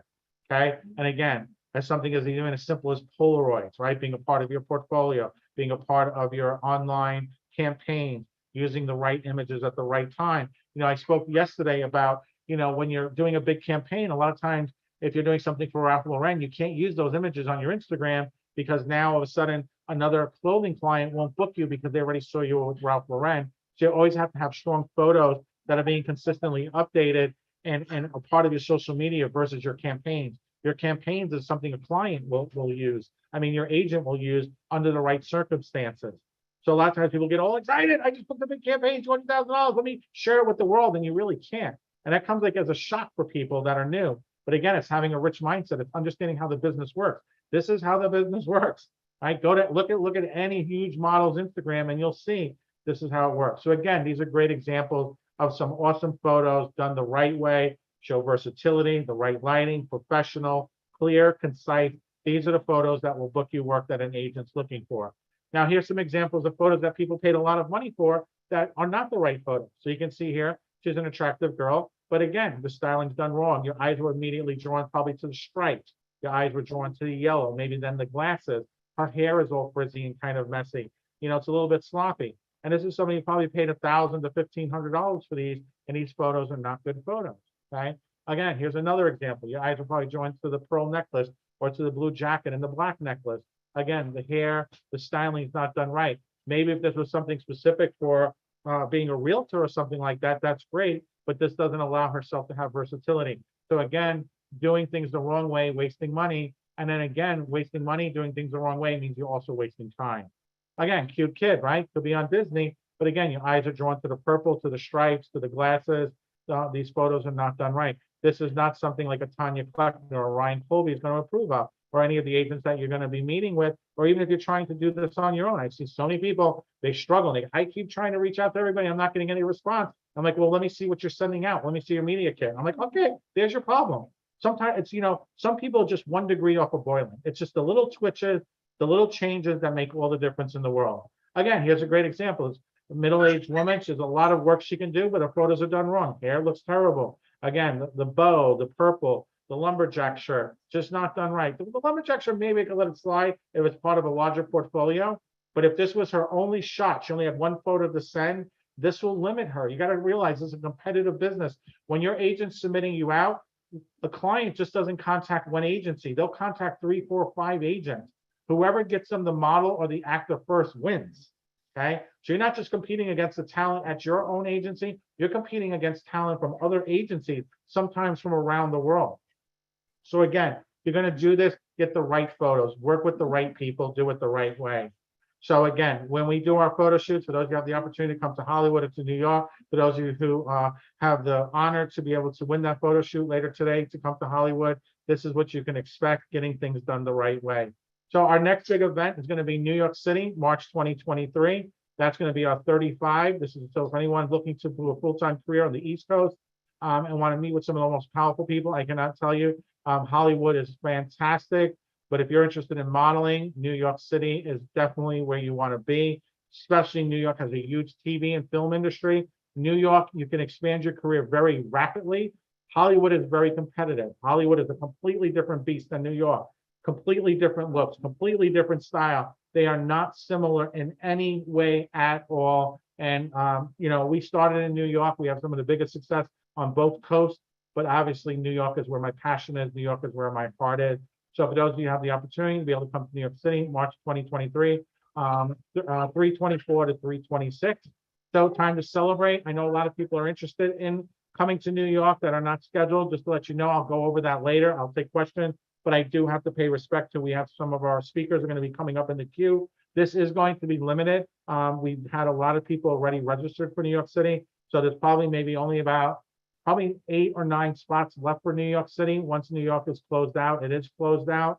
But with that thought in mind, if anybody, for those of you who have the opportunity to win the photo shoot in Hollywood, if for some reason you wanted to use that shoot to come to New York, I will make that available to you. So you can choose whether you come to Hollywood or New York, okay? If you like that, put a 101 in the comment. If you're interested in coming in New York, put a 101 in the comment. If you're learning a lot today, put a 101 in the comment. Let's blow those comments up.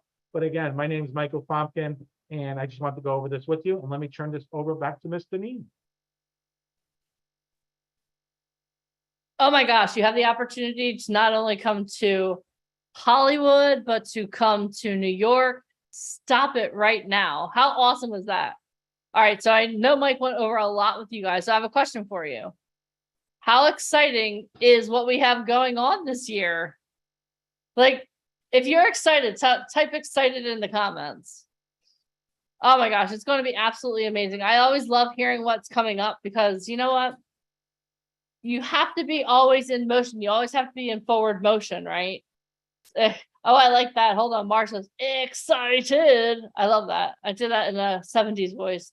No, but guys, how awesome was it? I mean, how many of you understand again? Oh yeah, right. What did you guys learn? Thank you, Murphy. Murphy's keeping me on track. Like, Denise, we learned a lot too. It's not only exciting things, but how many of you, when Mike was going through the different headshots, like how many of your minds were expanded to, oh my gosh, I thought that was really good. And now I understand why it's not good. I had a conversation not too long ago with someone. She's like, oh my gosh, let me show you some photos I took. And I was like, I always err toward being nice because I'm like, oh my God, I just want to love everyone. And I had to give some hard advice, but you know what? Like the thing is like our job isn't to tickle your ears. Our job here is to teach you something. So tell me a little bit, like what was the biggest thing that you learned from the presentation that Mike just did right now with the headshots and all of that? Yeah, it made me look at my headshots, right? How many of you are going to go back and take another look at all of the photos that you've ever taken? And you're like, okay, you know what? Let's see. Okay, you know, maybe this one, not so good. I know, right? What not to do, right? So many times people will tell you what to do, but sometimes learning what not to do is just as effective, right? Yeah. Let's see. Headshots are very important. Your headshot speaks volumes for you. Having a good headshot is also going to be really important when you move on to being an influencer and a partner with us as well, right? Because you have to be able to present yourself. Because like if you think about it, no matter, and oh Murphy, I've been hiding behind my glasses. I have that. I go through those phases too. But you know what? Something I've learned, like you use instead of using your glasses as a mask almost, kind of use them as like a prop, right? How you can use them as a prop too, right? Yeah, how to make your pictures look better and more beautiful. Headshots are very important. And what you wear is so important too, right? What you wear is so important because so many times, like we did a photo shoot not too long ago, and someone wanted to wear like a cow print to the shoot. And if any of you know Ryan, you've met Ryan Colby, he was like, "Oh no, ma'am, don't even think about it." And he got so serious. I was like, "Oh my gosh, that's crazy." Yeah, use your glasses, hide behind my shades a lot. Well, guess what, guys? I don't want you guys hiding anymore. I see a lot of people hiding. Let's not hide anymore, right? Hold on. I saw a good comment here that I wanted to share. Jenny, you can send me a text message or an email asking me that question. I'll answer that. I don't want to get people confused. Okay, how important is it to have your booster shot? So this is what I want you guys to understand. This is like if you're going to Hollywood, if you want to get booked for work, you do need to have your be vaccinated. Okay. And so yeah, so that I think that answers that question. Let's see here. I had to get comfortable in my own skin, right? Makeup, lighting. Yeah, all of those things are really important. Yeah, it's the brand too, right? How many of you love, like, I know I love wearing like Nike shirts, or I like, obviously I'm branded Truth Management, so that would be okay. But I like to wear like branded shirts and stuff like that too. Do not go into a Photoshop. Yes, thank you, Wendy. Yeah, when you go into your photo shoot, make sure that you're well rested, right? Because that'll show up in your photos. Yeah, that's so true. That's definitely very true. All right, I'm wondering why I was chosen and what for. Carrie, if you're referring to why you're here, stay with us till the end, because you know what we're going to do? We're going to go over all of that and more at the end of the day, okay? We still have so much coming up. Our next speaker works with the New Orleans Saints. He works with every NFL brand. And when he first started doing what he does, he wasn't born into that life. Okay, let me just put it that way. He was not born into that life. And what he's going to share is he's going to share with you guys how to go from where you are right now to where you want to go. Okay. And we're going to respect his time. I'll bring him on in just a couple minutes. But everything was meant for a reason. Watch something funny before going into an audition in case you don't wake up your rest. Yeah, you know what? But all these things that you guys are talking about, it's all part of your mindset, right? It's all part of having a growth mindset, a millionaire mindset, right? Mike talked about that in his previous presentation, right? Everything is meant for a reason. So when you always have to remember that you have to rise above your circumstances. Okay, how many of you have stuff going on in life today? Raise your hands. Right? Yeah, so, yeah, we all have stuff going on in life, but you know what? Your job is to rise above the circumstances. And I want to give yourselves a hand clap also. You rose above any circumstances you may have and you're here today. That's awesome. Yes, I dropped it for you. Oh, thank you for dropping it for us. Do you accept the accommodations? You know what? This is what I'm going to do. I'm not going to answer any more questions about vaccinations or anything like that. We can talk about that on a one-on-one basis instead of answering all these questions. Okay. Okay, so why don't we do this? I think that how many of you need to get up and move around a little bit? Maybe you need some hydration. Okay, so let's all stand to our feet right now. What we're going to do is we're going to get our blood moving, because I know that our next speaker is going to bring you full energy, and I want to make sure that you bring him full energy, okay? So I did warn everyone that this is not a pantry party. So everyone, please stand to your feet. Everyone, please stand to your feet. All right, so this is what we're going to do. We're going to do one of my favorite exercises, okay? I'm going to get your blood pumping before our next guest. So this is my favorite thing. It's called the Running Man, okay? So this is what you're going to do.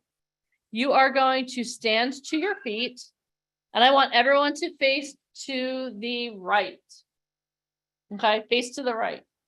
And this is, but look, before you do that, look at the camera. This is what I want you guys to do. Okay, here, let me change my camera angle a little bit. What you're going to do is you're going to be going like this, okay? You're going to move your arms at a 90-degree angle as fast as you can. You're not going to be moving your whole body. It's literally just your upper body, just your arms, okay?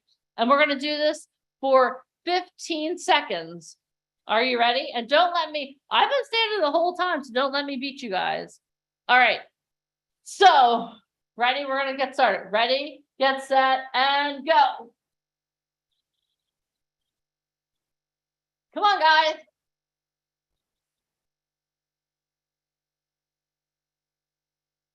Okay, and stop. Woo! You feel your blood flowing? How good does that feel? Does that feel good? All right, well, we can't do one side without doing the other. Life is all about balance, right? So everyone turn to the left. Left foot forward, right foot back. We're going to do the same on the other side. And give me twice the intensity that you gave me last time. Okay, are you ready? Get set and go. Fast as you can. 15 seconds.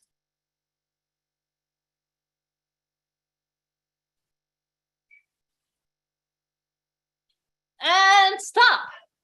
Woo, shake that out a little bit. How good do you feel? Do you feel like you could take on the world now? I know I do. Okay, everyone hydrate. Everyone get some water. Take a good sip of water.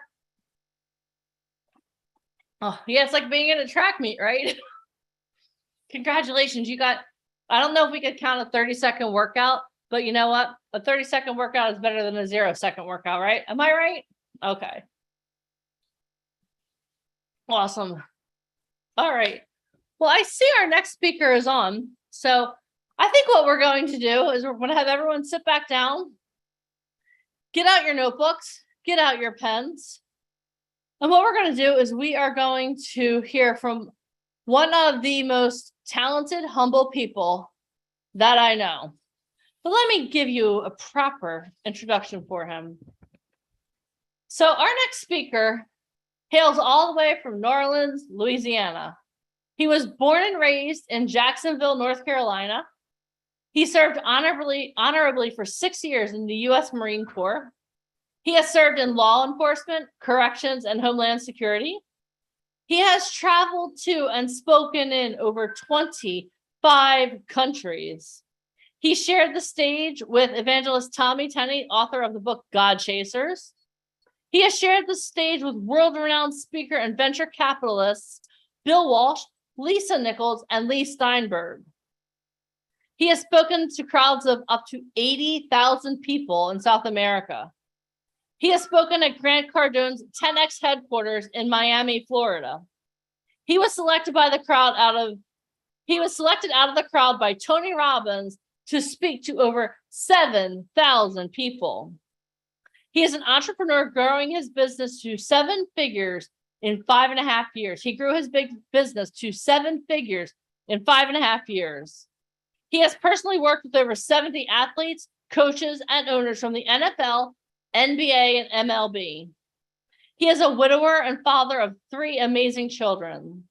He loves to speak and is here to teach you how to take life's pain and breakthrough by turning it into purpose. How many of you would like to experience breakthrough in areas of your life today? Say yes in the comments. If you would like to experience breakthroughs in your life, say yes in the comments. How many of you would like to reach levels of growth that you have never reached before? Say yes in the comments. How many of you would like to work with an expert like that? So this is what I want you guys to do. I want you all to stand to your feet and give a warm round of applause to the one, the only, Joseph James. All right, everyone, how y'all doing? We're Can y'all doing hear me amazing okay? now that you're here. How are you? I love it. I just want to thank you so much, Ms. Deneen. Thank you, Michael. Thank you, Alicia.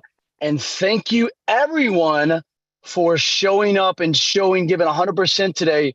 Listen, y'all, I hope y'all are ready to bring it because I sure am. I'm so excited to be here. And thank you guys for taking the time out to invest in yourself. Give yourself a round of applause. Give yourself a clap. You deserve it. Pat on the back. If you got a neighbor with you, rub on the back. All right. All right. I want to see, are y'all ready today? I want to see some yeses in the comment. Are y'all ready? All right. Love it. Love it. Zandra, Astia, Erica. Yeah. Yes. Yes. Love it. Love it. Love it. Listen, if you will open your mind right now, today can be absolutely life-changing. I'm sure it already has been. but I know today, without a doubt, today can be and will be life-changing for you guys. Okay. Those are very powerful words. Would you agree? You can just raise your hand.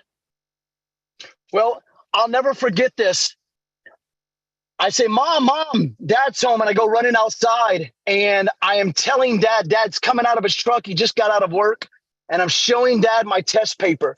Dad, look, I made an A-. I'm so excited about my spelling test. And he looks at it and says, it's not good enough, son. You should have made an A+.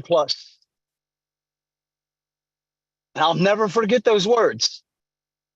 Those words haunted me because I kept on hearing them over and over and over again. I dealt with the verbal abuse, dealt with the physical abuse. I grew up hating my father. When my mom died, when I was at the age of 26, my mom passed away, and I really wished it was my dad. But I knew there were things going on in my life that I could not stay there. I knew I didn't want those ever haunting words of no, that's not good enough. No, you'll never amount to anything. No, no, no. I got tired of hearing it. And I knew I had to take that powerful word of no that haunted me and turn it into a strong and amazing yes. 14 years after my mom passed away, even with all the hatred, my dad passed away, my best friend, but only to be preceded by my wife passing away 22 days after him. My life was shook to the core. Had no idea what to do. I was always looking for the approval. I was always looking to the outside of what other people were saying. But I knew I had to get something different. I knew everything that I needed was deep inside of me. Hey everyone, my name is Joseph James. I am the creator of Alpha Leadership. I'm a leadership coach redefining one's self-improvement and approach to leading in response to unpredictable challenges in life. And I want today, I'm not just going to tell you, we all hear things about being successful, right? Everybody knows how to be. If you know how to be successful, I just want you to put a 1 in the comment. If you know what it takes to be successful, truly. Good. Okay. I want to do something. Let me go back to this gallery view here. I want to pick on somebody. I want somebody, if somebody's willing to be vulnerable and let me ask them a question, I want you to raise your hand. First person raises their hand. Okay. Miss Marja, is that how you say it? Miss Marja Simon? Can you unmute her, Janine? Done. There we go. Hello. Am I saying your name correctly? Yes. Awesome. I want to ask you a question. Do you feel you're successful? Yes. Okay, great. And why do you feel that way? Because I have a plan for my life that I'm constantly working on, and I'm improving every day. And every day that I wake up, I'm automatically successful. And I have a clear vision for my life. I am making an impact in other people's lives. And when I look at where I was and where I am today, I've made forward progress. Awesome. Thank you so much. Thank you. Christopher McClendon. I'm only going to do 2 or 3 people. Janine, can you unmute Christopher? There we go. Yes, sir. How you doing, brother? Doing well. How are you? Doing great. Would you consider yourself successful? Yes. And why would you consider yourself that? Because no matter what life throws at you, you just keep pushing and striving, and you're better than what you always, every time you level, there's a level that life teaches you. You leveling up on the things like in your past, and you learn from those mistakes. You learn from the algorithms or the outcomes of it, so you can be better. Like she said, is there to teach you. So I don't look at success as you got to have all these materialistic things to be successful. It's what you're learning is what makes your success. Love it. Love it. Love it. Thank you. Thank you. All right, everybody go ahead and put your hands down, hit that button in the chat. We'll do some more here in a little bit. But I want to talk to you guys today, not about being successful. I want to talk to y'all today about not being successful. We can Google all day long. We can YouTube, we can research what it takes to be successful. But a lot of people don't talk about the fact of why we're not successful. And one of the reasons, and we got to hear from two people, one of the reasons why I feel that people are not successful is they don't define what success is. We just brought on Marjan and we brought on Christopher, and they told me what their success is. Okay. How many of you feel, and y'all can just raise your physical hand, how many of you feel that making money, any amount, is success?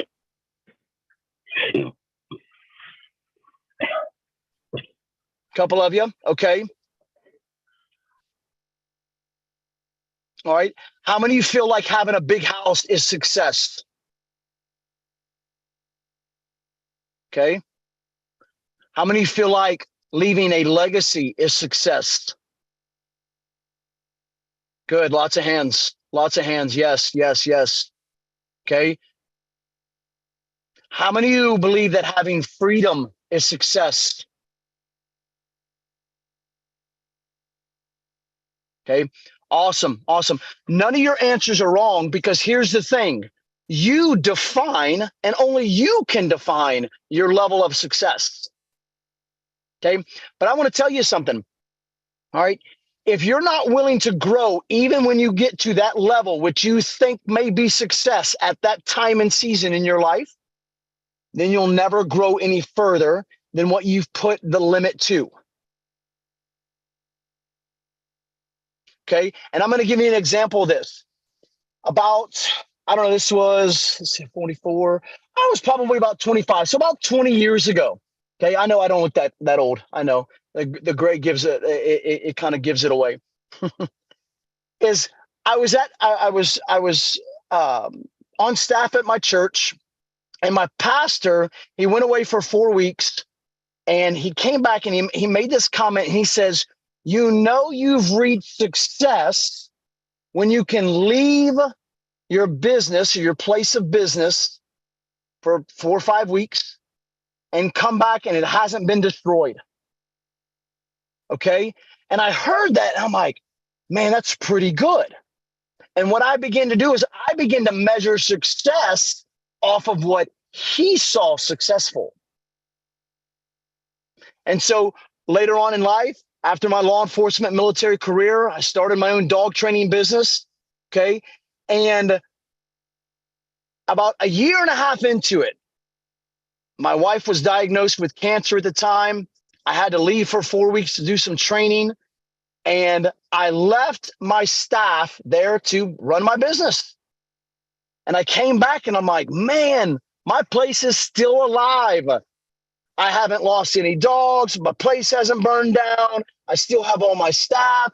And I'm like, I must have reached the level of success. I mean, how many would you agree? How many would you agree that would be a level of success? Yeah, several of you. Okay. And that's how I measured it.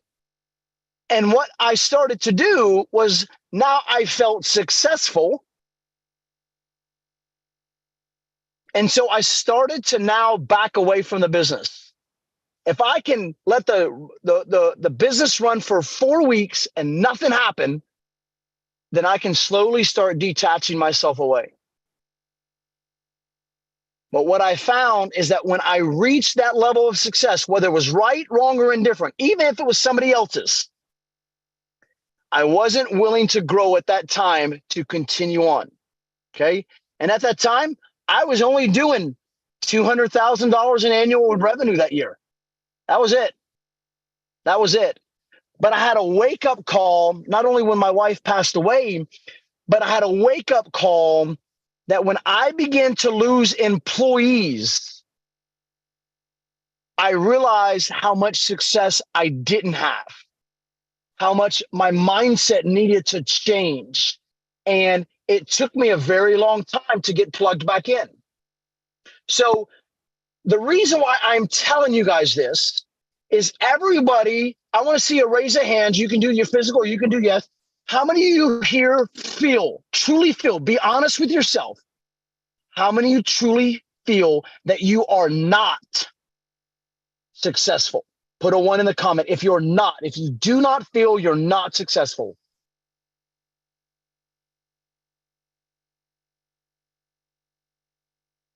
Yeah. Well, I want to tell you guys, number one, thank you for your integrity. Thank you. I commend you for that. Okay. Listen, room for improvement does not mean you're not successful. Here's the thing. I want to tell you this right now.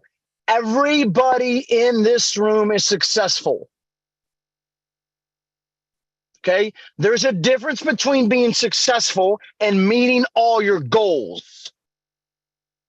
There's a difference between being successful and hitting all your limits or reaching everything that you wanted to in life. The fact that you're here and you showed up, is that not success? Of course it is. We look down on ourselves because we look at other people and measure our success, or we measure success based off of them. And we feel that, man, if I don't have 3 cars in the driveway and I haven't bought my house or my mama house and my sister house, then I must not be successful. But that's false. The fact is everybody should have the mindset right now that I am successful. I am successful. It doesn't matter if you have reached the level that you want to completely reach. You should still have the mindset of I am successful. I heard this question the other day. It says, how many of you in here are millionaires? If you're not a millionaire, or let's see, if you are a millionaire, type a 1 in the comment. If you're a full-blown millionaire, type a 1. Okay, awesome. Okay, well, everybody here is a millionaire. You either have $1 million or $1 million excuses, but you're still a millionaire. Come on, if I could hear y'all, I know y'all shouting and amening on that one. I see you, Carolyn. I see you, girl. Listen, we can't measure success off of other people. That's number one. You can't. But you do need to define what success is. Now, have I reached the level of success that I want to? Not in all areas, no. I may not until I die, and that's okay. But guess what? All right, I have 3 children. My daughter is 14, my middle son is 12, and my youngest baby is 4. I am a successful father. I may not be the best in the world, but I'm successful. Why? Because every day I get to wake up and take care of those children as my own. Every day I get to go to work. Every day I get to do something that I choose to do in steps of progression to be successful. Someone says, Disha says, I'm successful all because I fell in love with my success first. Not yet, but I am working to get there to income bracket. I have reached every area of my, yes, absolutely. Okay. So number one, you've got to first think I am successful. Okay. You've got to define what success means to you. If success to you is having 2 houses, okay, that's fine. If success to you is making 7 figures a year, great. Okay. If success to you is being the best mother that you can be, great. That is your level of success. But I will tell you this, don't limit your belief system once you've gotten to that point to now not expand to even greater. Because guess what? I'll tell you this firsthand. All right. In 2018, I was doing $290,000 in revenue in my business, and I thought that was success. And I did one thing different.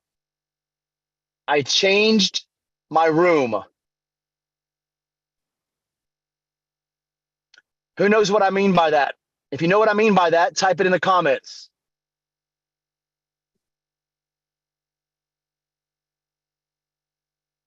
Who knows what I mean? You can type it out. I changed my room. There you go, Marja. I changed who I was around. When I reached the level of 7 figures, I began to hang around with people that were doing more than 7 figures. I was changing my room around of being around people with 8 figures, being in rooms with billionaires. Okay. How many want to be in a room with multimillionaires, if not billionaires? Raise your hand. Okay. Let me tell you something. It doesn't matter how much money you make right now. Okay. Find a way to be in those rooms. Find your way to be in a room with another model, another actor, another musician, because their mindset, it's not the fact of how much money they make. It's not how many contracts they have. It's the mindset that they used to get where they're at.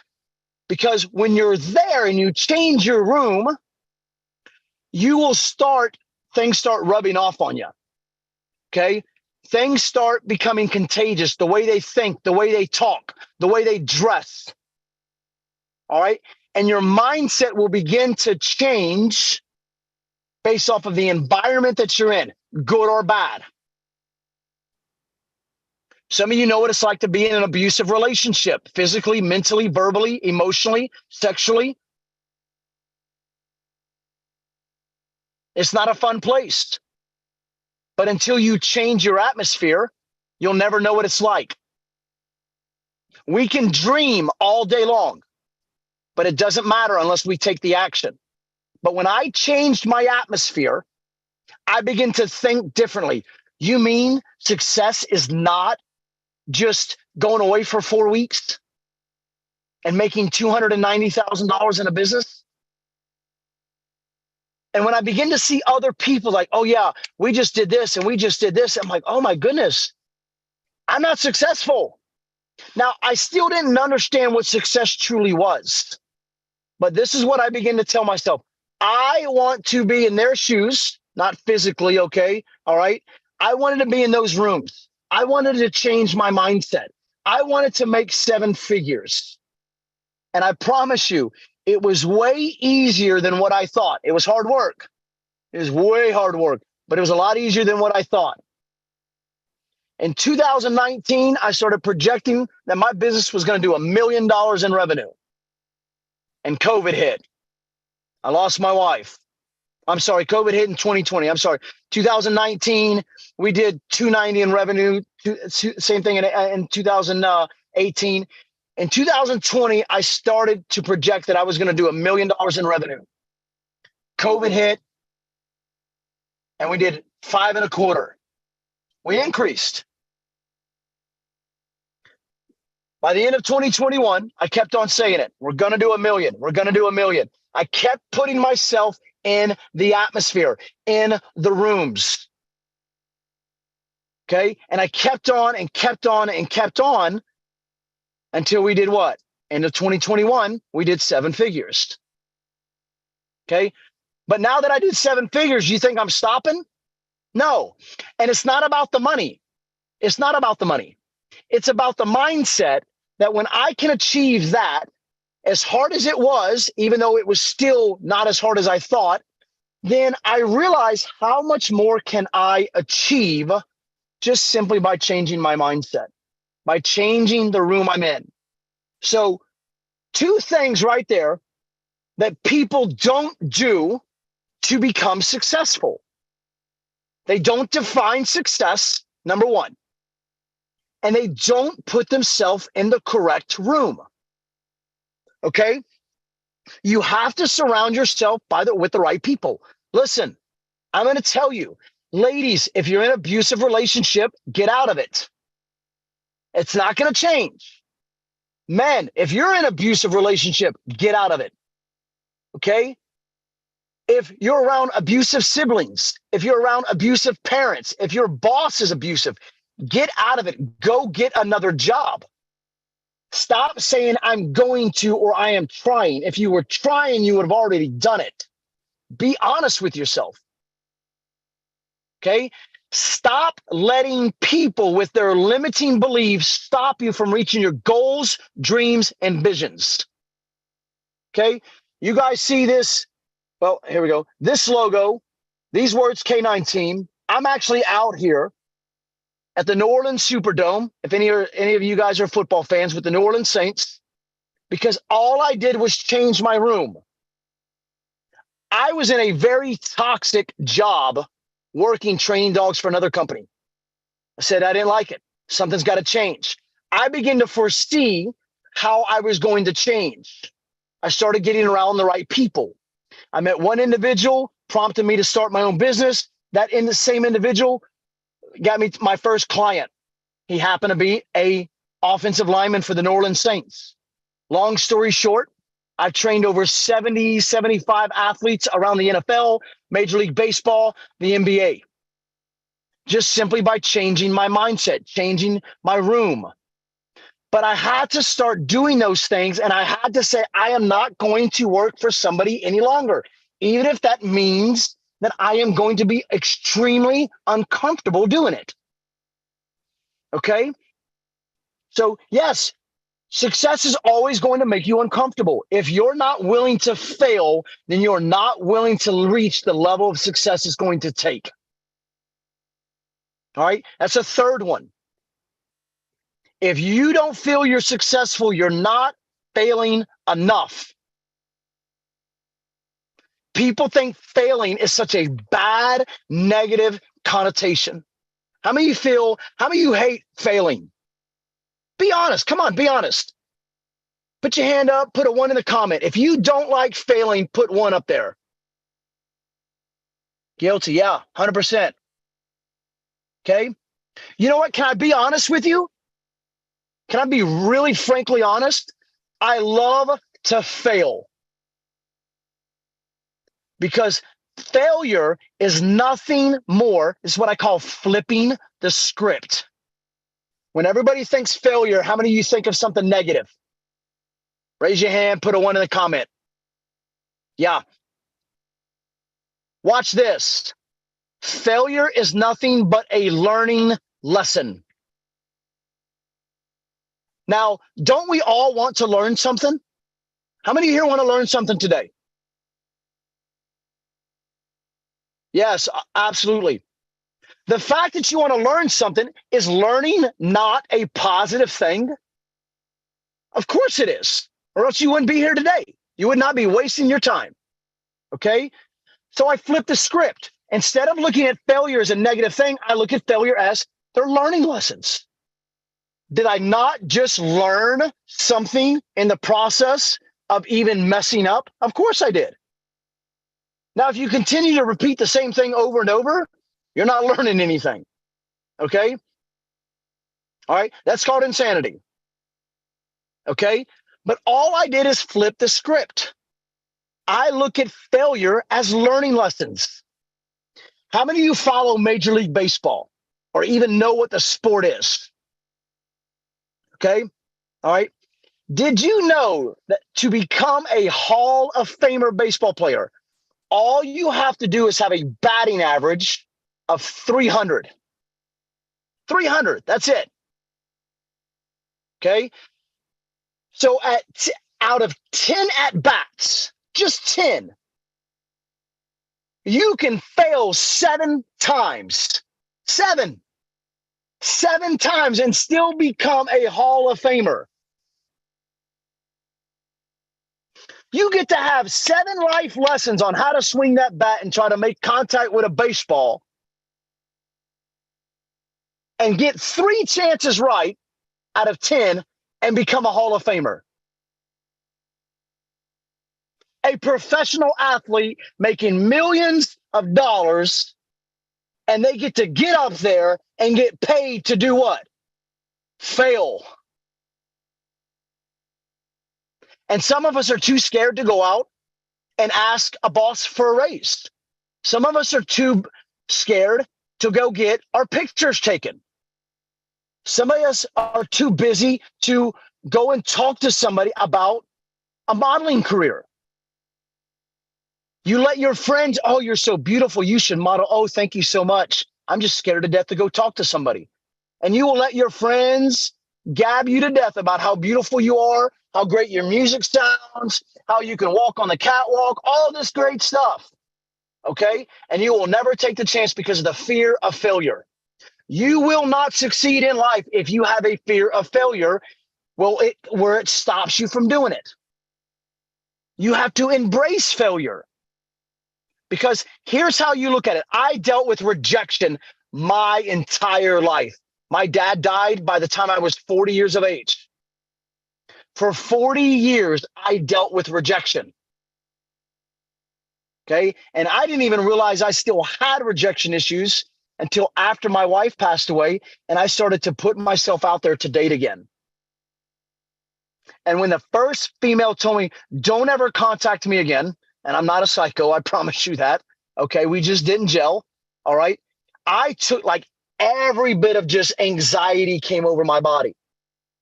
I remember where I was at, what time of the day it was, what day of the week it was, and what I was wearing. It hit me that hard. It was a trauma response. I realized I still had rejection issues, even after being married for almost 15 years. But I let those things create fear, which I would not get into sales. Why? Because you hear a lot of no's in sales. How many have heard, how many have tried to go out and get modeling contracts or careers, and they said, no, you're not the one? Type of one if that's you in the comment. Some of you are raising your hands, yes. Okay, let me tell you how to look at it differently. It's not that you're not the one. It's that they aren't the one. Think about that. They aren't the one for you.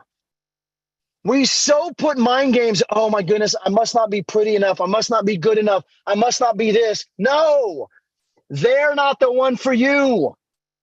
That's not the one that God wants you to have.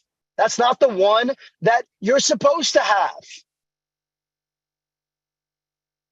Okay, y'all have to learn. You need to learn. I won't say you have to. You need to learn the art of flipping the script. Okay, I'm going to keep moving. All right. So number one, you haven't defined success. Number two, you haven't surrounded yourself with the right people. All right. Number three is the fear of failure. You got to have the fear. You've got to fail. Not the fear of it. I'm sorry. You have to fail. Flip the script. Okay. Another one. We've talked about it all this whole entire time. Positive mindset. You have to. I have a saying. Change your mindset. Change your world. If you will start changing your mindset, Michael said it earlier. One minute little thing can have somebody viewing you completely different. Completely different. Okay? The way you show up in life. All right? It is so easy to think negative. You almost don't even have to think to do it. It's actually a challenge to think positive. You turn on the news, negative, negative, negative. Whether it's in the White House, the purple house, the pink house, the black house, the yellow house, it don't matter. It's negative everywhere. This channel and this news channel and this football channel and it doesn't matter. Social media. Some of you are on social media just for the simple fact of looking at things in a negative manner. Stop it. You're not going to go places in life. And if you are, you may get certain places, but I promise you, when you fall, it's going to be rock hard. I promise you. And it won't be because of failure. It won't be because of a bad business deal. It'll be because of your character and your mindset. Okay? One of the last ones right here, and I'm going to take some questions, is here's one of the biggest things. One of the biggest. All right? You don't manage time.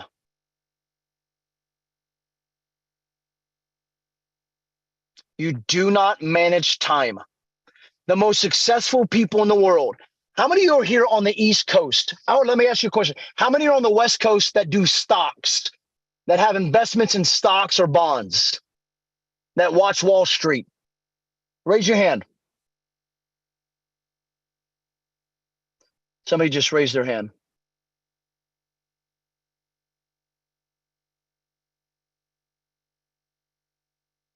Okay. Did you know what time does a stock market open? I think it's 7 a.m. I might be wrong. Okay. 7 a.m. on the East Coast. What time is that on the West Coast? 4 o'clock. Okay. 4 o'clock. If you're not up at 4 a.m. on the West Coast and you wake up at 7, the stock market has already been open for 3 hours. 3 hours of people around the world doing work, making money. Listen, what is one thing, and you can type this in the comments, whether you're black, whether you're white, whether you're Hispanic, whether you're Asian, whether you're Middle Eastern, no matter what demographics you come from, no matter how much money you have, whether you felt like you were born into a rich family or a poor family, what does one thing that everybody has the same of, regardless of all those things? What's one thing that everybody in the universe has the same thing of? Time, time, time, time, time. Everybody has 24 hours in a day. If you are saying you don't have the time, more than likely, you're not managing your time. Okay? When I had a chance to start my dog training business, I didn't know how to really use Facebook. This was 2016. Okay? TikTok didn't exist. I barely had an Instagram. LinkedIn wasn't what it is today. There was no Snapchat. There was Periscope, Facebook, and Instagram. And Instagram, you couldn't do videos. It was just a picture and a post. But I knew I wanted to be successful in my business. And this is what I did. Okay? I followed the advice of one person. Gary Vaynerchuk said this. He says, if you have a career and a passion, and you want your passion to become the career, you work your career from 8 to 5. You got to put food on the table, right? But then from 7 o'clock at night till 2 a.m. in the morning, you work that passion until that passion becomes that career. For 6 months straight, I got up at 6:30 every morning. I got my kids ready for school. I took my kids to school. I came home and I trained dogs for another company. Okay. I didn't want to work for them anymore. I'd train until 7 o'clock at night. I'd come home. I'd eat dinner. I'd let my wife work with the kids on homework. I'd spend about 30, 45 minutes with my kids. I'd put them in bed. And from 10 p.m. till 3 a.m. in the morning, every night for 6 months, I worked on my business. I worked on how to grow Facebook, how to do Instagram, how to create videos. 6 months straight to grow my business. So I didn't have to work for that company anymore. Some of you may take longer. I don't know. What are you willing to do to manage your time correctly? Now listen to me. I'm not saying don't have family time. I'm not saying work yourself in the ground where you can't enjoy the things of life. Okay? But do yourself a reality check. Okay? How much time are you spending on social media doing this? How much time are you spending on dating apps, swiping left and right? How many hours a day are you working on your craft to become a model, a musician, an actress, an actor? Okay. I speak around the world. Okay. I know Deneen said 25 countries. I think I'm up to 30 something now. London, South America. Okay. This is before, a lot of this was before social media ever even existed. All right. And I'm rebranding a lot of things. So you don't see a lot of followers, and that's okay. I know my message is heard. All right. But I work on my speech multiple times a day, because multiple times a day, I may be in a different place speaking to a different group of people. All right. I don't talk about success a lot. I talk about a lot of other things. But I wanted to deliver to you guys today the things that don't make people successful, because everybody is always talking about the things that make them successful, and we all know it, but none of us are doing it. We're not. We may have levels of success, and that's great. But I guarantee you, if I said, do you all want $1 million? Everybody would say yes. Do you want the pretty house on the hills or in Beverly Hills or in the neighborhoods, or do you want a better place than where do you live? Do you want a better car? Do you want better health? Do you want, better behaved kids? I don't know. Maybe husbands, you want your wife to cook better. I don't know. Okay. All right. Wives, I know you want your husbands to clean the room better and lift the toilet seat. All right. Okay. We have to work on those things. We just do. And if we're not willing to put in the work, then don't complain when you're not successful and the person beside you is getting the contracts. If you're not willing to put in the work. Okay. Let me tell y'all something. I think this is, I want to clarify something. I had to start putting myself in rooms even when I didn't have the capability of doing it. I didn't have the money. I did not. Okay. I didn't have $10,000 to drop on a Grant Cardone seminar to be VIP. I didn't have it. But what I did is I would go online and I would search the free stuff. And I'd sit nosebleed section. Man, it's $97. I know I'll spend $97 on Dr. Pepper or Starbucks. Maybe I have to walk. Maybe I need to go get on a bike and ride my butt to work so I don't pay $100 worth of gas just so I can go to a seminar in my area. Now, Zoom calls all day long. You can jump on Zoom, Clubhouse, all these different things for free. And that's what I would start doing until my mindset started changing. All right.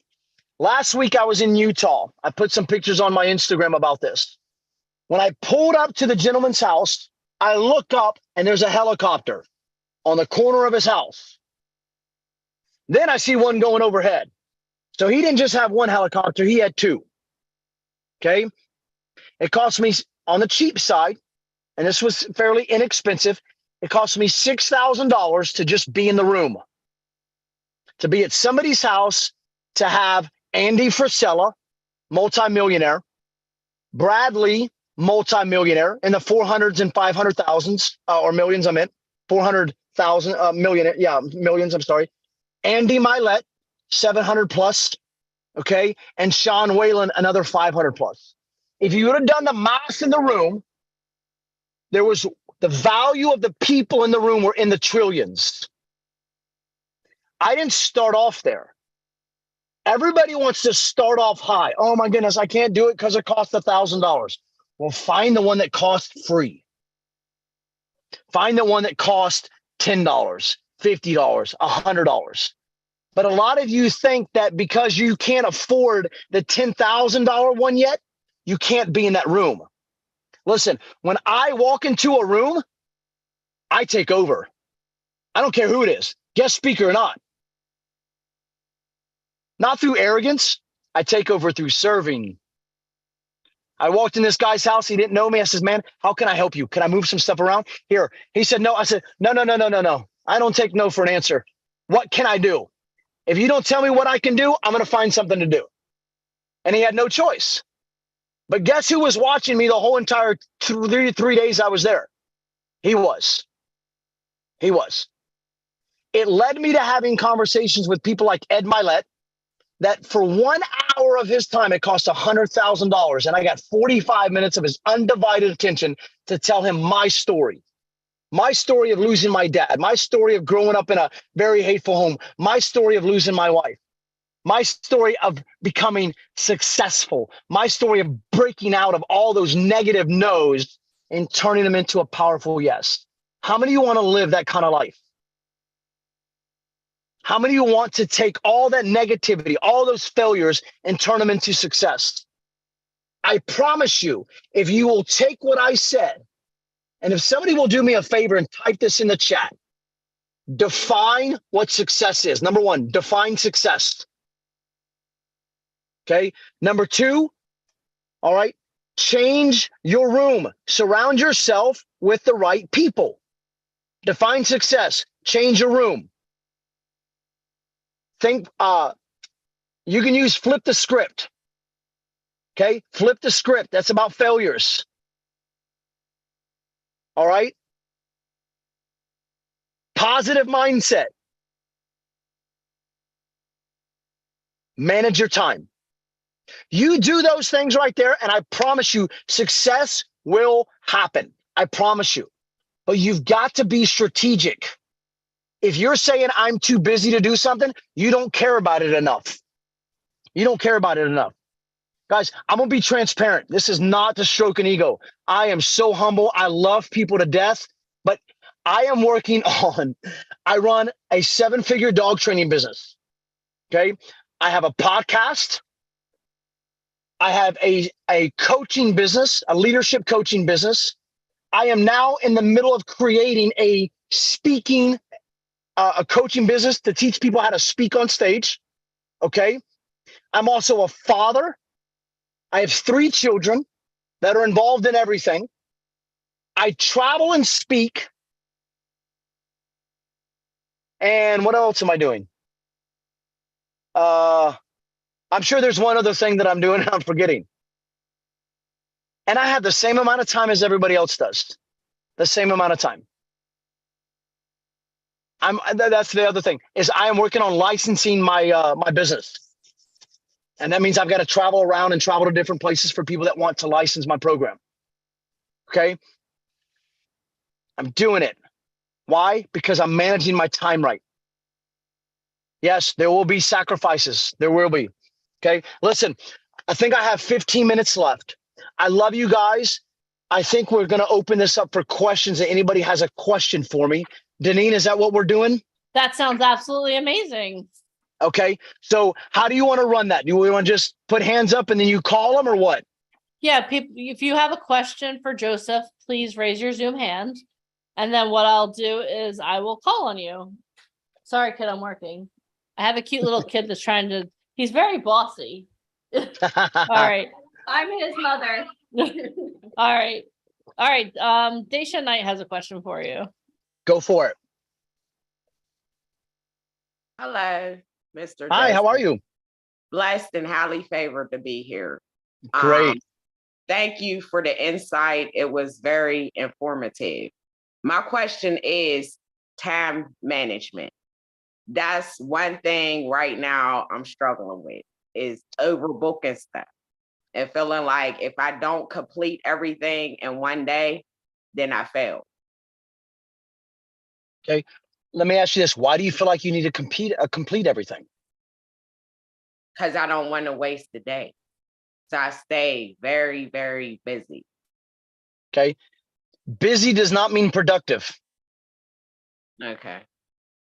Entrepreneurs battle that all the time.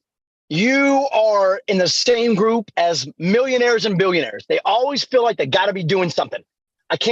Listen, I would get so fidgety if I was laying on a couch. I'm like, oh my God, oh my God, oh my God. I tell my fiance, I said, listen, and thank God to kind of share a little story. I'm happily engaged, love her to death. And well, thank you. Is I can't watch slow paced movies. She wants to sit on the couch and watch the love stories. And I'm like, oh my God, my brain's going crazy. I want to watch the John Wick stuff and the action stuff and Fast and Furious. That's how my brain goes. I got 5 guys up there and they're all chasing the same nut. Okay. All right. I'm serious. Listen, I'm transparent with y'all. It's like they see one nut and they all go for it. And they're like, oh no, there's a bigger nut over there. That's what's going on in my brain constantly. I have to tell myself that it's okay. I give myself permission. It's okay to stop and spend time with my family. It's okay for me to schedule an hour with my kids. It's okay. Because listen, I'm going to tell you something very, very true to my heart. I didn't realize this until my wife passed away.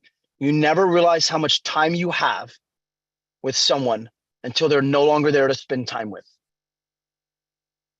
Can I share something? Yes, ma'am. I'm the 3rd platinum brain aneurysm surgery patient that's alive in the world. So the platinum that I have in my brain, it keeps me going like an Energizer bunny. Like I keep going and going. And the people that's been working with me, they're like, you have to rest, like slow down because you'll crash if you don't. I just stay busy from work to kids. I have 4. But remember, busy does not mean productive. And I'm going to write that down so I can keep telling myself that. Listen, do this, okay? Whatever, and this is for everybody. If you want to be on social media, fine. Designate 15 minutes. Whatever that it is, 15 minutes. If I want to read a book, 15 minutes. If I want to go grocery shopping, well, we know that takes more than 15 minutes, okay? All right. If I want to spend time with my kids, an hour, whatever the time is, schedule it. And don't beat yourself up because you didn't get to it. Because here's the thing. If you didn't get to it today, tomorrow's not promised. So why does it matter anyways? Okay. If you wake up tomorrow, God, thank you so much for waking me up. Guess what I get to do today? Okay. I get to go make that phone call that I didn't get to yesterday. I get to go spend time with my kids that I didn't get to. Manage your time. We have calendars and we have alarms on all our phones. Use them. Thank you. Thank you. Yes, ma'am. Yes, ma'am. You're welcome. I saw your alarms on Instagram or Facebook. Like you're like 2:45 a.m. I was like, holy mackerel. Yeah. Awesome. Well, thank you for your question, Disha. Let's see, Wanda Banks. Hello. Hi, Miss Can you guys Wanda. hear me? Yes. I'm sorry. James Joseph, that's your name? Joseph James. Joseph James, I'm sorry, I got it backwards. Listen, I'm here, I'm creeping at my job, but listen, you caught my ear. And my question was, when you were talking about, of course, don't stay in a relationship, abusive relationships. And my thing was, I was like in and out, and, you come out or whatever. And that's how I kind of like deal with it, like as far as like the healing, is either singing. And I'm glad that I get a chance to be able to be a part of, VIP. But, I just caught bits and pieces that I just wanted you to give me while I got this little time.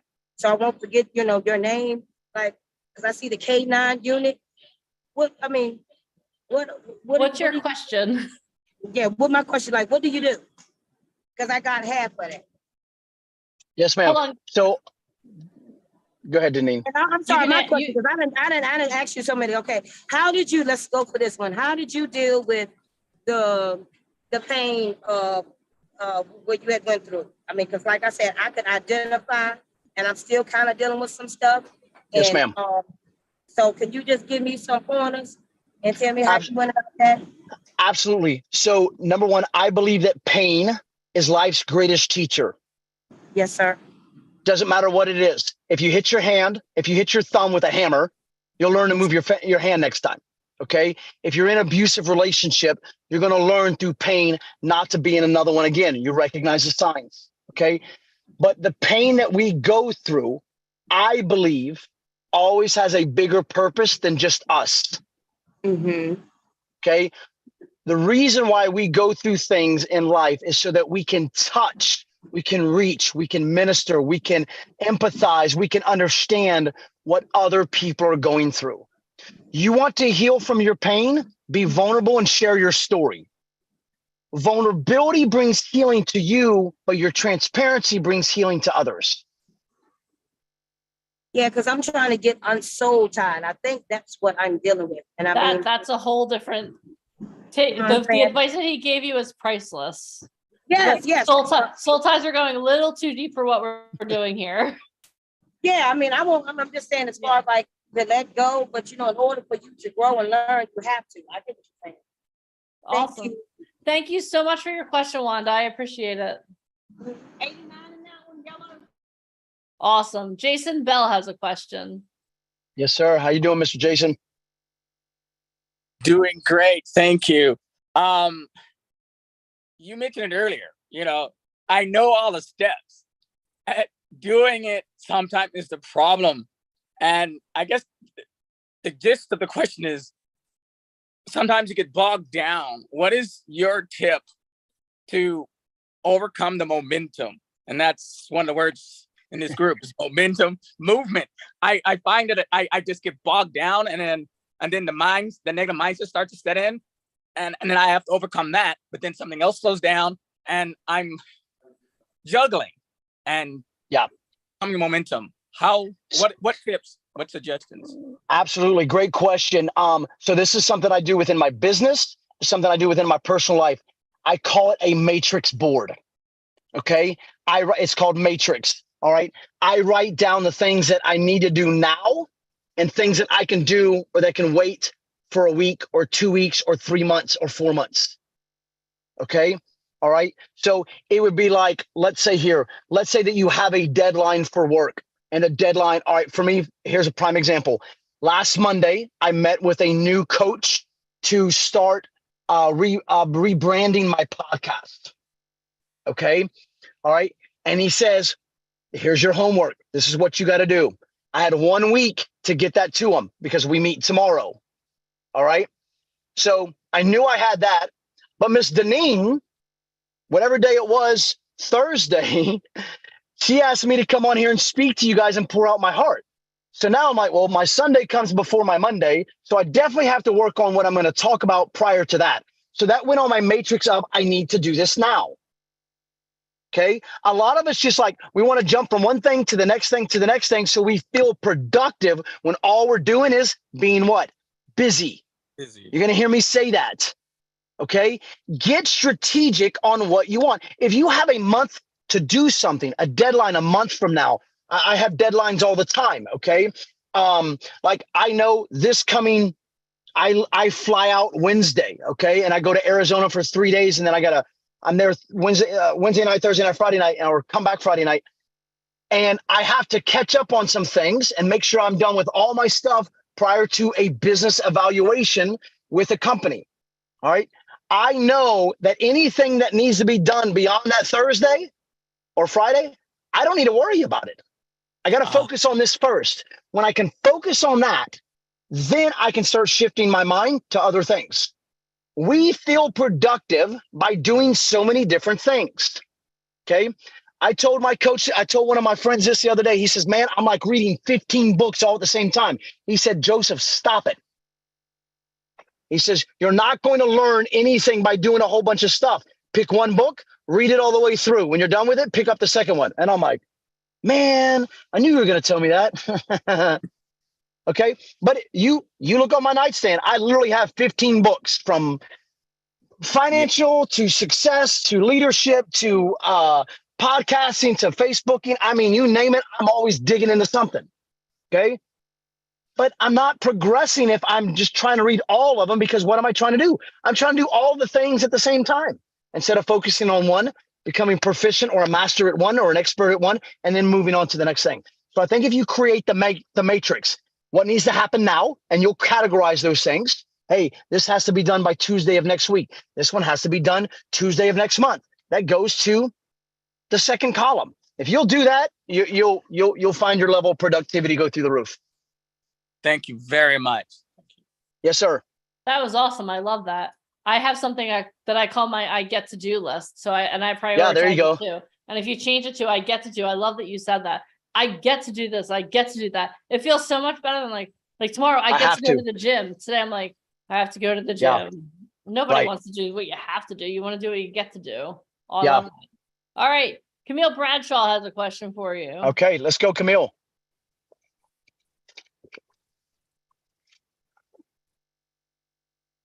Okay, Camille, can you unmute yourself? I'm going to give you like 3 seconds, then we're going to move to the next person because we only have so much time. All right. Sorry, Natari Jones has a question for you. Natari, can you unmute yourself? Yes, There I she is. can. Hello, how's Awesome. everybody doing? Great, We're Natari. How are you? Oh my gosh, it's so glad to meet you and be a part of this opportunity. My question is, how do you deal with your daily routines? Like, how do you be positive on your positive mindset? Like, you're dealing with. See, I deal with this medical condition called papilledema. It's actually an eye disorder. As you can see, I have glasses. I don't really actually need them, but actually I do. You know, I'm near and farsighted sometimes, so it's kind of messing with my vision sometimes. But that's irrelevant.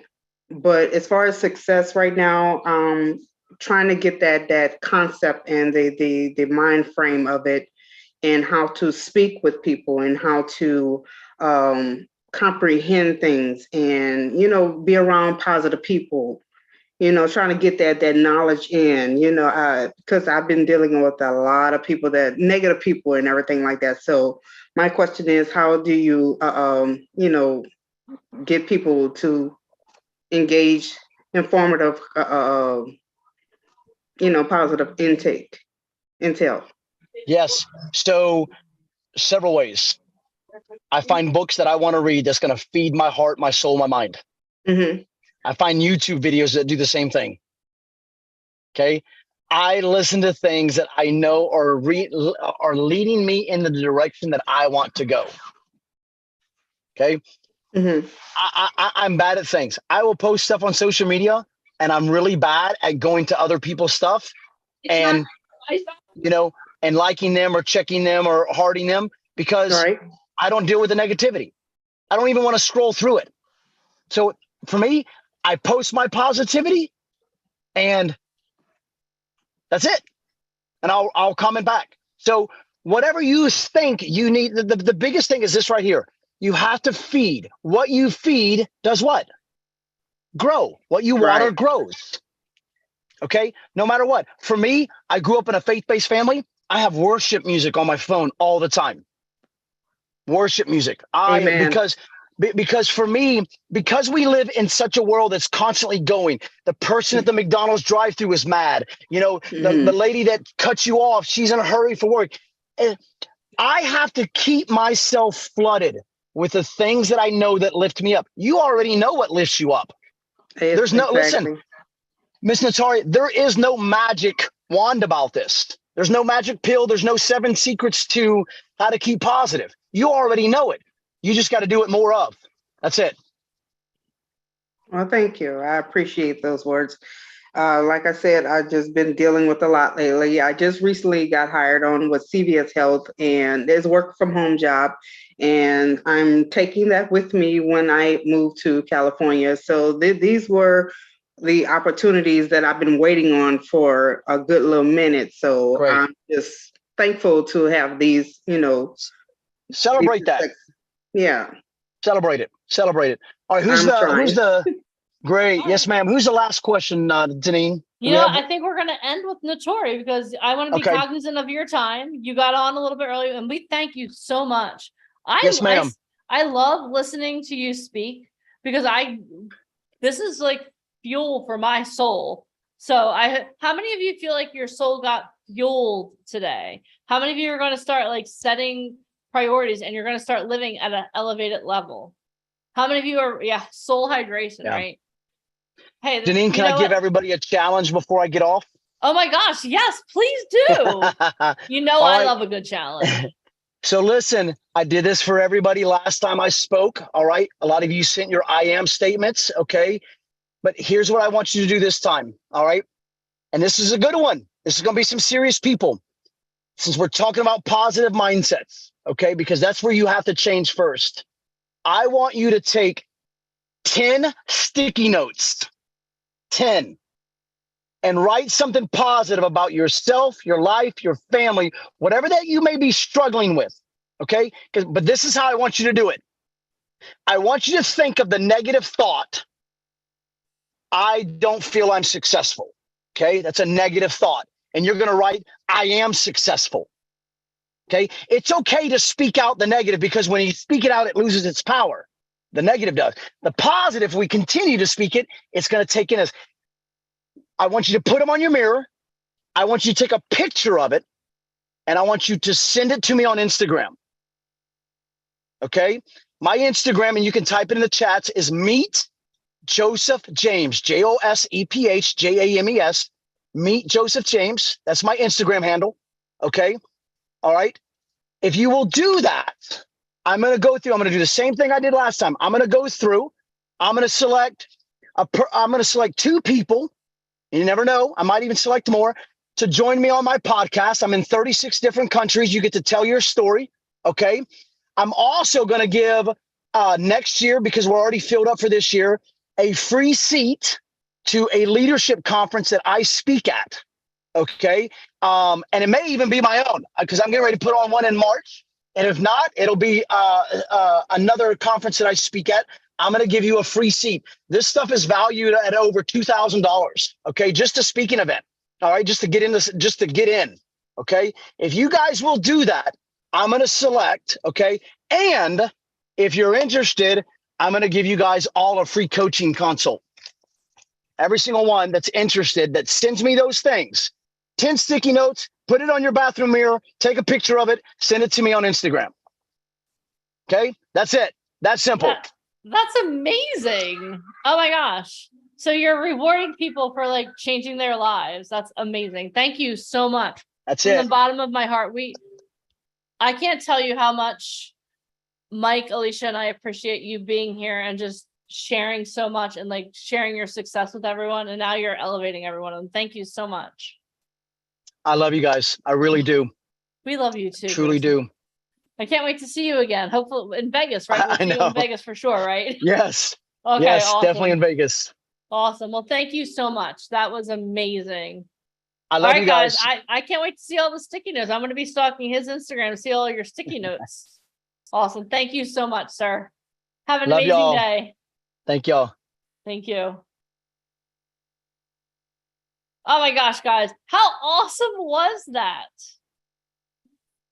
On a scale of 1 to 10, how amazing was that? Like how many of you feel up-leveled just by being in the same Zoom room as Joseph James?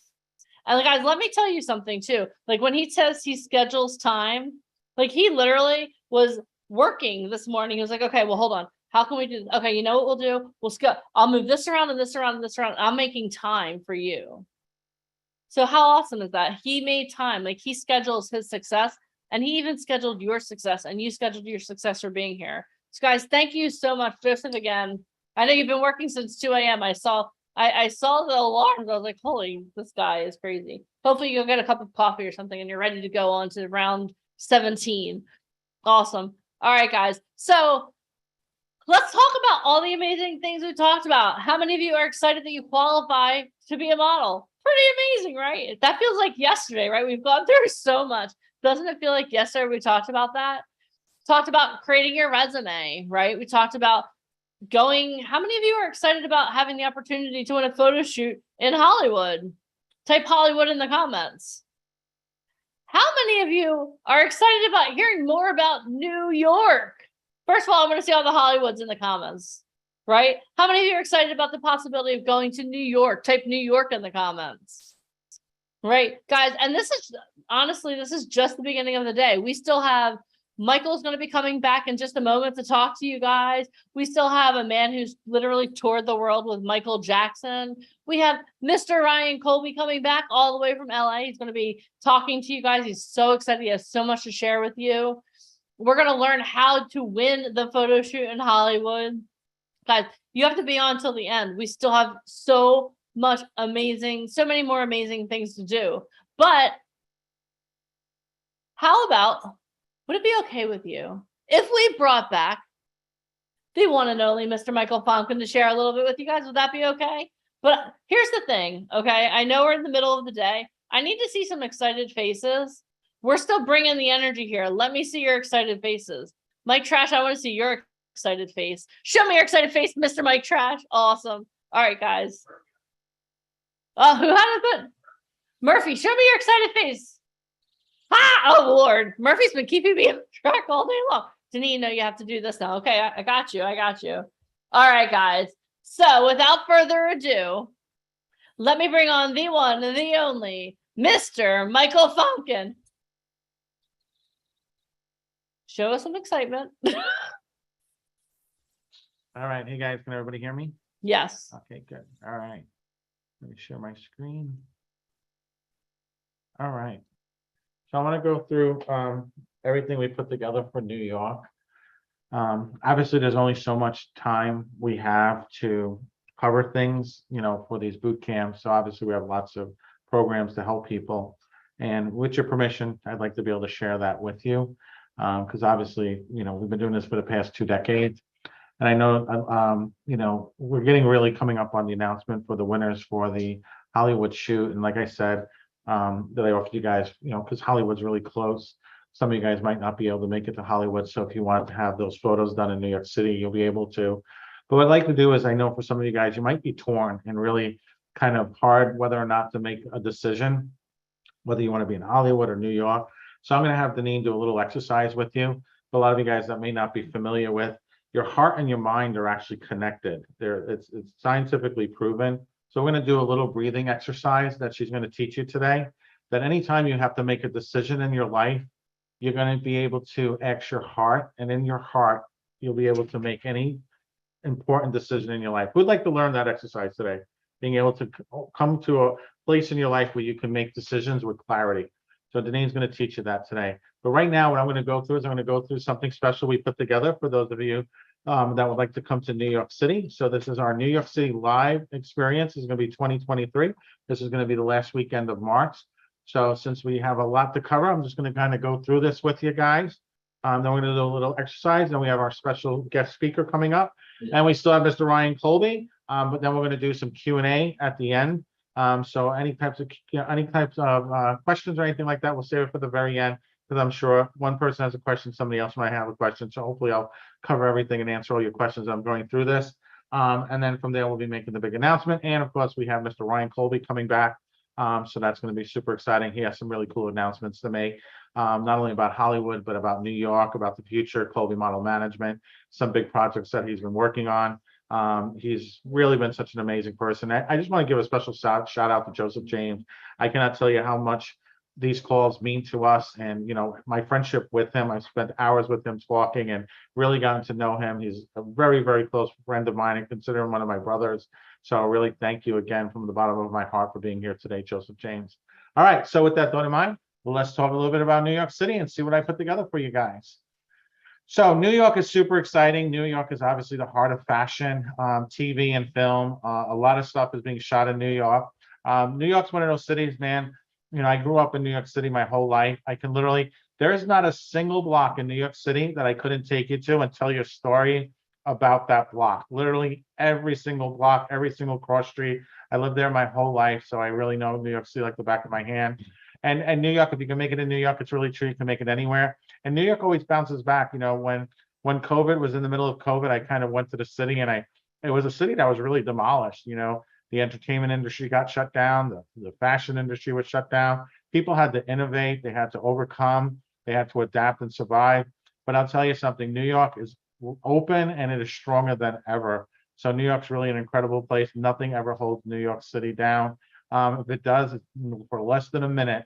And so New York is it's going to be a really exciting event.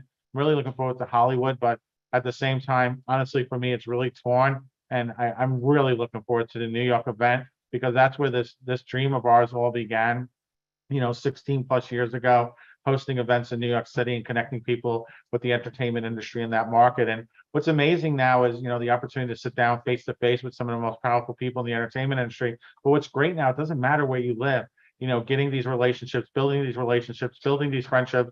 There's literally a day that doesn't go by. I don't talk to Joseph James via text or on the phone, but I tell you, I love being in the same room with people. I love being in the room with him, with some of the people that I work with, some of the people that we coach. There's nothing better. And to come to New York City and be able to spend time with people at this level, face to face, you're going to create relationships and connections that will last you for a lifetime.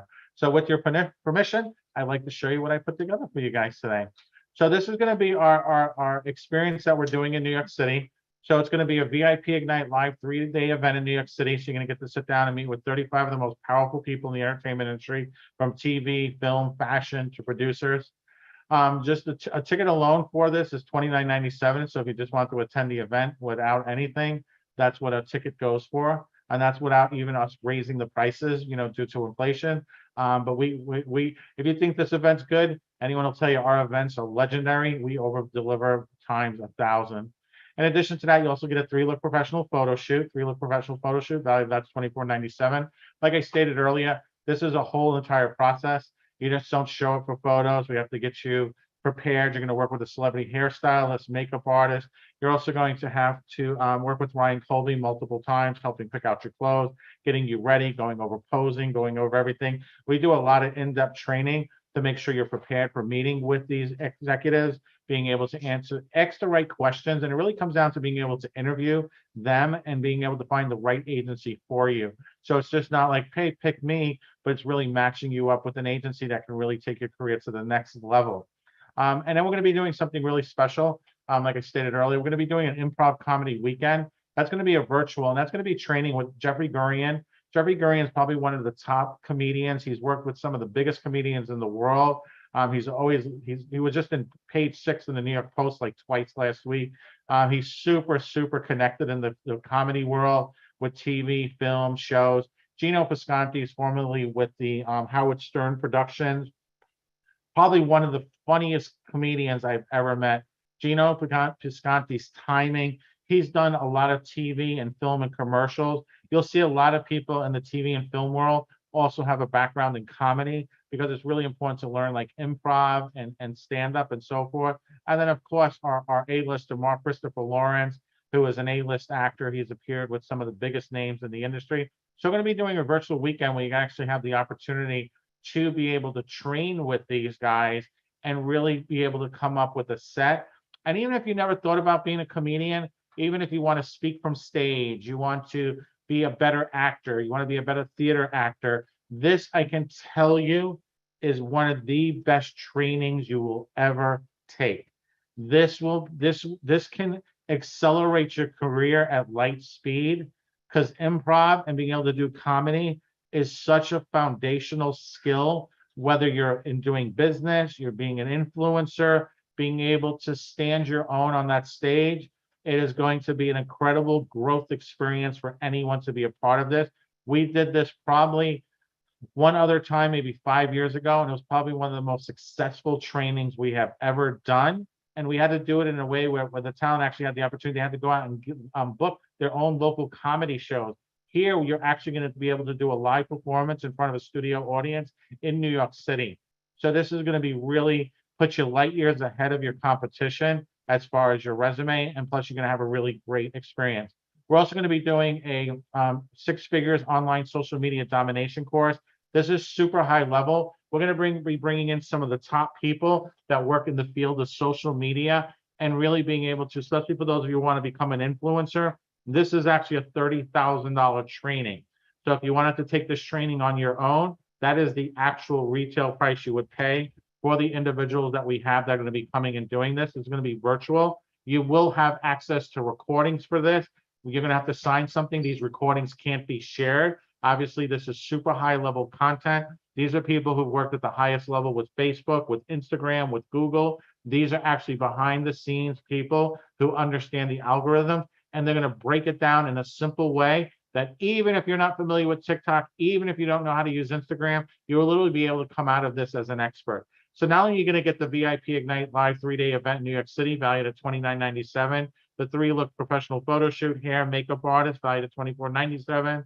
You're also going to get the improv comedy weekend, your 6 figures online, social media domination. This is going to be a one-time training that we're going to do. This is not going to be something that's going to be ongoing.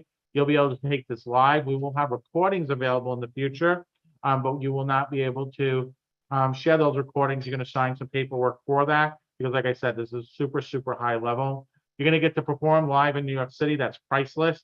That will boost your resume. Then in addition to that, we're also going to give you 12 months of virtual coaching for actors and models, $39.97. This is literally some of our top people. So cast members from The Sopranos, people in the music industry,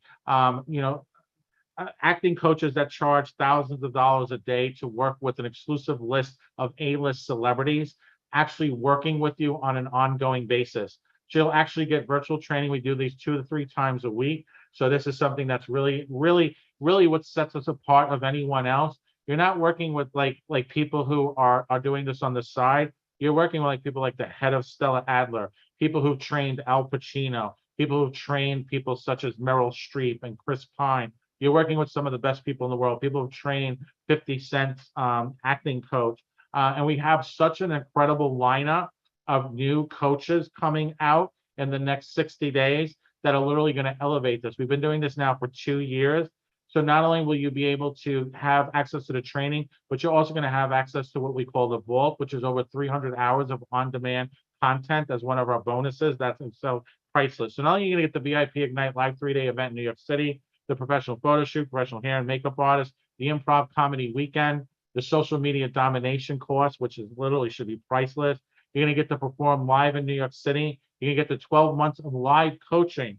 So for those of you who really want to accelerate your career and be able to have the best training possible, like literally the people that we have doing these trainings, they've attended the Yale School of Drama. These are people who've won Emmys, won Academy Awards. These are people who train A-list actors.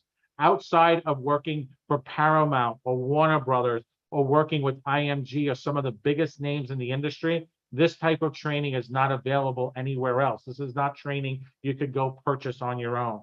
So in addition to all of that, you're going to get truth management representation. So we will be your mother agency, which gives us now the opportunity to build your resume, to submit you out for work, to get you on set.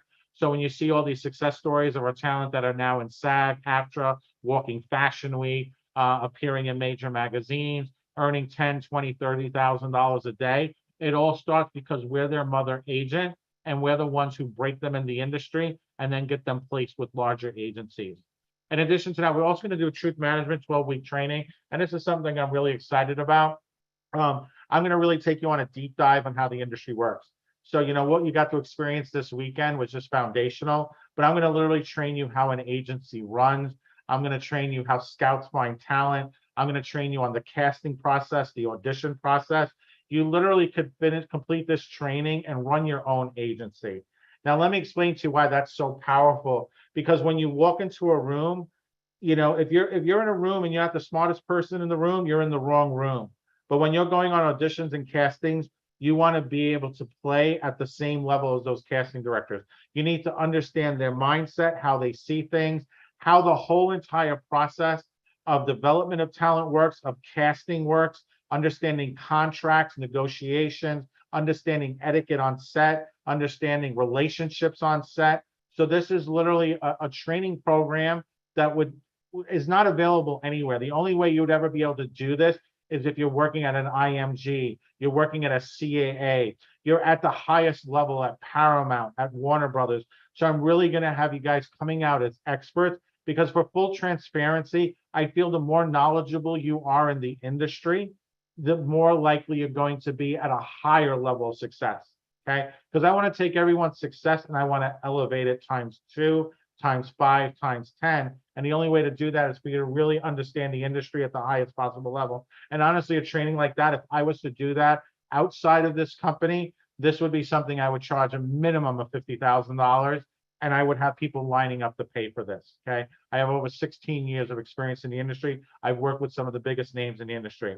So not only are you going to get the VIP Ignite Live 3-day event in New York City, the 3-look professional photo shoot, professional hair and makeup, the improv comedy weekend, the social domination course, the live stand-up in New York, change your life in one night, 12 months of virtual coaching, live on Zoom, Truth Management. So we will now be your mother agency. You never have to think about anyone approaching you ever again. The moment somebody approaches you online, the moment somebody approaches you, you're coming off a photo shoot. Oh my God, I want to work with you. Some photographer. You don't know. You're wary. You're scared. You say, great, I'd love to work with you. Here's my agent's email number. Here's my agent's email. Contact them. They handle everything for me. Okay. We're here to protect you. We're here to make sure that no one ever takes advantage of you. We're here to make sure that you get the best deal. We negotiate the best contract. We've been negotiate the best hourly rates. I've seen so many talent that have an agent. They're on set. They're making $2,500 for the day. Somebody who's non-represented, they're making $200.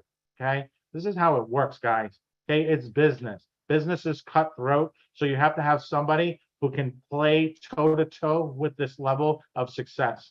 So now you're going to get all of that, Truth Management, the 12-week training, Truth Management representation, but we're also going to be doing a runway and modeling masterclass in New York City with a celebrity supermodel. Ryan Colby is going to be handling this.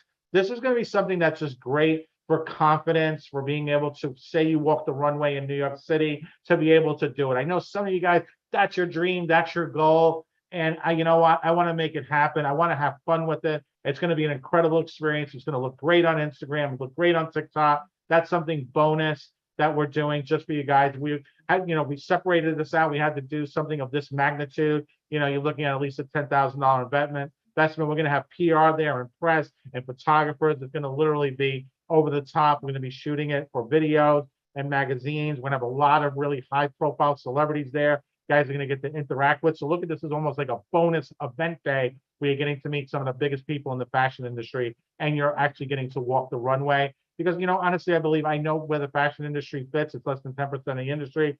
It's very height requirement. But you know what? There's also opportunity for people of every single day, every single look, every single thing that makes them unique to be able to walk that runway, and having some amazing designers there that cater to those different types of looks and body types. So now you're going to get the runway modeling masterclass in New York City with Celebrity Supermodel. You're going to get to have the live runway experience and fashion show in New York City. And then, of course, bonus number 3, the access to the vault, over 300 hours of on-demand content for actors, models, actors and models, 1-year access also to office hours. Office hours is like a bonus to our live training. We'll have people such as Ryan Colby on there, Robert Delinsky, Joseph James. We have different people every week where it's just like office hours. It's not a set training. It's literally, hey, I'm working on my monologue and I need somebody to bounce this off of. Hey, I need somebody to read this with. I have an audition coming up and here's my character and I need some character analysis on how I should do this. Hey, I just landed a big influencer contract. I need to ask a couple of questions, right? So it's stuff that, us as an agency we handle, but then there's sometimes other questions you have, or just moments you're stuck, right? Think about all the hours that you spent before you found us, before you had this opportunity to be here. Imagine being able to have, an expert, right? Imagine being able to, I'm stuck with my mindset. I need to talk to Joseph about that. I have a $1 million contract deal that I'm working on, being able to reach out to somebody in the music industry. It's the same tools that I use. So just to let you guys know, these are the things I do when I'm putting together an event, when I'm putting together a movie. Who do I know who's a producer? Who do I know who's on Broadway? The reason we won all these awards is not because we did this on our own, because we created our own office hours. We created our own network of people to reach out to be able to ask them the questions, to build the relationships, the friendships, and the contacts. And the one thing I can tell you, even going beyond this list here of opportunities of the industry, but it's going to be the people in your community, the fearless rebels, the people that are 2 chapters, 3 chapters ahead of you, that now you become a part of that. Now, not only do you have these experts, but you also have working talent, working models that share things. When we go on these trips, they get Airbnbs together. So you're creating memories and experiences that will last for a lifetime. So if you were to total all this up, the VIP Ignite 3-day live event in New York City, the 3-look professional photo shoot, professional hair, makeup, the improv comedy weekend, 6 figures online, social media domination, the live stand-up performance and show in New York City, the 12 months virtual coaching for actors and models live online on Zoom, Truth management representation. We are going to be your mother agent. You will now have an agency representing you of the highest caliber, the highest respect in the industry, working with some of the biggest partners in the industry. Okay, our goal is to be the #1 agency on this planet. And that is who now is representing you. The Truth Management 12-week training, where I take you behind the scenes to learn everything there is to know about this industry. You will never have to think twice about contract negotiations, on-set etiquette, how this industry works, casting. You will be more knowledgeable on this industry than most of the people you will be auditioning for. Okay, think about that. You're also going to get the runway and modeling masterclass, the live runway experience in New York City and fashion show, and of course, access to the vault. If you were to total this all up, total value of this package is $64,482.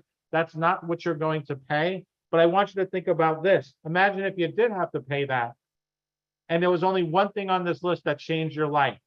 This one moment, this one person that you met that led you to having the life of your dreams, to no longer worrying about finances, to being able to take care of your family, to be able to have the time to spend with your children, going to a ball game, to be able to have the life that you were meant to live. If this one item on this list could make that happen, would that value be worth it to you? Okay.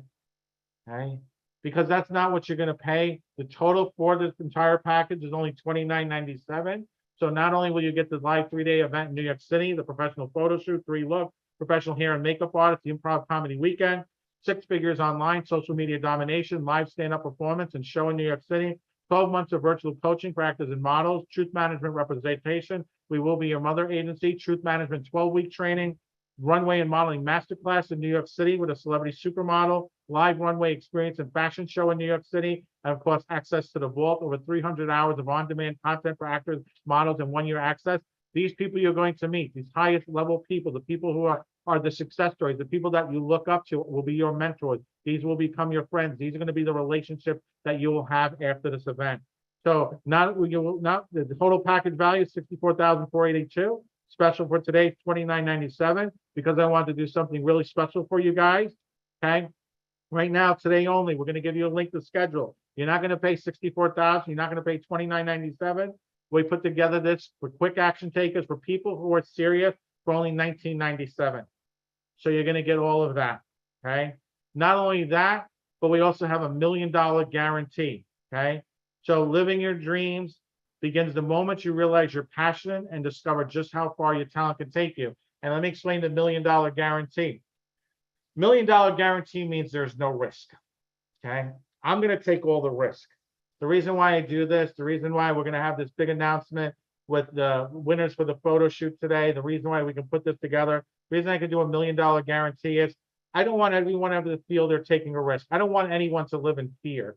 I want people to know that they can come out, they can take all the training, they can attend all the virtual events, they can do every single thing on that list, and then actually come to New York in March and come to the very first day, the networking event. Come there in the morning, and by lunchtime, you feel you haven't gotten $1 million in value at this point. You came and did everything. You got your photos done. You took the comedy classes. You performed live on stage. You did all of that. And you came to that first day of the event. You've now met all these connections, met all these people. And by lunch, you feel, you know what, Mike, I didn't get $1 million in value. I want my money back. We will refund you right then and there at the event. Now, some people might be shocked. They might be saying, wait a second, Mike. So I can get all of that. I can take all this information. I can take all of this from you. And all I have to say is I didn't get $1 million in value. Wouldn't people take advantage of you? Yeah, people could. That's why I'm taking all the risk. I want you guys to do this with no risk, no pressure. I want you to feel that you have to trust the process and that we're going to here to make you successful. And honestly, if I couldn't deliver, then I don't deserve. I deserve to take the punishment of refunding you. So for those of you that want to schedule, that's going to be the link. I know our assistants are posting the link in there for you now.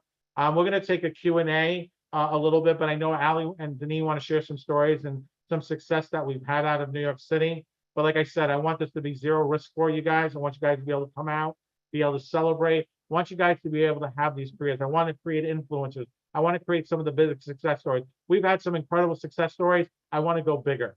Okay, I'm not satisfied with what we did. I want to do bigger, and seeing your comments, seeing the people on this weekend, I know this is the core group of people I can make that happen for you.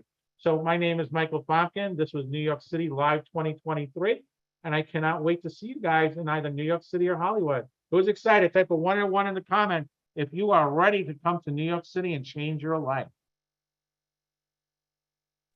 Oh my gosh. How many of you, New York is so magical. It's so funny we're talking about New York, but I was just going through a lot of photos from our different events and from different people I from don't New know York. who I have more photos of the baby or events. I know, right? So crazy. But New York is such a magical spot because let me tell you something. So I was actually literally just going through all of our success stories to try to like put something together that's really special for everyone. And I came upon a picture of one of our talent who she actually, her first event was in New York City, right? Who? Tracy, do you remember Tracy Evans? Yes. Yeah, so her first event was in New York City. And then okay, so when I say this, I'm not really a troll, but I troll all of the talent's social media. And Well, I think found, they tag us in so much stuff Yeah. that we follow them back. yeah, so, but I found a photo of her with one of our partners, Dominic LaRocca, on set. So Mike's sitting there talking. I'm like, look what I see. I'll have to share it with you guys later. Okay, or- just so you know, on a side note, Dom LaReffa is a Tony winner. And he also was in The Irishman. Yes. And he produced the Bryan Cranston drama on Broadway. So Yep. again, just surrounding, and I really want to express this about Tracy. Tracy knew she had what it took, but sometimes it takes that one person to open up that door, Yeah. or to open your eyes or your heart. Yeah. Yeah, and the thing is, I want you guys to understand too, a rising tide raises all ships. So when you're surrounding yourself, when you're going to New York, when you're going to Hollywood, when you're doing these things, you'll be amazed at first of all, the people that you met. We were in New York in February, and it was so cool because we had, his name is Vaughn. He is the editor-in-chief of Cool America magazine. So he was there and he was working with us and he was talking, and he came in just as another gentleman was walking out. And the other gentleman was one of the people who founded Ford Models. How many of you guys have ever heard of Ford Models? So we had the president of Ford Models with us. Yeah. That's huge. Yeah. So he was in he was walking out. He came in, he did a presentation. He came back a little while later because we had some stuff. He did a couple different presentations, but he was walking out. And then this other gentleman was walking in and he was like, yeah, blah. And he was talking and he was like, yeah, I got discovered by Ford Models in Canada. I was like, I didn't know you were Canadian. He was like, yeah. And the funny thing is this gentleman was talking about how he went to Canada and he was the man who discovered Vaughn in Canada. And I was like, oh, I was freaking out because it's all these little things that you'll see when you come to an event. He also signed Heidi Klum and Claudia Schiffer. I mean, some of the greatest ever. Yeah. And he was literally hanging out with us all day. Yeah, taking pictures, It's what we do. Yeah. But it's VIP. Yeah. So we don't expect anything less. No. Sometimes we do some of the coolest stuff, and we're not saying this to brag, but sometimes we get to do things, and people that don't know that we work 24/7 and that this is 2 decades in the work, sometimes they'll see something and they'll be like, oh, you're so lucky. That's No. her favorite thing. If you want to get on her bad side, tell her she's I'll lucky. be like, F you, no life. I mean, I don't understand when people say luck.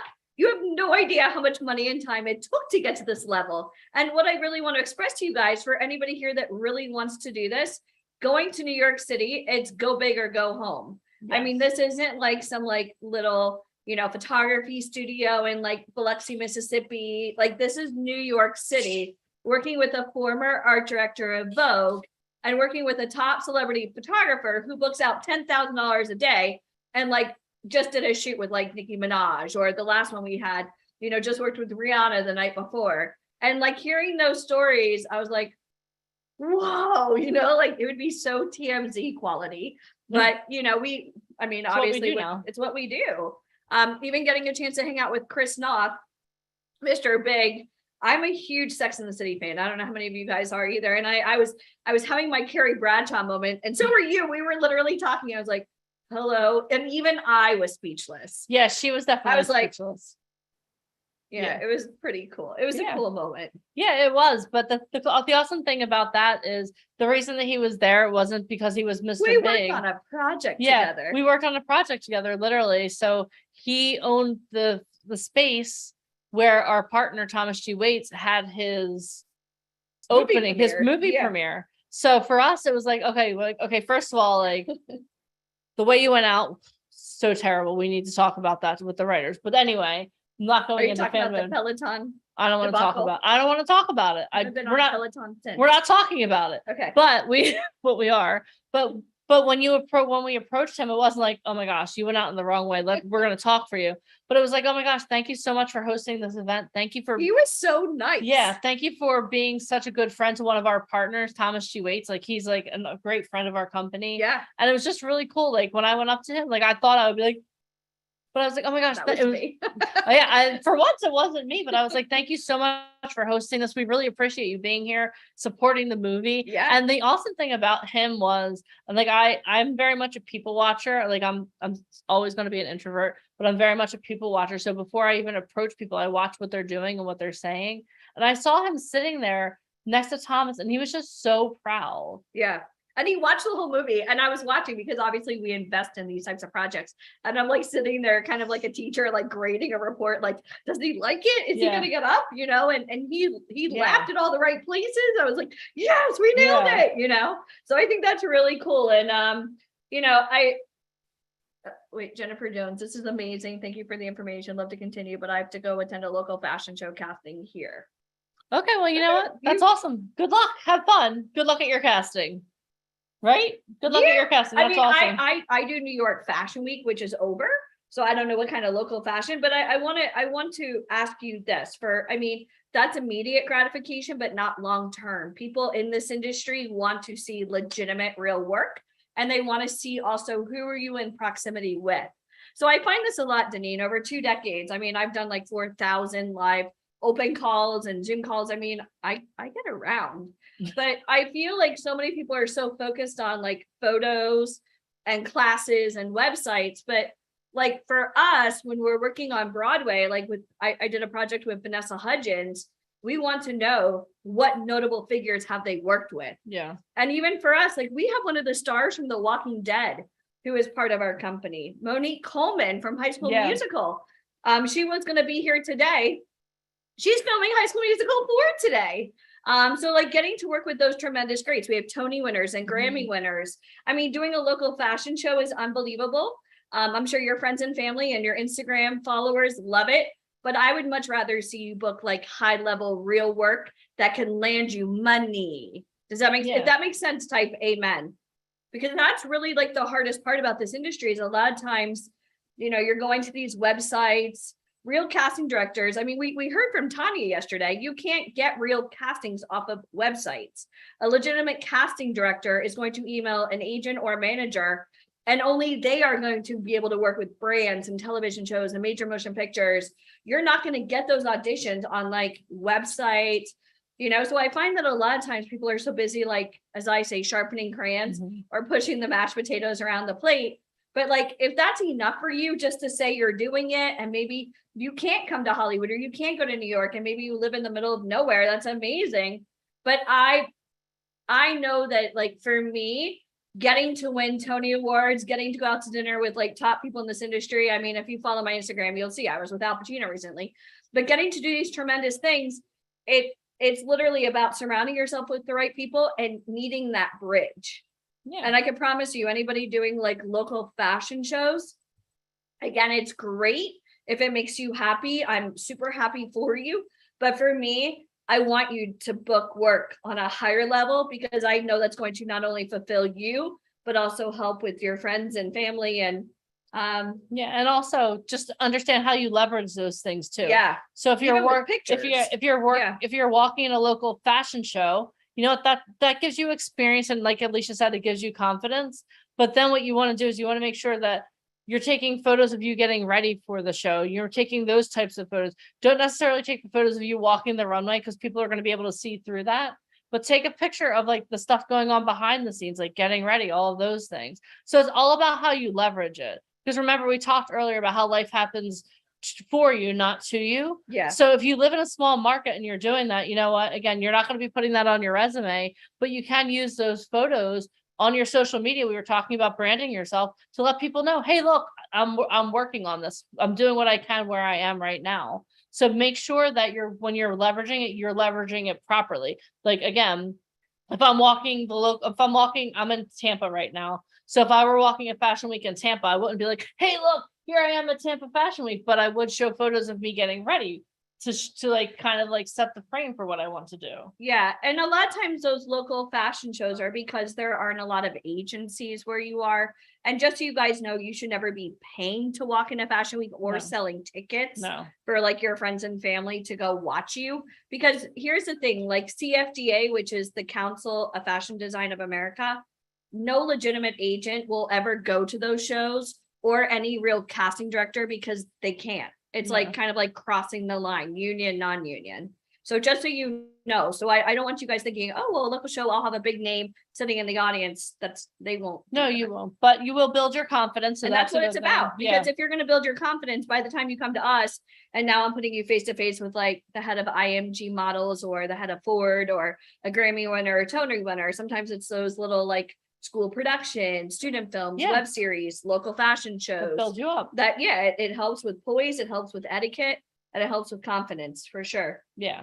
But there's a difference. Yeah, there's a huge difference. There's a huge difference. But do what you can where you are. And that's why you have the opportunity to come to New York City with us, right? That's precisely why we offer these opportunities and these experiences, because we know how many of you live like in the heart of New York City, raise your hands. How many of you live in the heart of LA? Raise your hands. No, but okay. There's always one. Of course you do, Michelle. I'm just joking. I know we have a few people that actually live in those cities, which is awesome. But the thing I want you to understand is like the reason we have these experiences is because we want to bring you so you can be face to face with people that can literally snap their fingers and in 30 seconds or less change your life. Yeah. And I mean, I work with a lot of SAG actors. And for those of you that don't know, it takes a lot to be a SAG member. And we kind of went over that a little bit yesterday. In order to be part of the union, it's a $3,000 investment. And it's not like Netflix where you just put in your credit card and purchase it. You actually have to either get the William Taft-Hartley, waiver to get into that, or you've been on set numerous times and you've earned those waivers or vouchers. And there are so many actors right now that don't have connections, that have had tremendous training. They have the headshots. They moved to New York or LA. And what's crazy is right now with what we're doing, even though you'd be going to New York City with this particular event, with the fashion and with getting your photos done and like meeting real people, you're starting to get immediate success via Zoom, so that you're not having to relocate. I mean, we have one of the stars from The Sopranos, and this sounds pretty badass when I say it, who works for us. Like we literally employ him to do the trainings because we want our talent to get the best. This isn't like, no offense, Barbizon or John Casablancas, because a lot of times you're not learning the proper ways. And to us, it's kind of like Play-Doh that's been out in the sun. Have you guys ever played with Play-Doh or like silly putty that's like just unmoldable? Like it's already past the point of no return. It's easier just to discard it and buy new. So like if anybody is on here, whether you're an established actor or you're just starting, to be able to add, one of the cast members from The Sopranos as your mentor, as working with you, our 50 Cent acting coach, Monique Coleman, Margot Bingham from The Walking Dead, Santino Fontana. He did a voiceover training for us. He's the voice of Prince Hans from Disney's Frozen. He was also on Broadway. He won the Tony for Best Actor. These are our peers. Yeah. So VIP Ignite over 2 decades. I mean, Mike and I, we've invested like $1 million just in Broadway because it wasn't about the Tonys. It was about getting to work with Sigourney Weaver, getting to work with Vanessa, getting to work with Dan Lauria, the writer of the star of The Wonder Years. Awesome. Okay, Francis Ramos, I see your comment. Does that mean I'm going to see you in New York City? You better schedule with me, sir. Sorry, old friend from Atlanta. Yeah. Oh, Francis Ramos. Hi. But I think that's so important. And I kind of mentioned it yesterday, like anybody can go out and get photos done. But the question is, and we saw this yesterday, I think with Desha. But it's like, where are you posting them? Oh, my Instagram. And for who to see? Like, what are you hoping will come out of that? Unless you have real people following you. And even now they won't book you. You have to have an agent. There's licensing, there's contracts and negotiations. And I had somebody the other day, because I was mentioning like the offer we were going to do about the improv. And she said, I'm a model. Why would I want to do improv? And I started laughing so hard because we had Jerome Lamar, who's the head of Beyonce's team. He's the one that created Ivy Park with Adidas and Beyonce. And he said, are you kidding me? Improv is everything in this industry. Look cold, look confused, be happy. I mean, improv, if you can't, like, improv is modeling, improv is comedy, improv is acting. Improv is business. Improv is going to a bar, hanging out with celebrities, which we end up doing all the time. Improv is going to amazing dinner parties, going to events. Yeah. Improv literally gives you not only the gift to gab, but the gift of getting over yourself and stop tripping on words and be able to be a fast thinker. Yeah. Because improv is everything. I want you guys to type that, whether you're an actor, you may have to do a monologue, you may have to do a slate. Yeah. What if you're having a conversation with a casting director or an agent or a producer? Okay, I need you to look cold. I need you to look angry. I need you to look like someone just killed your dog. Like, how could you say improv wouldn't help you in all levels? Yeah, even like the influencer training that Mike talked about earlier. Improv is everything. Yeah, improv really is everything. And we actually like go around and we make up stories about people, like not Seinfeld episodes. Yeah, not in a bad way, but like we make up like little stories because we want to always be sharp in that as well. Like I have zero aspirations of actually being on set aside from like doing this kind of stuff. But you had fun. Like when Oh we, my gosh, when we it's so made much our fun. first movie, we That were was behind the awesome, yeah. scenes and like Thomas Waits, because we were there on set for like the very last scene, which is called the Martini shot. Yes, martini shot. 5 years of college now. She knows martini I shot. wanted to say champagne. It's okay. But you know, he's like, don't touch that camera. It was a red camera. Oh my gosh. RED. It was so that camera is like beautiful. $150,000. And I was like, I'm not gonna touch it. I'm not gonna, and I was so afraid. She was kind of like Kaden, like, I'm not touching it. But it was so cool to see that and then to see the finished product. And you know, for anybody here that, and again, I'm not knocking anywhere throughout the country. I'm going to be honest with you. I'm not. I grew up in a little town of South Florida called Coral Springs, just south of Boca Raton. And growing up, again, my parents were completely like, you can do anything, set your mind to it. And then when I was 17 and I really started looking into film school, my parents are like, anything but that. Yeah, like, you're kidding, right? Like, are you mad at us? Why would you choose this? And, you know, for me, I mean, even waiting on tables and bartending, that's like improv. That's some of the best actors are also waiters because it's the gift of gab. And, you know, again, people like to work with people that they like, not just people that are, you know, have studied at Yale School of Drama and Juilliard. And so I think with our program, what's great is, and I kind of mentioned this yesterday, but as an actor, to learn what an agent is looking for, a casting director, a screenwriter, get to talk to somebody maybe that does live theater versus TV and learn the differences. Yeah. How could that not make you better? So don't ever tell me you're a master of your craft, because 6 Tony Awards, I've been featured in Forbes, I've opened the stock exchange. I sit there with like a pen and pad and I write copious notes. I just said copious. That's like one of your words. I'm so proud. And even when I go to dinner parties, I don't ever drink alcohol. I sit there quietly. I observe. I watch everybody. And I make sure at the end of the night, I take a selfie, not to post on Facebook, but to follow up with a text message with a picture so that they remember me. And I always follow up with them. And I always ask, how can I be of service to you? Yeah. And I think it's so important for anybody here that has ever had a dream. I mean, if you're happy where you're at with your career, like, again, I'll say it, this is what happens when we hang out too long. I wear the same shirt she does. This was not planned. We were not told to wear this. I was just like, yeah, we're doing, you know, It's like, Sunday. Yeah. On Sundays, we wear our truth shirts. Okay, you sound like Mean Girls right now. But I always tell people, like, I get to live out my dreams every day by helping people. Like Ada Cruz is on here. Hi, Ada. Hi, Marja. Hi, Mike Trash. Like, I get so excited because for me, I didn't have any help. Like, everybody literally looked at me like I was crazy when I said I wanted to get into this industry. And I'll never forget that the night we won the Tony Award, I was sitting there in the audience. Mike was wearing a tuxedo. His son, Brandon, was wearing a tuxedo. Here I am, like, totally glammed out. And I'm thinking to myself, holy crap, we just walked the red carpet at Radio City Music Hall. even like when we invested in the show, everybody told us we were crazy. And I was like, we have a winner. Her name is Sigourney Weaver. She's starring in our show, getting to be part of the production meetings, getting to go to the dress rehearsals, just by even being on location with them. I just sat there and I absorbed it like a sponge. And I was like, holy shit. Sorry, my dreams are coming true just by being here.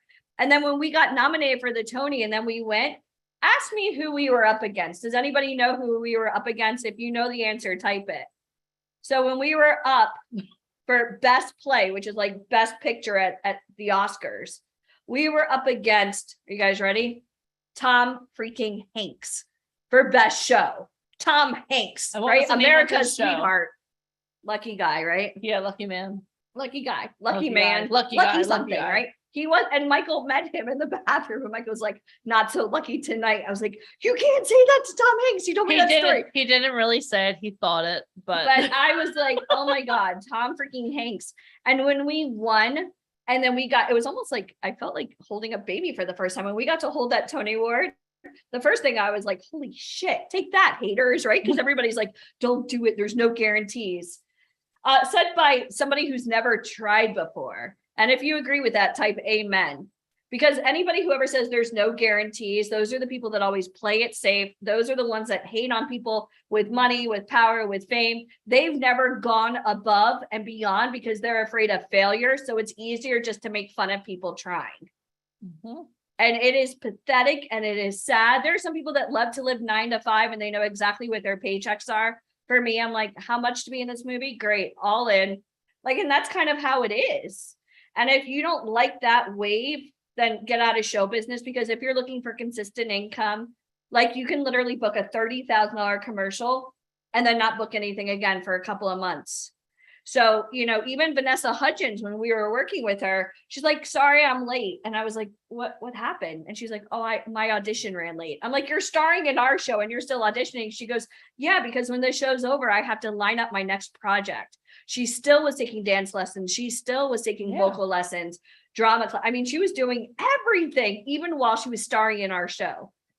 So I really want to express that to you. Don't ever feel like you've made it, even if you book something huge like New York Fashion Week, because it's like, what's next? What are you doing next? And with VIP, as you guys can see, like we're going to Hollywood in 2 weeks, but then we'll be in New York and we have so many things on the horizon. I like to joke around every single time somebody goes to one of our events or they meet people of this type of caliber, it is a scratch off lottery ticket every single time. So let me ask you a question. How many of you guys want more right now with your career? If you want more, type it. If you want more, type it. Let me see. Because if you don't want more and you're happy where you are, get off this call, don't stay. Because our next guest has worked with some of the most amazing people in the world. You'll just like It'll get mess you up. nauseated by listening to how great he is, and it will make you very angry. Now, for those of you guys that want more, imagine this, and I'm gonna pull up your phone for a second. I don't know your password, but imagine like if I went through Danine's phone and I was able to find out the top 5 people that she worked with before coming to VIP. Who would that be?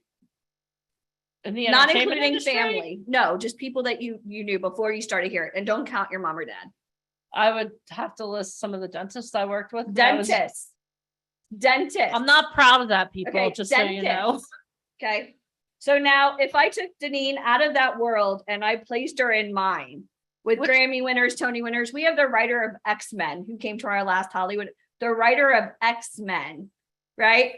If now all of a sudden I took Danine out of that and I put her in my world and I said, go, you've been doing Zoom calls. You understand how this business works. You've built notoriety. You understand this business. You understand the gift of gab. You've done some improv online with some of the biggest names.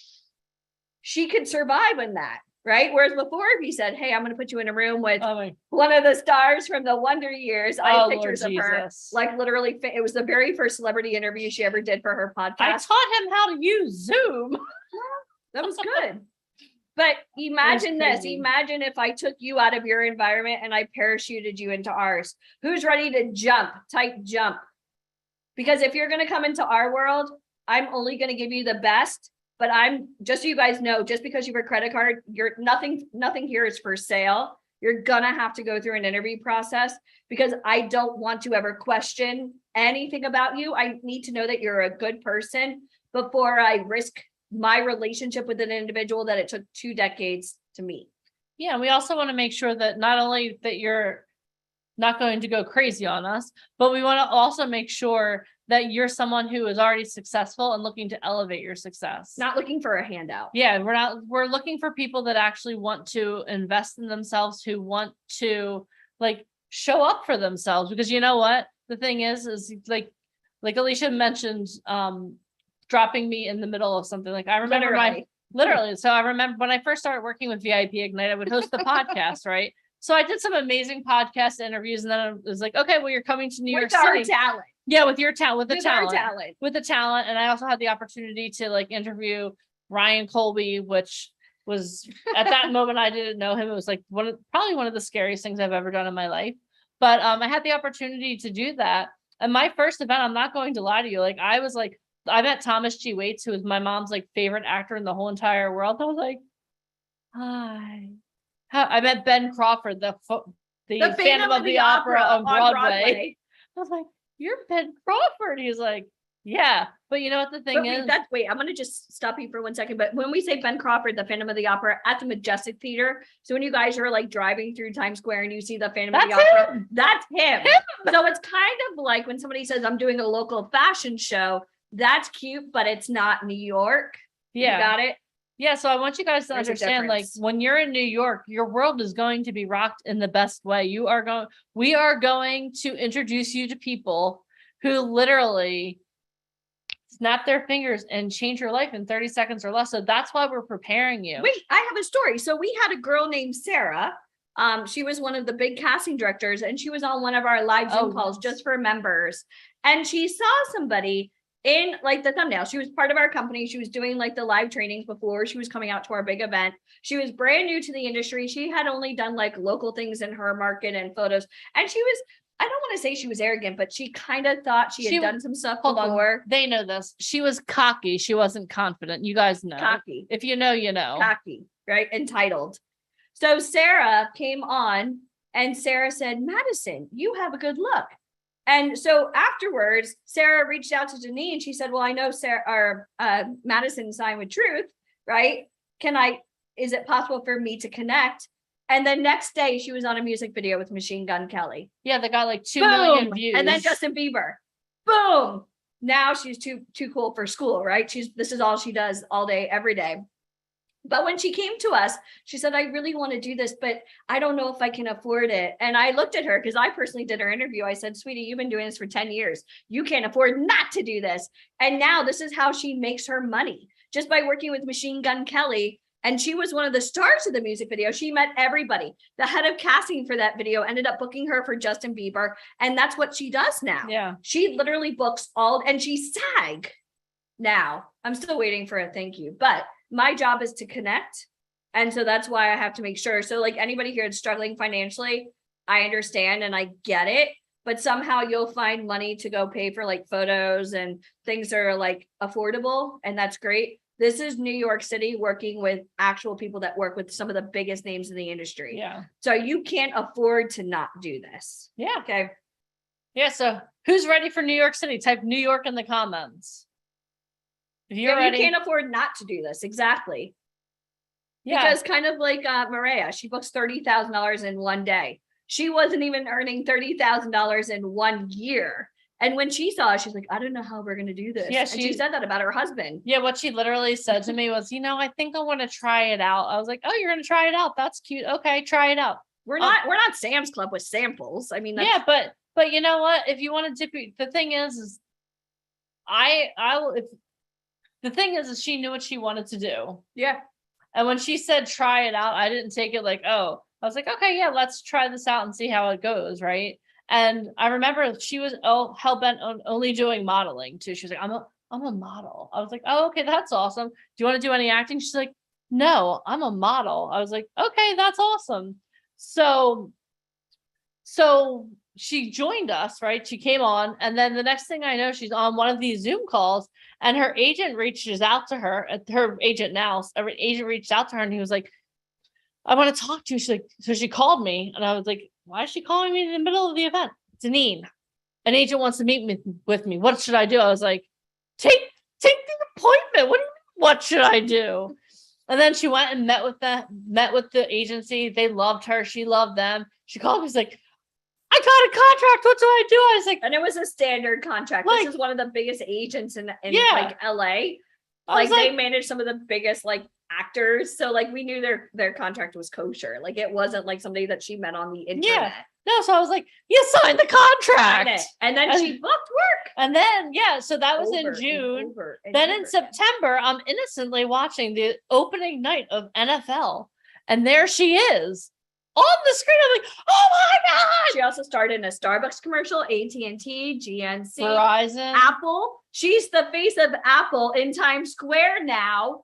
Holy crap. Yeah. I mean, she recently did a Yo Play ad that's international. She's on the side of I-95, like in Yeah. one of like the pictures for Etna. Yeah. Like, so I'm still waiting for like a cookie basket, but you know, my job is to take somebody that really wants to get into this industry and give them the training and the development, kind of like a little seed, and give you everything you need, and then let you literally network with the biggest names in the industry.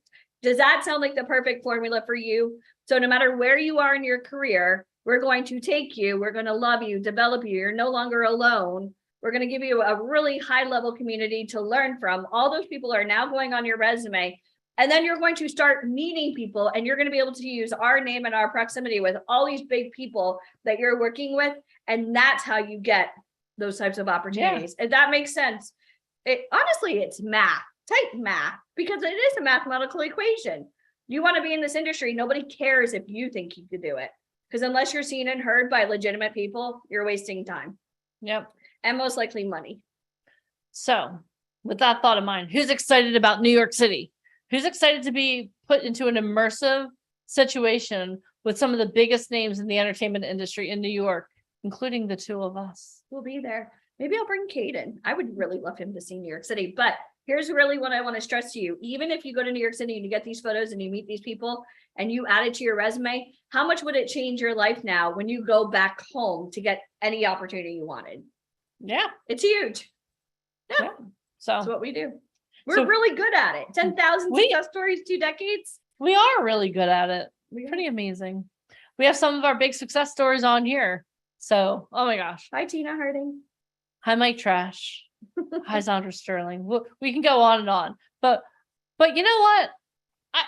I think this has been amazing. But how many of you are ready to hear from someone who's literally traveled the world doing what you want to do? Following your Are you guys passion. ready for that? Okay, I'm not convinced. I know it's 4:00 on the East Coast. Look, some of us, I'm looking at myself here, have been on their feet all day long. But are you guys ready? Wait, I just want to express this to you for all of you that told us your stories yesterday. His story is going to knock you out of the ballpark. I'm going to tell you right now, because when we met him, oh my God, literally, we were in tears, not because he made us cry, but his story, he is so genuine and he's amazing and he's our friend and we absolutely love him. We do. So thank you for being here, JJ. Okay, well, let me Whatever. Introduce him. She That's my moonwalk out of here. That's my salute Hold to on. Michael Jackson. Hold on, JJ. I need you to evaluate her moonwalk in a moment. But before we do that, let me introduce you guys to our next guest. So he is a world champion performer, an award-winning choreographer, an artistic director and show designer. He's an actor, a model, a dancer, a motivational international speaker. He's a neuroencoding specialist, confidence and high performance coach. His credits include Michael Jackson, Cirque du Soleil, Dancing with the Stars, the American Billboard Awards, the Ellen DeGeneres Show, Jay Bavlin, J-Lo, Pitbull, Gloria Gaynor, Boyz II Men, Temptations, Kids' Choice Awards, Tony Braxton, and so much more. Can you guys please give it up? So you know what? Stand to your feet. Stand to your feet and give it up for the one, the only, JJ Millar. Thank you, guys. I'm gonna give myself a round of applause and a thunderous clap. All right, so do me a favor, Deneen. Thank you so much for bringing me on. Alicia, Michael, the whole VIP team, you guys are fabulous, as you already know. Can someone go ahead and give me sharing capabilities? That would be fantastic, so I can go ahead and knock this one out of the park. Hello, everybody, for wherever you are calling from. I am just now tuning in, guys. Let me just go ahead and start it this way. I want to go, hi guys, I'm seeing everybody, Marianne, Janice, David, what's going on? Okay, guys, so I want you to type a 1 in the chat real quickly if you've never heard me speak. If you've never heard me speak, if you have no idea who I am, they're like, who is this Latino guy that looks like he just got out of prison break, right? All right, we got a lot of people that are the first time that are getting to know me. Awesome, okay, beautiful. All right, first of all, no, I was not in prison break, and no, I didn't break out of prison, all right? It's just, I love that smile, Ada. She's smiling like, she like the Bill Mary Doughboy right there, smiling so big. I love it. No, guys, we're about to have fun. You guys, if you guys are ready to have fun, I want you to type a 1 in the chat. Type a 1 in the chat if you guys are ready to have fun, because I am in the middle of a huge transition right now, and I'm gonna give you a little pre-frame right now. This is my Airbnb. I am right now a nomad, okay? For the first time in a long time, I am a nomad. I made the decision to just kind of sell everything back home in Las Vegas, sell every possession I had, minus my 4 dogs, and my house, and just get into a car and drive cross country to come live in Miami, Florida.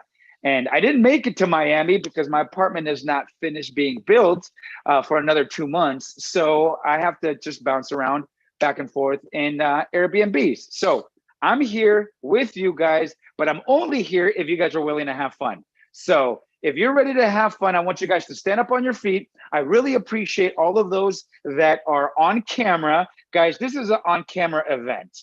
And unless you are butt-ass naked, excuse my language, not kidding, but unless you are butt-ass naked, unless you are doing something that we shouldn't be seeing, unless you at work, unless you beating somebody, or whatever the case may be, keep the camera off. But if that ain't you, turn your damn camera on. How are we gonna be at a boot camp with VIP Ignite with some amazing speakers, amazing content, hiding behind a camera trying to be a superstar? That's like a farmer trying to live where they only have concrete. What? Come on now. If you understand what I'm saying, look at that. Cynthia Jackson smiling like, damn, he got a point. That man got a point. I may have never heard him before, but damn, he got a point. Okay. If you want to be a farmer, live where there's land. If you want to be in entertainment, be okay being in front of camera. Be okay having people look at you. Be okay having people ridicule you, applaud you, insult you, love you, hate you, because it's all part of it. So if you're up and you're on your feet, I want you to just jump up and down real quickly. I want you to take a deep breath and I want you to jump up and down. Woo! And I want you to think to yourself, God, it's good to be alive. Come on now. I don't see everybody jumping. Now, you have a choice. You can do this with me. You can choose to sit there. You can think I'm crazy. But guess what? I'm talking from experience, and I know that this shit works. So I'm here to tell you what works. And I want you to take a deep breath in. And now I want you to shake your hands as you're jumping up and down. Woo! And I want you to lift your hands up high. Yeah, baby. And I want you to stop jumping, and I want you to reach out to the skies, and I want you to think right now with your eyes closed and feel that tingling sensation in your body as you take a deep breath in and exhale, dropping your hands down by your side, keeping your eyes closed, feeling the tingling sensations. Check into your body. Take a moment right now with your eyes closed and see internally what's happening. As you take a deep breath of life, take a deep breath in and tell yourself, I'm gonna have fun for the next hour. Take a deep breath in. I'm gonna get over my own bullshit story that I can't, I'm afraid, I have doubt and all that other crap. Take a deep breath in. I'm gonna get over the excuse that I don't have money, I don't have connections, I don't know how. Take one more deep breath in. And this time, hold it and open your eyes. Hold that breath. And I want you to hold on to it. If you feel like you're going to pass out, go ahead and breathe. But if you're not going to pass out, push yourself. Be the master of your emotions. Be the master of your body. Hold your breath, keep it in there. And when you feel that your body is fighting for air, just hold on a little bit longer, because you're the one that tells your body what's what. In 5, you're about to let go of the breath. 4, feel that positive energy, that strength, that love, that passion. 3, 2, 1, exhale. Check in with yourself. Take a moment. Just check in with yourself. Close your eyes. How do you feel? Type in however you feel right now in the chat. Obviously, open your eyes unless you can type with your eyes shut. Type in, yeah, Ad is catching my jokes today. I love it. All right, type in feeling refreshed, awesome, amazing, beautiful, energetic, great, relieved, I feel good, relaxed. Okay, hot, awake. Somebody type in there sexy, because damn, you guys are sexy. All right. So guys, go ahead and have a seat. That took a couple of minutes.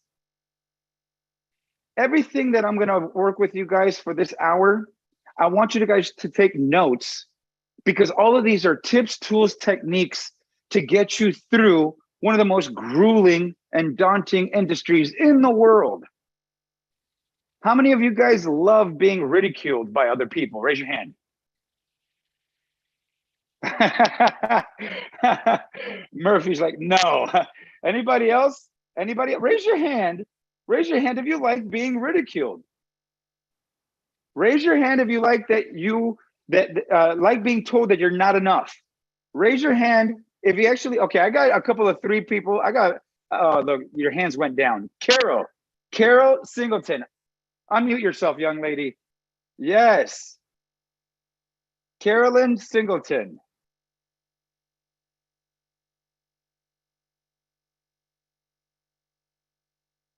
Hey, hold on a sec. Can I, Deneen or Alicia, can I get sharing capabilities, please? You guys can hear me okay?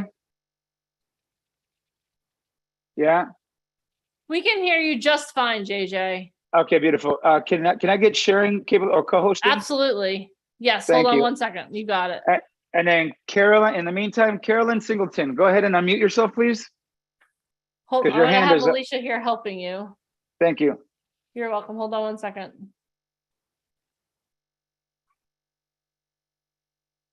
Make co-host. Yeah.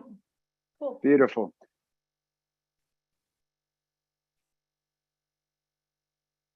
JJ.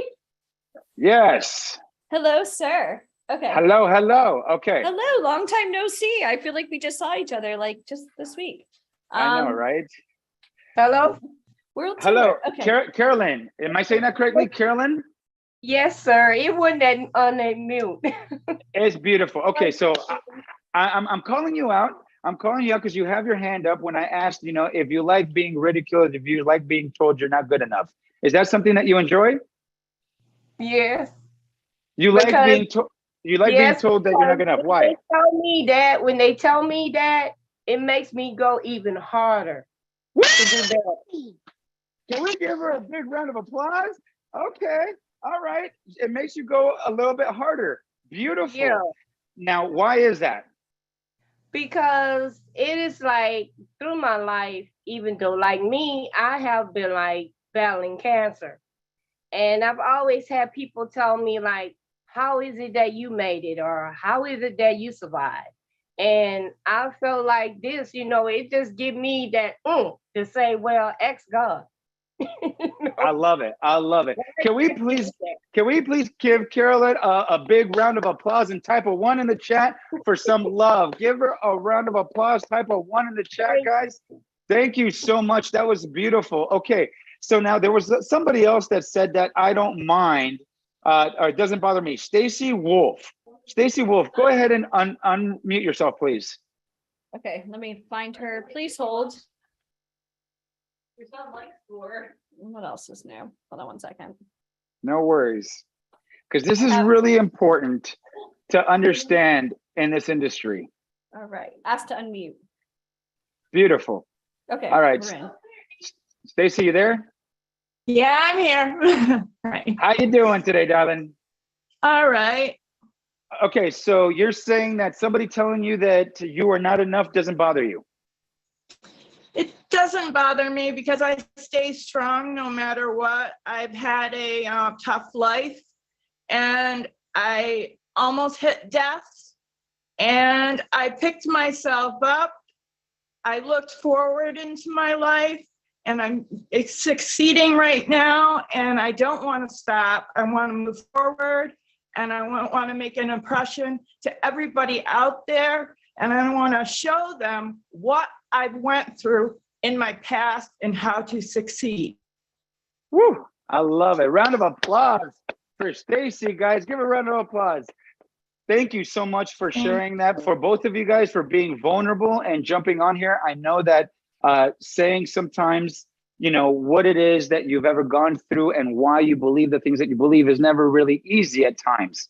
Now, if you guys noticed, the reason why I called two of them out was, did you notice that there was a similarity between both of them? Between both ladies that said that they didn't mind.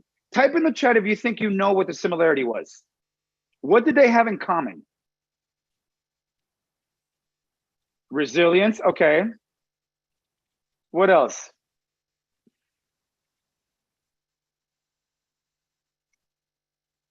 Boost or push, pain, strong-minded, drive and believe.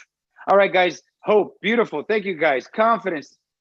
Guys, this is going to be a whole interactive thing. Proving people wrong, determined, beautiful. Okay, absolutely right to all of those things, but there's one thing that you guys are missing. They both came from something difficult.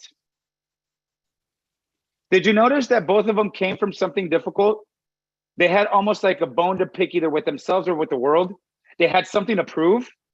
How many of you guys, type a 1 in the chat, that have had a difficult life or have gone through something or have overcome an obstacle or a hurdle or a breakup or a loss of a job or a loss of a loved one? Okay, this is beautiful, guys. All right, so this is what I want to talk about today, is how to actually be able to make that identity shift to become the influencer that you want to become, so that you can create the job that you want, the career that you want, the life that you want. Okay, and this is absolutely crucial for everybody to be able to truly understand that we have the power to do this. Okay, so now, one of the things I want to tell you guys is a little bit about myself. For those of you guys that have never heard me speak or know about me, is it okay if I share a little bit about my story? Yeah, thumbs up, beautiful. I'm going to give you guys the quick cliff notes because today I really want to go into tactical and I want to go into things that are going to help you really succeed in your career. Okay, so everybody's attention right here. I love it. Thank you guys for having the camera on. My name is Jose Joaquin Villar Bornachelli Costa Rodriguez. Yes, I love the smiles, right? When I got to the US, yeah, thank you. Thank you for laughing. I appreciate that. Yeah, good thing that I have resilience. Okay, so when I got to the US and I said what my name was, people made fun of me. I was a little kid coming from South America at 10 years old. I got to the States. The cliff notes through growing up in an abusive home, I came to the States and got bullied because I was different. I used entertainment as a coping mechanism to become somebody else because I believed that if I could be anybody else but myself, people would like me, right? So I knew that I had a skill. I knew that I had a skill to have the confidence and the courage to get in front of a camera, to get on stage, to draw a crowd, that I could dance, I can act. Back then, before my voice dropped, I could sing, and then my voice changed and that went out the window. Yes. So if you know what I'm talking about, yeah, all of you guys, I'll give you a minute until you understand what that meant. I'll give you a minute.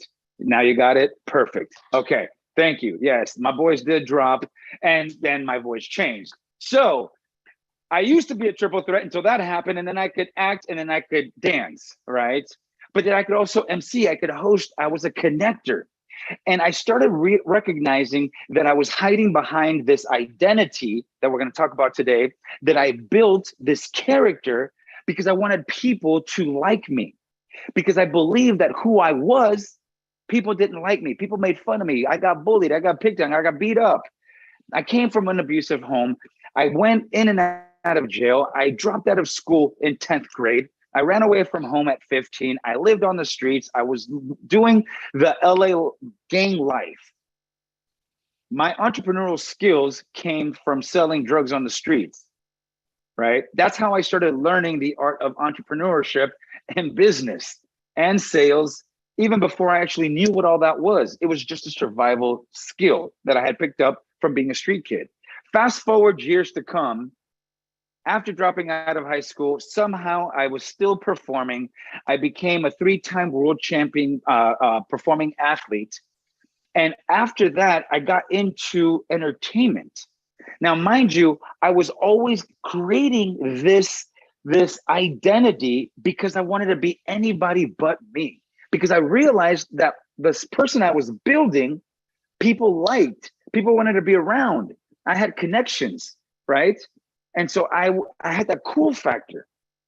Fast forward a little bit further, I ended up building a 25+ year career in the entertainment business in Hollywood, one of the toughest towns in this industry, as well as Las Vegas and all around the world. Now, like you heard Deneen say, some of my accolades, to me, it's like I look at ghosts on a piece of paper now. And don't get me wrong, I don't dismiss what I've done, because believe me, to be able to say that I'm one of the last remaining dancers in the world alive to be selected by the Jacksons to represent Michael after his passing, believe me, that's a badge of honor. To be able to have worked with some of the biggest names in music, to being on television, to being on the biggest stages in the world, it's all amazing. But I'm here to share with you that for me, it was all an act. It was something that I did that I was good at. And how many of you guys have ever said this to yourself? If I knew then what I know now. Put a 1 in the chat if you've ever said, if I knew then what I know now.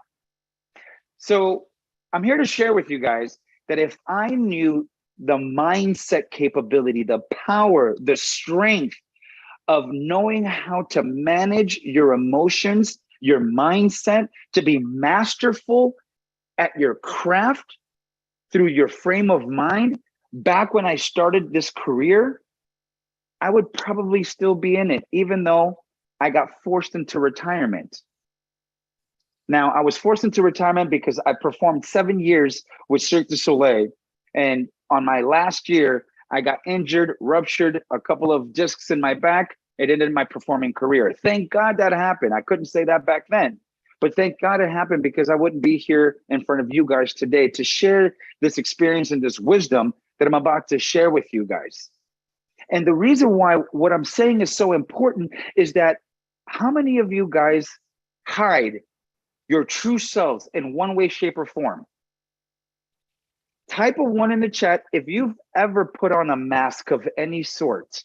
And be honest, be radical, responsible with your choices, your decisions, your actions and reactions, and your truth about yourself.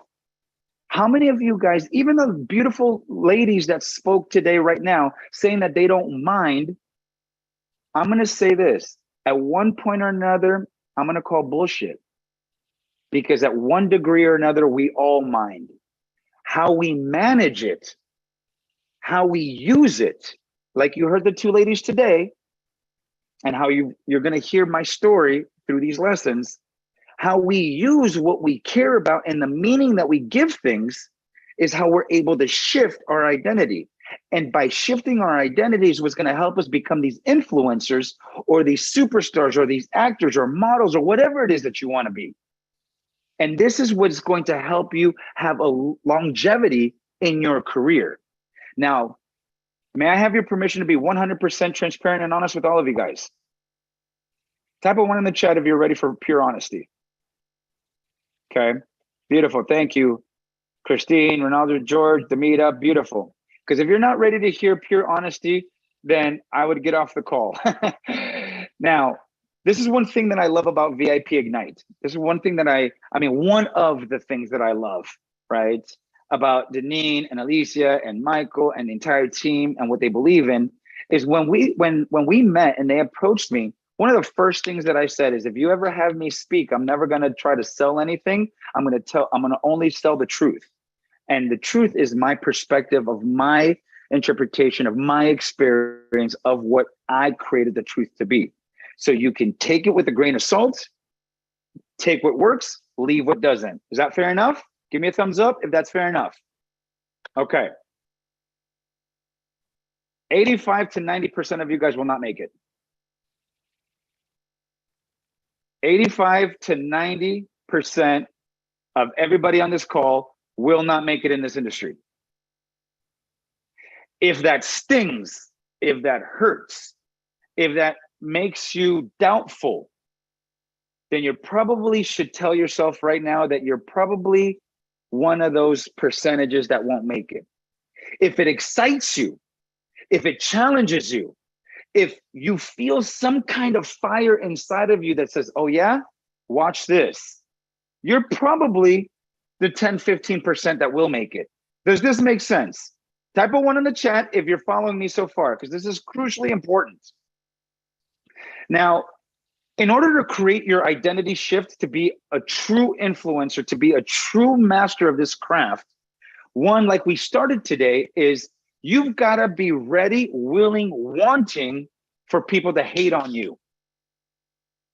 Wait a minute. But he didn't say people got to love me and I got to have fans. He said I got to love people hating on me. You have to love. Write this down. You have to love people hating on you. And I'm going to reframe it for you guys to understand how to help you understand that when you face fear, when you face doubt, when you face yourself in the mirror and you say that I can't afford this, I don't know how, this isn't for me. When all those, and we can call them haters, like I'm seeing right now, Desha, yes, when we can call haters or people that don't believe in us, right?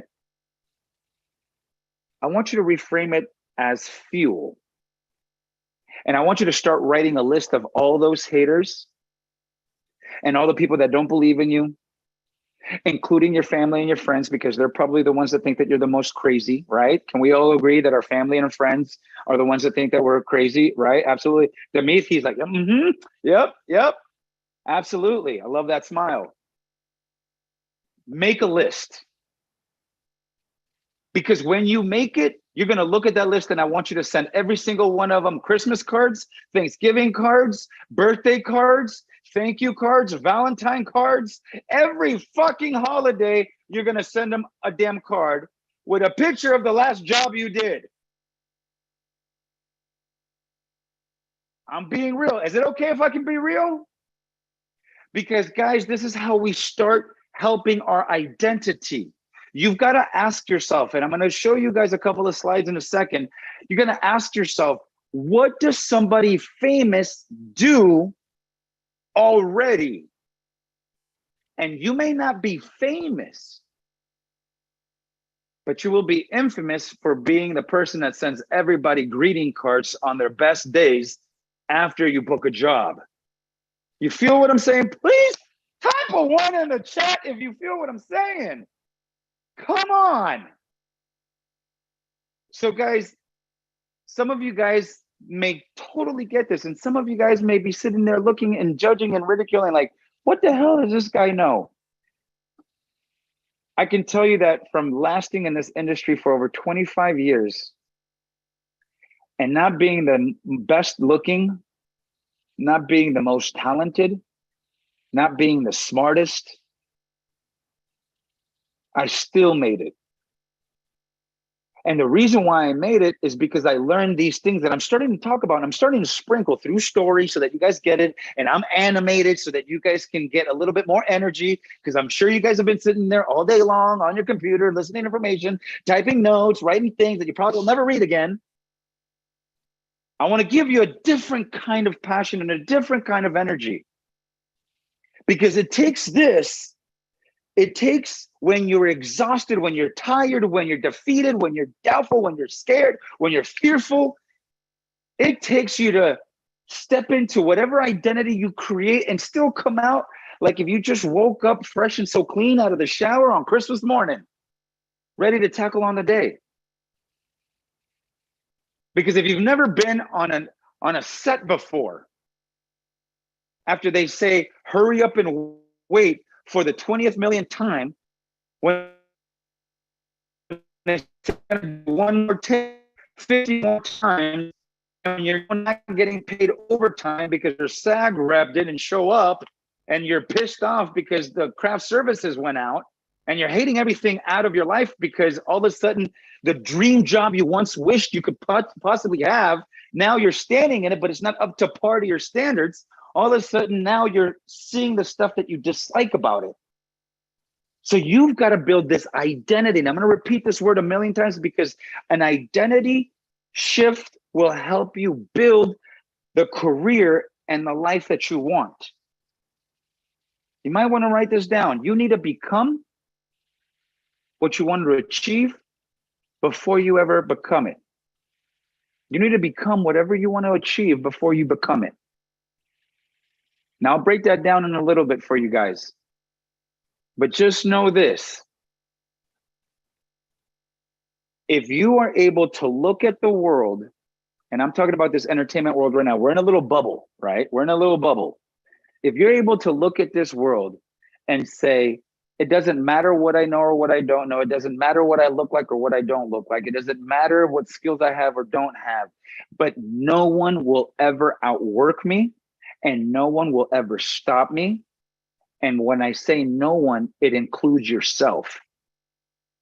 You'll be able to start building an indestructible identity that will allow you to become the influencer, even when the only people following you are your mom, your dad, and your grandparents. So when you're looking for all the accolades, when you're looking for all the applause, when you're looking for all the likes and all the comments, and you see that you only got 20 followers and maybe 2 likes and maybe 1 comment that you left yourself from another account, you're not going to give up. Type a 1 in the chat if you're understanding where I'm at right now. I love it. Beautiful. Thank you, Christine and Ada and Demita. And I love it. Beautiful. It's going fast. Okay. So now I want you to go ahead and sit up tall. If you're sitting down, sit up tall. If you're standing up, stay standing strong. If you're laying down, what the hell are you doing? Come on. This isn't a vacation. This is your life. You know what I'm saying? Do you show up laying down in your life? Or do you show up kicking walls? You know what I mean? So sit up tall or stand strong. Take a deep breath in right now. Exhale. Ooh, feel that life. Feel that essence in your body. One more time. Let's do it again. Oh, that felt good. Take a deep breath in. Exhale. Last time. Here we go. One more time. Deep breath in. Close your eyes. Why do I do this? I do this strategically because whenever you get information, you got to breathe life into you so that it sticks into your DNA. It's not just notes on a piece of paper. It's not just thoughts in the back of your mind. It's not a wish on your wish list, but it is part of your identity. You build this into your DNA. So right now, with all of your eyes closed, take a deep breath in. Know, trust, believe that you are here for a purpose. And for whatever reason, you are here doing this VIP boot camp because you want something out of it. What is it that you want? I want you to ask yourself with your eyes closed, what is it that you want right now? And I want you to think, what would life be like if you already achieved your goal of being whoever, becoming whatever you want? What would that look like? Right now, take a deep breath in. And I want you to build this identity into your mind. And I want you to see yourself, whether it's on set, on stage, doing a podcast? What behaviors, what actions need to take place every single day to build that character? Do you show up laying down? Do you show up with your cameras off? Do you show up 50%? Take a deep breath in. And I want you to see yourself, if it's at the Emmys, at the Grammys, at the Oscars, at the Tonys, at whatever award show it is. And I want you to see yourself dolled up in a tux, in tails, in a beautiful gown. And I want you to see and hear your name being called out right now. And I want you to stand up as you see everybody around you applauding you. They're applauding your name. And I want you to see yourself walking up to the stage. And all eyes are on you. And the only thing that you can think of walking onto that stage is every bullshit you went through, every lie that was told to you, every fear and every doubt you ever believed about yourself. And you're stepping into your greatness step by step as you get closer and closer to the stage. And the closer that you get to the stage, you hear the applause louder and louder and louder as you step onto the stage and you turn around in front of the mic and you see everybody looking at you and you take a moment. Breathe it in and take that moment. And before you even say a word, and start with your acceptance speech of love, of gratitude, I want you to right now in your mind, as you're looking out into the audience, I want you to thank yourself for showing up. But now I want you to ask yourself and be specific. How did you show up? What did you have to do to get onto that stage? Did you have to cut out the bullshit lies, the doubt, the fear? Did you have to stop saying, I can't afford things? And you have to believe that you were resourceful enough to find the way. Did you have to leave friends behind? Did you have to get away from family members? Did you have to get a new peer group of people around your bodies, about your life, around your being? What did you have to do to get onto that stage?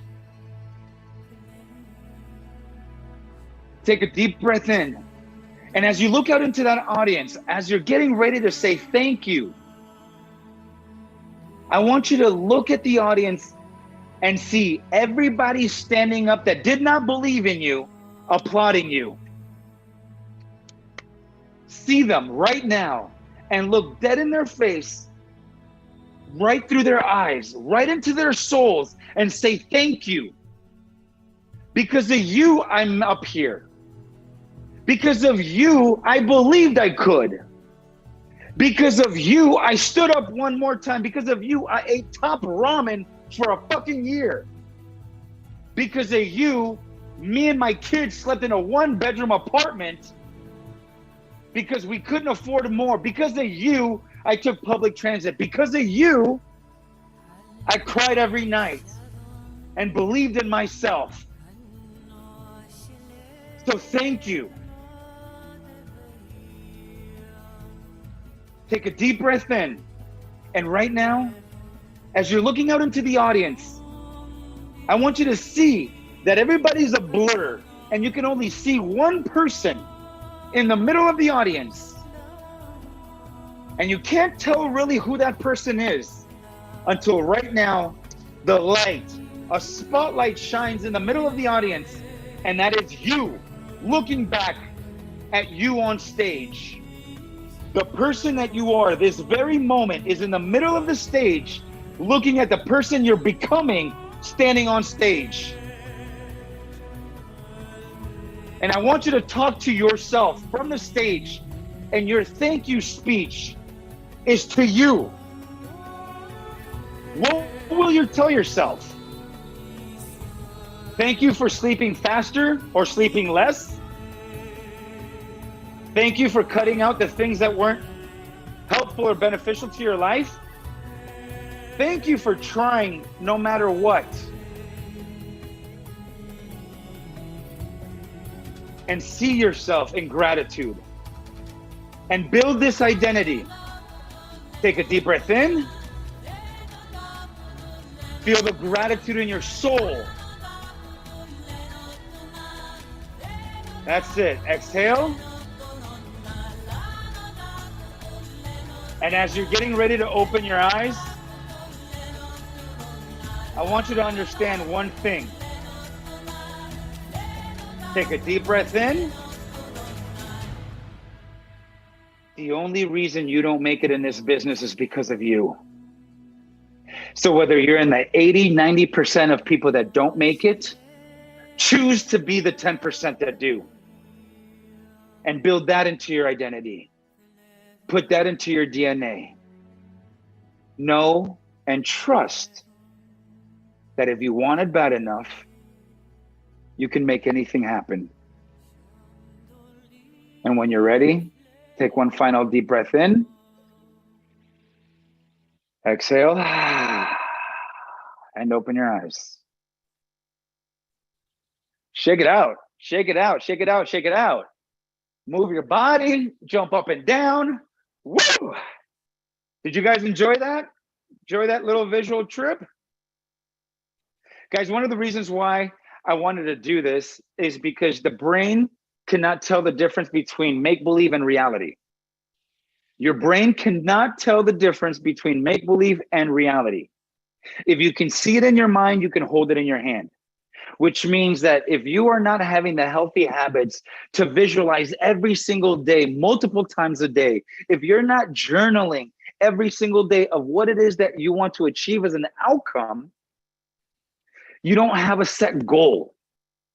And if you don't have a set goal, you don't have a purpose. If you don't have a purpose, you don't have fuel to get into your fire when people don't believe in you. Because I promise you, we are all human beings and we all care and we all love and we all hurt the same. But I promise you, being an influencer and how to elevate that and how to make it possible for you means that you have to be willing to do what others are unwilling to do so that you can have what others will never have. You have got to have the ability to do what others are unwilling to do, which means having a shit job so that you have flexibility to go to auditions, which means forking out your credit card if it means to shorten your learning curve by hiring a mentor or a coach or a teacher or whatever the case may be that you need to help hone in your craft, to be masterful at your craft.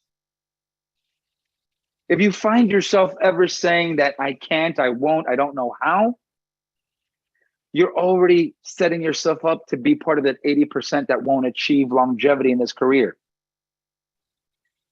So I want to share with you guys, I won't go through this whole slide deck, but since we're talking about identity, and this is such a huge part of today, I want to share this with you. Give me 1 second so I can, let's see.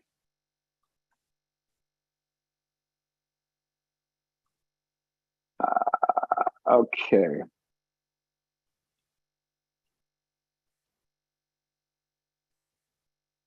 All right. Give me a thumbs up if you can see this on the screen. Perfect. Okay. So I'm going to go ahead and skim through this real quickly. So one of the things that I teach is really creating an identity that builds you up for success. And this is part of my Identity Shift Accelerator program that helps people understand how to become masterful and powerful in whatever niche they want to go into, whether it be entertainment, entrepreneurship, business, even as an employee mindset, okay? And so what this does is it helps you master the art of accountability, implementation, and becoming a successful action-taking superstar so that you can be dominant in your craft and in your industry. Now, this is the part where most people fail, is the actual accountability. And we don't hold ourselves accountable enough like we would somebody else. Have you guys ever experienced like setting a date with somebody, either a significant other or a friend, and they show up late and all of a sudden that you're pissed off as hell, right? And then you're wondering why they were late, and then your energy's off? If you've ever experienced that, type of one in the chat. But how many of you guys have ever been late and just kind of brushed it off? And you showed up to an appointment late, or to, meeting with your friends, or to an audition, and you kind of let yourself off the hook.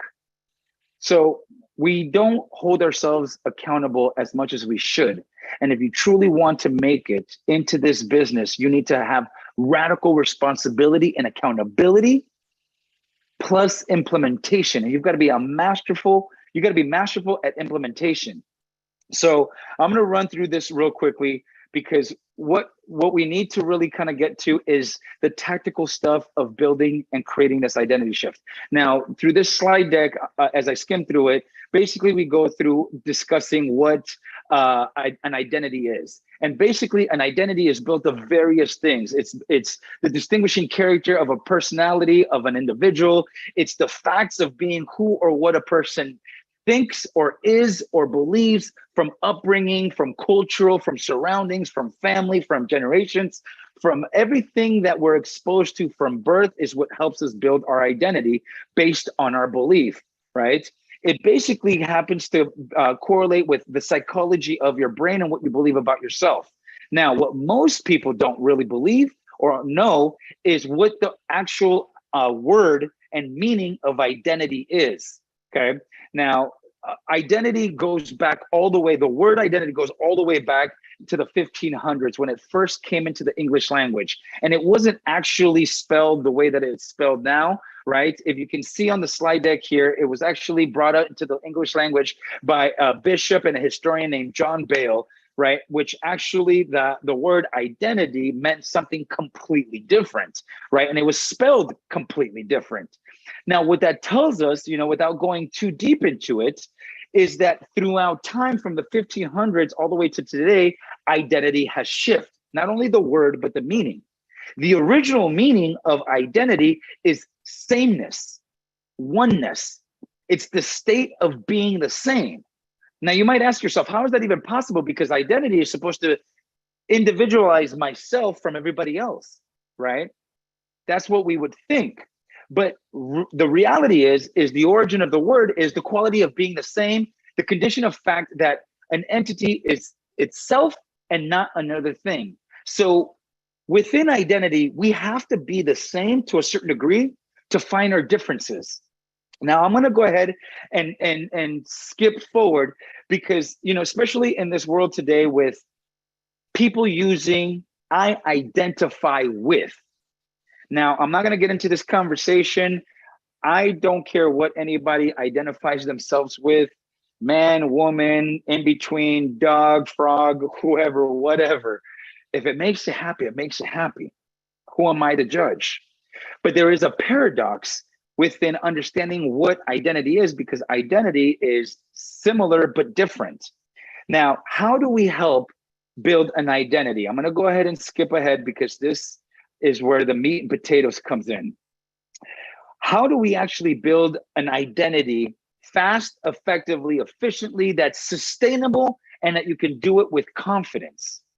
Now, I said this earlier, but you have to become who you want to be before you become it. If I were you, I'd write this down right now. You have to become who you want to be before you become it. So type a 1 in the chat if you've ever heard this expression, fake it till you make it. If you've ever heard fake it till you make it, type a 1 in the chat, right? Now, fake it till you make it has a bad connotation, right? There's half the people that will say, oh my God, you're a poser, right? Or how many of you guys have ever heard of imposter syndrome? Now, my perspective, and I'll share this with you guys, I don't believe that imposter is a syndrome. Because when we tie in the word syndrome to imposter, it means an illness that is out of our control, and that's BS, right? It's a belief system, okay? That's what BS stands for. Apart from BS, what you guys know BS what that stands for. But I don't believe that imposter syndrome is an actual syndrome, because if you think about it, we are all imposters until we're not. If you think back to when we were born and we were kids, some of us may have played doctor before we ever became a doctor, if we ever became one, or we didn't, or we played a fireman or a nurse or a police officer, right? Or cops and robbers or Indians and whatever, right? We all have a way of being an imposter before we're not. But you can also use the phrase, fake it till you make it. I'll give you a prime example. I booked my first tap dancing gig before I ever knew how to tap dance. Now, that might sound surprising to a lot of you guys, but even though I'm a professional dancer by trade, doesn't mean I know every style of dance. But the director that booked me on the job believed and thought that I knew how to tap dance. So he called me, he booked me on a job. Actually, ironically enough, it was in Florida. I hadn't seen my mom in years. My mom lived in Florida at the time. I said, oh my God, this is a great opportunity to fly to Florida, get paid for it, go to see my mom. I'm so excited. It's 2-day jobs. It's a $10,000 gig. I said, absolutely. What do I have to do? Oh, you've got to act, you got to host, you got to MC, you got to drum, you got to tap dance, right? And you're going to do a hip hop number. Perfect. I'll see you there. Hung up. Oh, crap. Did he say tap dance? I called the director back. Did you say tap dance? He was like, yeah, you're going to be tapping with the Tap Dogs. Now, if you guys have ever known or heard of the Tap Dogs, they're the most famous tap group in the world. Okay. So I was like, okay, but I wasn't going to turn down $10,000. So guess what? I faked it till I make it. I said, yes, I do know how. I hung up, and in those 2 weeks, I promise you that my ass was back at a Capizio dance store buying the Greg Russell's instructional DVD tapes for beginning, intermediate, and advanced tap dancers. And every single day for 10 hours a day for 2 weeks, I was fast forward to rewind, teaching myself enough of how to tap dance so that I could get through the job. So when you think of fake it till you make it or imposter syndrome, I was an imposter. And I faked it till I made it until I wasn't faking it. So why is this important? A lot of us will say that, through I am affirmations, the two most powerful words in the English language is everything that comes after I am, right? So, but what happens if this isn't enough? If I am, the affirmations aren't enough, if incantations aren't enough, if journaling is not enough, right? If like all of these habits, if changing your peer groups, if modeling the successful, like how can you get into this business? How can you be a true influencer if all of this isn't enough, right? I'm going to go through all of this, but I'm going to give you 3 basic principles that's going to help you. This is tactics right here. Okay. So you might want to write this down. What you need, this is what I call the identity shifting triad. You need 3 principles that you believe like they are the law of gravity. We cannot deny that the law of gravity doesn't work, because if I drop something, it's going to fall, right? Law of gravity is undeniable unless you're in space, right? So if you're able to adapt these 3 principles, okay, you're going to be able to shift any kind of identity that you want. And you're going to be able to step out of fear and doubt and step into your greatness so that you can actually be successful in any industry, whether it's this or anything else that you do in life. So I'm going to give them to you real quickly. Let me fast forward. Okay. So the 3 things that you need to think about is location, meaning, and faith, right? 1, where am I at? Okay. The second thing is, what does this mean? And the third thing is, what happens now? So if I break it down to you, if you could see right here, you see this pyramid, and at top of the pyramid, top of the triangle, where number 1 is this phrase. Write this down. I am where I am because I choose to be here. Now remember, these principles have to be principles. A principle is a fact, okay? So just like the law of attraction, or excuse me, the law of gravity, or the law of attraction, or the law of magnetism, all the universal laws, okay? So the first one that you really want to focus on and hone in for being successful in this business is I am where I am because I choose to be here. Now think about it. If you are in a good place in your life, it's because you chose to be there. You made micro decisions and micro steps and actions that got you to be where you're at. If you're in a shitty place in your life, it's guess what? Because you chose to be there. Now, somebody can argue and say, well, I didn't choose to get in a car accident. I didn't choose for my family member to die. I didn't choose to get COVID. No, you're right. But after the fact that something took place, you chose everything after that. I had a friend of mine pass away, right? I could have sat and I could have sulked, I could have mourned for weeks on end. And then I could have let my life decline, my business decline, right? I could have disconnected from the world. I would have chosen to be there. Or I could choose to be somewhere else. So the first principle you've got to really grasp in your mind is I am where I am because I choose to be there. The second is, what is the meaning behind it? So if you see it on the triangle on your bottom left, right? The next thing that you need to write down is things only have the meaning we give them, right? Things only have the meaning we give them. So I can use this, for example, right? This is a candle, right? We know that they're a candle because somebody told us they're a candle. There's a wick, we light it, it burns, it smells good, great. It's a candle. Now, what happens if we don't light these candles, but we put them on both ends of a stack of books that hold them together? What are they now? What do those candles become now if they're on the sides of a stack of books holding them up? Type it in the chat. Display. Healing sums it up for me. Awesome. They become bookends. Thank you, Adrienne. They become bookends, right? So what does that tell me? This can have the meaning that I give it. You guys follow me so far? Type a 1 in the chat if you're following me so far, because if I'm losing you, I'll go ahead and backtrack. So far, thank you, Susie. I appreciate it, guys. Thank you, Masharad. Good to see you, brother. Okay, so in these principles, right? In these principles, at the top you have, I am where I am because I choose to be here, which undeniably tells me that every decision, action, or reaction is based on wherever I want to end up. The bottom tells me that things only have the meaning I give them. And the third principle of this is what happens now, which is life happens for us, not to us. Now, I learned these 3 principles from studying Tony Robbins, right? But then I started putting them together because individually they made sense, but together they became powerful. And so what does this mean? If in the middle of this circle, if in the middle of this right here, right, is you, right? Any one of you can say, I want to be an actor, I want to be a model, I want to be a superstar or whatever, but I don't XXX have this. I'm not XXX.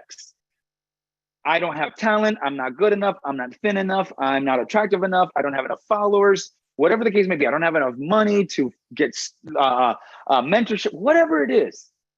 You put that excuse in there. So right now, I want all of you guys to try this. As I close this out, I want you to understand how powerful this identity shift triad is. Because think of this as like a life wormhole, okay? This is a powerful tool, guys. This is what I teach my high-end clients, right? What they pay thousands of dollars for me to mentor them so that they can truly become masterful at emotional mastery. So now, whatever it is that's holding you back, I want you to put it right in the middle of that circle and write it out. So if you're in a piece of paper, if you're writing on a piece of paper right now, you should have a triangle right now, right? With the 3 principles, I am where I am because I choose to be here. Things only have the meaning we give them, and life happens for me, not to me. And then in the middle of it, write your biggest BS that you tell yourself or that stops you from achieving your greatness.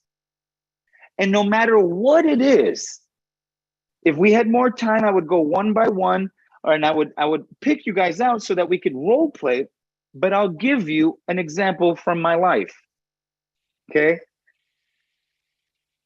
2018, I got injured from performing with Cirque du Soleil.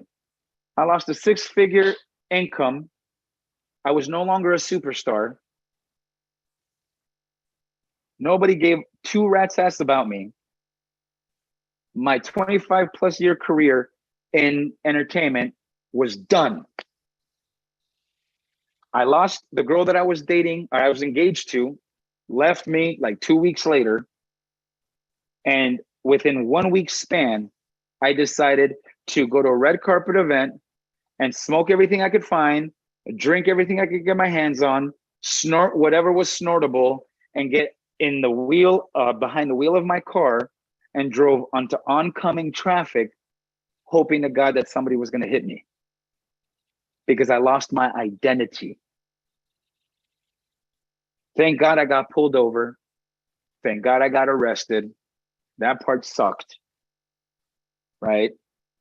Never go to jail with show makeup as a guy, just food for thought. But I went and I did my time and I came out and I started changing my life. So in my mind, I lost that identity. I became somebody else. And so what I ended up doing is I said, I put in the circle, my BS story was I was not going to be influential enough to be successful enough as a motivational speaker, as a personal development coach, or as an authority in this industry. And I put it in there. So my BS story in the middle of this triad was I wasn't influential enough to make a difference or be impactful. And so then this is how this triad works. Watch. I have to believe that these three principles are like the law of gravity. So it's undeniable. So I had to ask myself, okay, JJ, I'm not influential enough to be successful in this industry. Then I go up to the very top one. I am where I am because I choose to be here.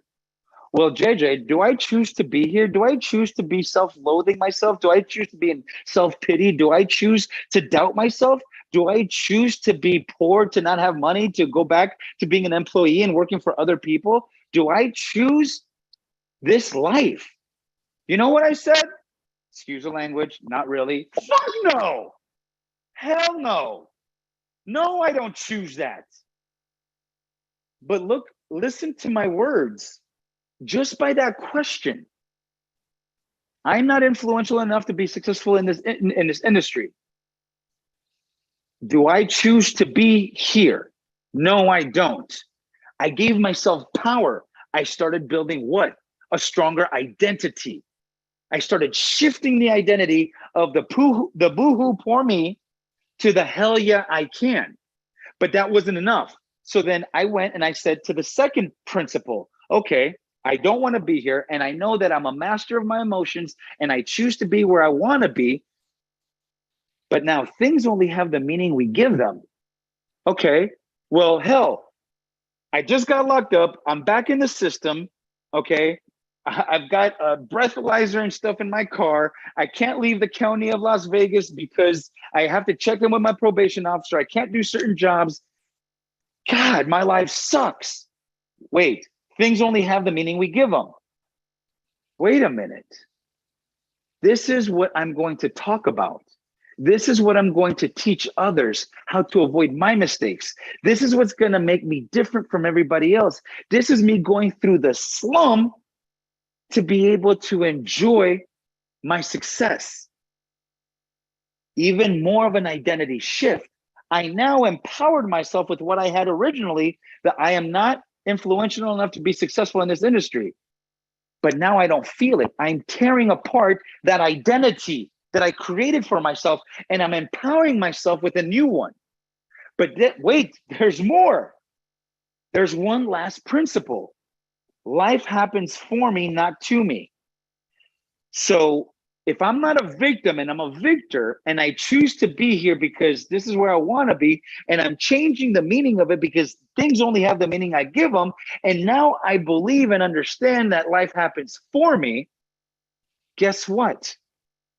I was meant to go through this because it's going to give me a bigger paycheck at the end, because it's going to make me more impactful, because I'm going to change more lives, because I'm going to be able to connect and resonate with other people that are going through hell to get to heaven. That's why it's happening for me.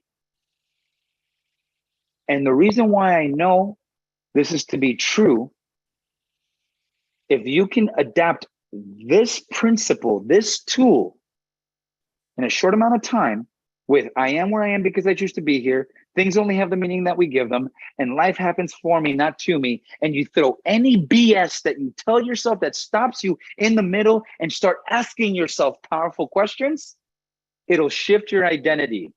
And the reason why I know this all works is because I went from a little kid in Colombia wishing upon a star, wanting to be in the limelight, to have a lucrative career, to getting to the United States, to being a teen thug gangster, robbing people, stealing cars, selling drugs, going on shootouts, beating up people, to changing my life, to becoming the poster child for the Michael Jackson show for the biggest company in entertainment in the world, to losing everything, to hating my life, working as a cocktail server at a hotel, getting people drunk to give me a bigger tip so I would make more money while I was studying personal development.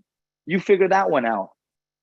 To having no money, to using my dog to raise money as free hugs, as an emotional support dog, so that I could raise the money to go to another Tony Robbins event, so that I could learn the tools and techniques of how to become a master at my emotions. And I went from all of this to now being where I'm at now, to working and being a Tony Robbins senior leader, to traveling around the world and being on all kinds of platforms and stages, inspiring hundreds of thousands of people, to being an online host, motivational speaker, doing what I'm doing now with you guys, to working with some of the most influential names in the personal development industry. And I don't say this to brag or boast, but I leave this with you guys today. Who do you want to become? What do you want to create? What is your story? What is stopping you? And what do you need to get rid of to be able to have the life of your dreams? Guys, it's been a pleasure to be here with you guys, with all of my love, all of my heart. I hope this was helpful. Build the identity that makes you the influencer that you are in your heart, and allow the rest of the world to discover you and see you for who you really are. Thank you guys so much. It's been a pleasure. That was beautiful. And I heard you talking about like when we first met, and it's like just, oh my gosh, I have to know you. I have to know you. And I'm like, hey, we should come on a podcast. Hey, you should do this. Now, I wanted to mention for everybody on here, you're coming out to Hollywood with us. Can you give us just a little glimpse of what you're going to go over on that very special day?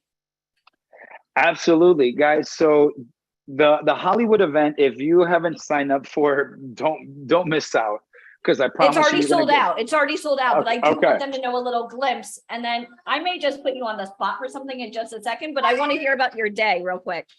Okay, so we're going to talk a lot about like what it takes to have the courage and confidence to be able to be on the spot at any given time, to know how to use and leverage your social media, to be able to have that unshakable confidence, to know how to own a stage, the dynamics of a stage, whether you're in front of a camera or behind it, or if you're on a stage in a live audience, because they're two different animals. Knowing how to live inside of a box, which is a screen based for camera purposes, or living on a big stage for live theater or a concert or anything of that nature.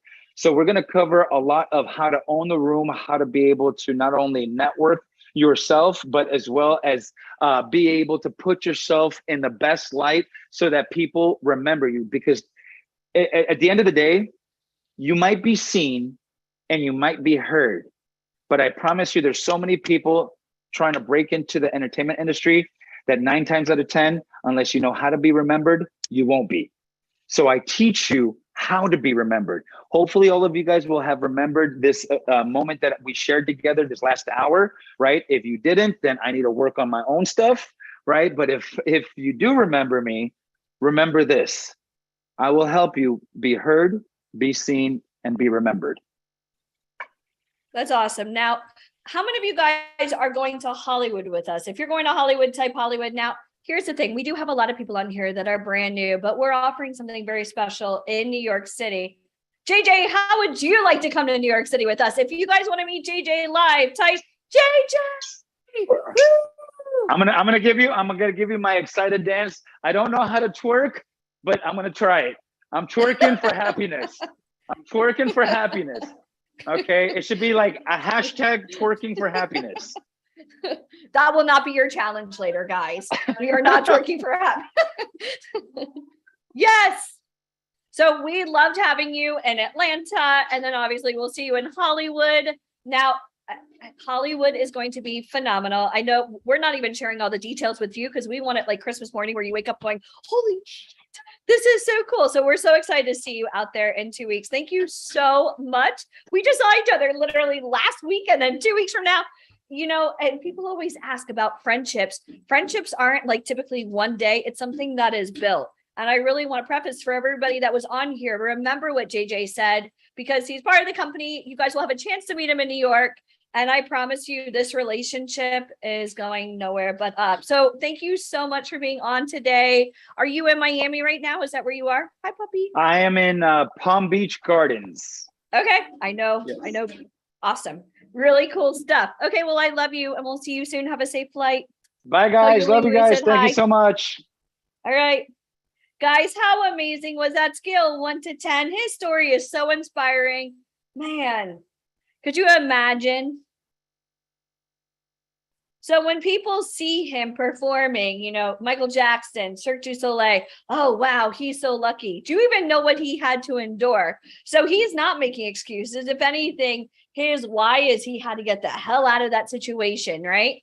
But now he's inspiring. How many of you guys want to inspire others? If that is something you want to do, type inspire. Because your dream is too big to play small. Awesome. Awesome, awesome.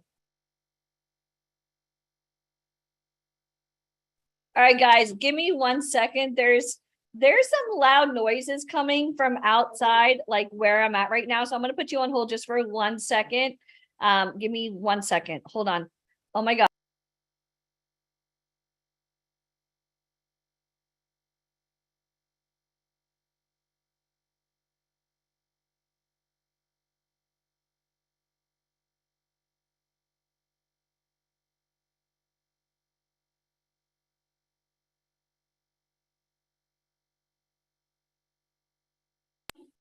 All right, guys, I guess it was nothing. It went away. Can you guys see my screen? If you can, give me a thumbs up. Thank you, Ada. Thank you. Hi, Sandra. Okay. Thank you, ladies. Okay. Well, I can't see all of you. So if I didn't thank you, I'm sure you gave me a thumbs up. But when we have the PowerPoint up, I can't see everybody. I'm good, but I'm not that good. So let me ask you guys a question. After being part of this amazing 2-day Model Search America, who wants to come to New York City with us? Type NYC. Okay. Now I know some of you guys are already slated for New York City, but for those of you guys that are brand new, I promise you, as much as I love Hollywood, people always ask me, man, because Mike and I were bi-coastal for 6 years, where's the easiest? You know, where's the easiest? And I always say they're different. Honestly, as much as I love LA, I feel like a New Yorker at heart now. I'm like, okay, I need it now. I need it now. New Yorkers work 24/7. LA, it's a little bit more laid back. So for those of you guys that are looking to jumpstart your career, New York is where you need to be. If you can make it there, you can make it anywhere. So we're going to go over this one more time for those of you guys that have questions.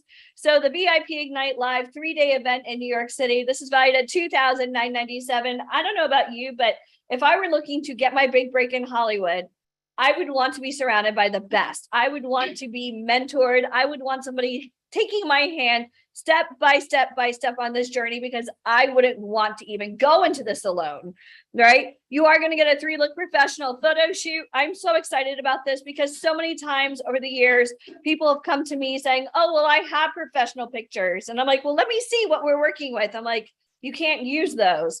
And they'll look at me like, oh, you're being mean. I'm like, no, you asked me why you're not booking work. It's kind of like, doctor, this hurts. Okay, well then stop doing that. How many of you guys see the value in getting professional photos done on that type of level? Working with a celebrity photographer, working with Ryan Colby himself, working with a celebrity makeup artist, a celebrity hairstylist, literally having somebody, and I joke around all the time like Mr. Potato Head, having somebody construct your look from top to bottom. Because a lot of times you don't know how to dress. You're not dressing based on what you qualify for. Your hair isn't done appropriately. Nobody's working with you on poses. You're just trying to figure it out on your own, throwing spaghetti up against the wall. This is a mathematical equation for success. So you're also going to get the Improv Comedy Weekend. Again, we've gone over the importance of this. Jeffrey Gurian is a really good friend of ours. He was on our very first radio show with CBS back in the day when Mike and I had a radio show. And he is one of the most amazing writers in the world. He was the head writer for Rodney Dangerfield. He's worked with Ray Romano, Chris Rock. He was just with Amy Schumer recently. He is just a notable comedy writer. He's phenomenal.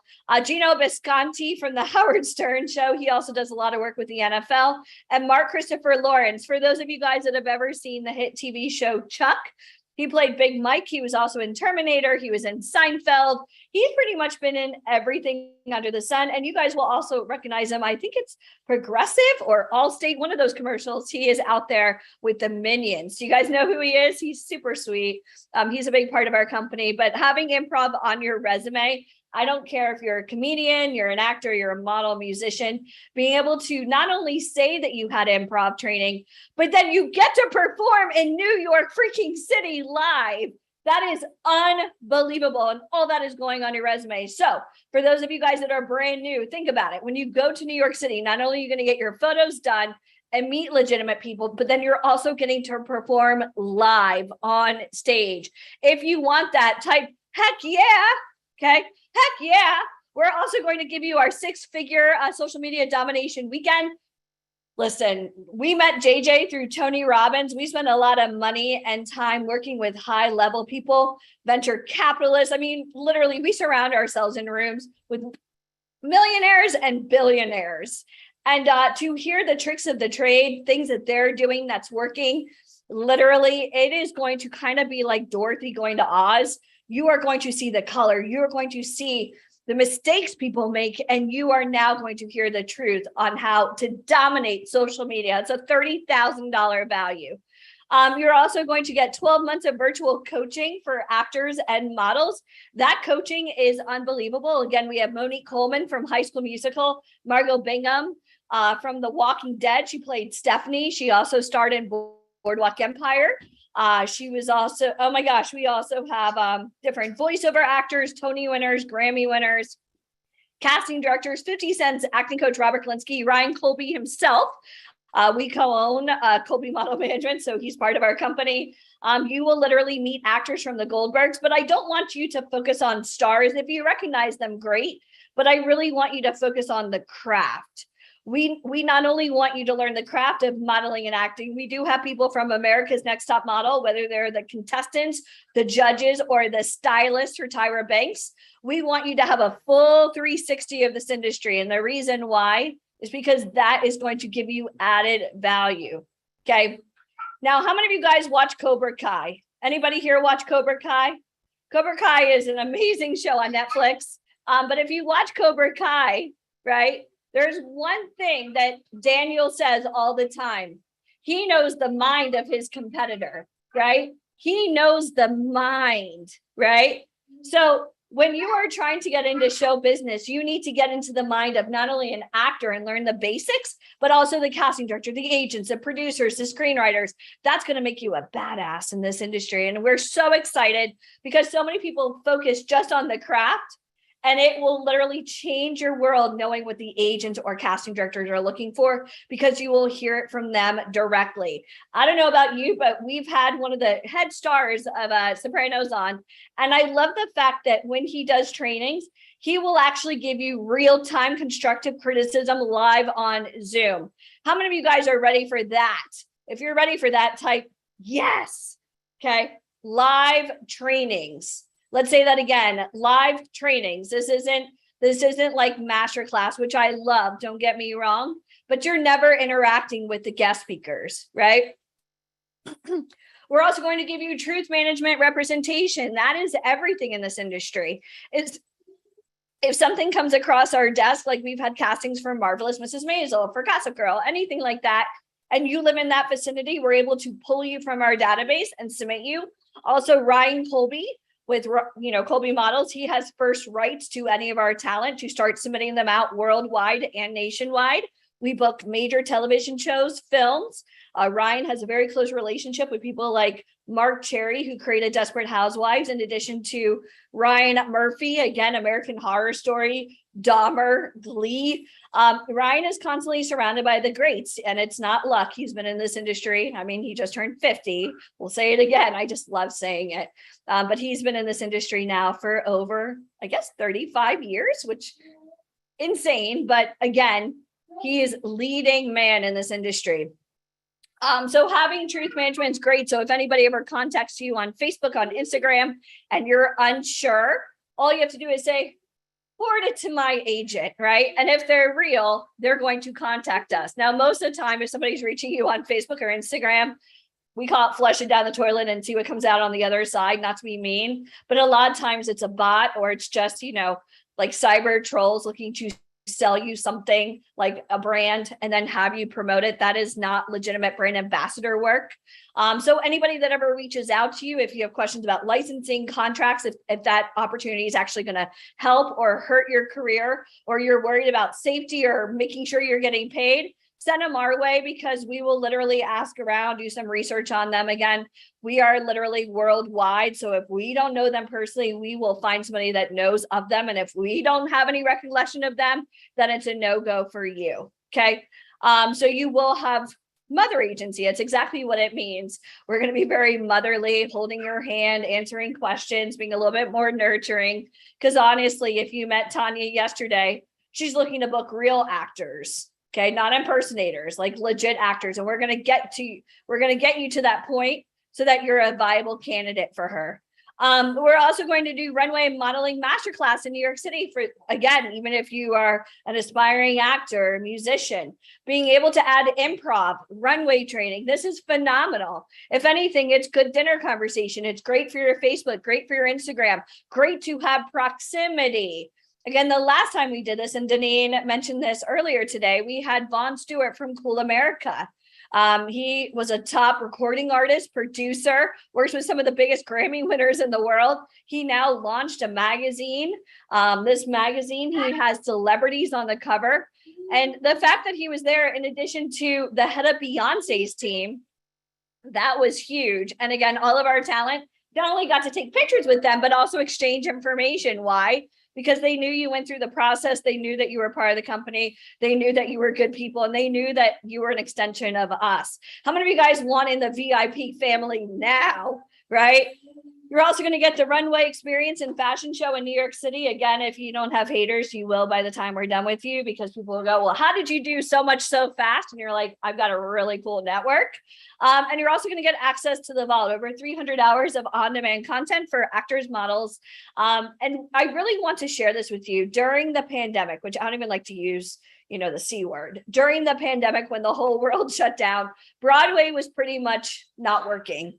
And during that time, how many of you guys suffered from depression? It was like a really scary world. People were afraid to leave their homes. I had just found out I was pregnant. I was scared to death to even go to the grocery store. Do you guys remember that? People showing up with like hazmat suits? That's pretty much how I delivered my child, with people wearing hazmat suits in the emergency room. Really scary. But what happened was, during that time, our VIP Fearless Rebels, we came together. And like I was joking around with Deneen for a while, I said, I feel like a cruise director, don't you? Literally, we had training sometimes 3 or 4 times a day. And it was great because we were all at home. The world was a very unsure place. And what had happened was, because Mike and I have produced all these Broadway shows and we've been in this business for so long, we started reaching out to our friends like Ben Crawford from the Phantom of the Opera. And we said, hey, Ben, we know that New York City is shut down. How would you like to do some trainings for us? Hey, Corey Cott, star of Newsies, how would you like to do some trainings for us? Hey, star of Les Mis and Fiddler on the Roof, how would you like to start doing some trainings with us? And what we did was we started hiring Broadway stars, Grammy winners, Emmy winners, literally the whole industry, even people from America's Next Top Model. Everybody was accessible to us. And what we were doing, and I don't even think we've mentioned this at all, like on any of our calls, but for every single person that attended any of our live calls during that time, VIP Ignite was sponsoring a live meal for first responders. And that was such an incentive for people to literally show up. We had people, again, suffering from depression and really wanted to get into this industry. And it was such a weird, scary time for everyone.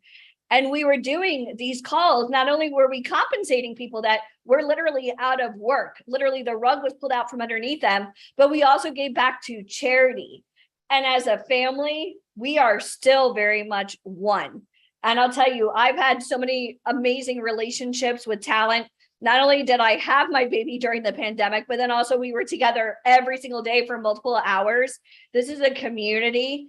And I don't think you guys quite understand the love in this community. And it was just so amazing to have that support. So for anybody here that's ever felt lost or alone, or you wanted to do this, your friends and family don't understand. Of course they don't understand. This is a journey that they've never been on. That's like talking to Neil Armstrong about what his family thought before he walked on the moon. Are you sure, son? Should you really be doing this? Is it safe?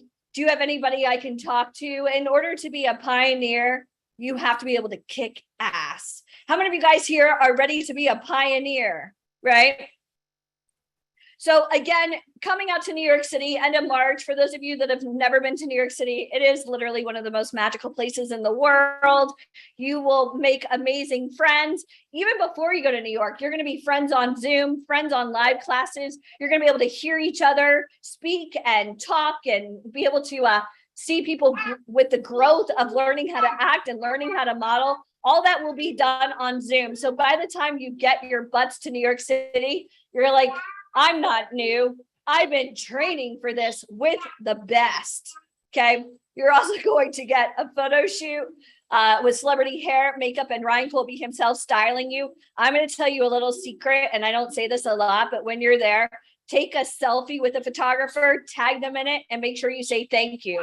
Why? The last photographer that worked with Rihanna, when he started sharing my stuff, all of a sudden I had more people following me from the music industry. If that makes sense, type yes. Okay. You're also going to get Improv Comedy Weekend in New York City. So this isn't just like a photo shoot in New York City. You're also going to be performing live in New York City. Guys, it takes balls to do that. And I promise you, by performing live in New York City, if you can do it there, you can do it anywhere. It is going to be not only amazing for your resume, but also your confidence. And I'll tell you what, for your friends and family that have ever doubted you, you'll be like, here I am performing in Times Square. Suck it, right? You're also going to get social media domination with all these amazing photos. You guys have been talking about your books. I checked out the Facebook last night. You guys now are on a mission to inspire. It makes me so happy for each and every one of you. Your journeys are all incredibly different, but I'm telling you now, your journeys are meant to be told. I promise you, if you're able to live through it, you can help not only inspire, but change lives. And I promise you, for anybody on here that wants to do this, VIP Ignite is going to be with you on this entire journey. You are no longer alone. You're also going to get 12 months of virtual coaching. Again, can you go out and go get acting lessons? Yeah, you can go anywhere and get acting lessons, but you sure will not be getting acting lessons with one of the stars of Sopranos, with one of the stars of High School Musical, stars of the Goldbergs, people from America's Next Top Model. Guys, it took almost 2 decades and a lot of money, a lot of schmoozing, a lot of dinners, a lot of drinks to even get these people to believe in our organization, to even want to work with us. How many of you guys are glad that we put in all this work for you guys to be able to have access to this network, right? Hello, sir. After having my 2-year-old on set all day today, I feel as though mama might need a drink later. Okay, let's keep going. You are now going to get Truth management representation for the next 12 months. This is going to be amazing. We're also going to go through everything with you. So again, if anybody ever approaches you, we don't, and I'm going to say this as nicely as I can. A lot of people do get taken advantage of in this industry. We don't want you. How many of you guys have had parents or friends, boyfriends, girlfriends that literally did everything for you? If that ever happened to you, type me. Okay. We want you to not only be the master of your craft, but also be able to spot the BS, right? And with Truth Management, we're going to be going over all the red flags, because even when we're not with you, everything you're learning, you will be able to protect yourselves in, certain situations, be able to spot a red flag, spot, the not legitimate organizations trying to take, and you will literally be able to call them out and be like, nope. Right. And that's going to come with training. So we're really excited for you, because we can't be with you every time, even though you will have access to us. I mean, we'll give you our cell phone numbers. But remember, sometimes we do have to sleep. But you're also going to get the runway modeling masterclass in New York City. And this is going to be amazing. Again, to be able to go to New York City and get photos done, check. Because I'll tell you what, when you're getting submitted out for work on this type of level, the very first thing they ask is, can you send over photos? And for those of you guys that think that you have professional photos, they're probably not on this level. So let's do it right, because I would hate for your photos to misrepresent you, right? You're also going to be able to add the improv when you're in New York City. You're going to be able to meet your peers and meet top people, plus also get the modeling masterclass. So literally we're dotting our I's and crossing our T's, because Tanya said one thing yesterday.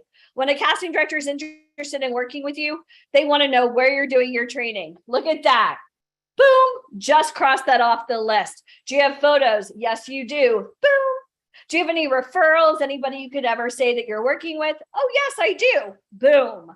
I need a self-tape. Well, the best part is in our vault, you will actually be able to watch one of the stars of The Walking Dead go through step by step by step. This is a pre-recorded call. It was so good. We obviously recorded it.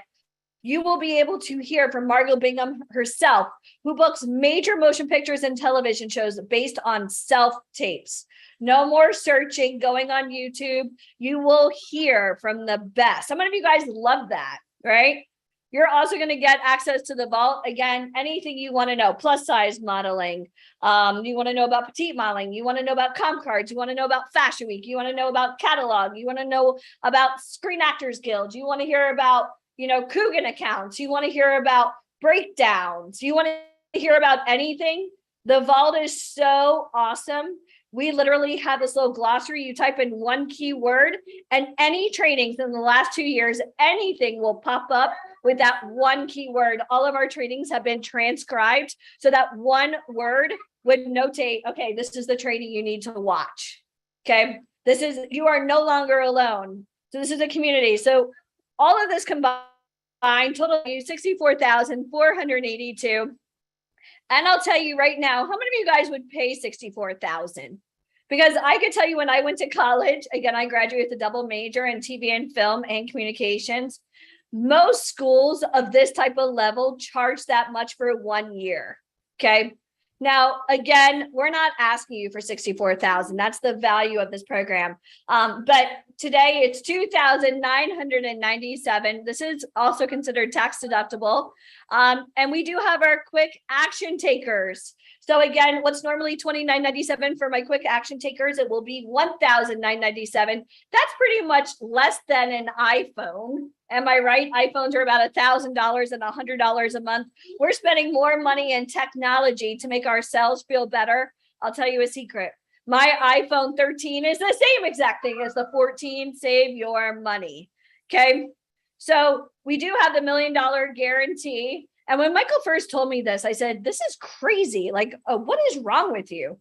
And the reason why we do it is because when you're legit, you show people you're legit. We're unlike any other company in the world. And the fact that we have the head writer for Saturday Night Live, who not only wrote the foreword to our book, but is also a really good, close personal friend of ours. If you feel as though you haven't received $1 million worth of value, you come up to me directly and tell me that, and we'll give you a full refund. Again, I'm so excited for you guys. There is the link. I'm so excited. I'm going to put my camera back on because I see Kaden. This is what happens when we're working from home. But I have a very special, really scary guest that just came into the studio. So hold on. Is this why you're crying, Kaden? Here. Oh my gosh, what happened to Anthony? Hey guys, what's up? How are you guys doing? I've been very, very, very busy since I saw you last. Look at all of these goodies. I've got a heart. I've got a brain.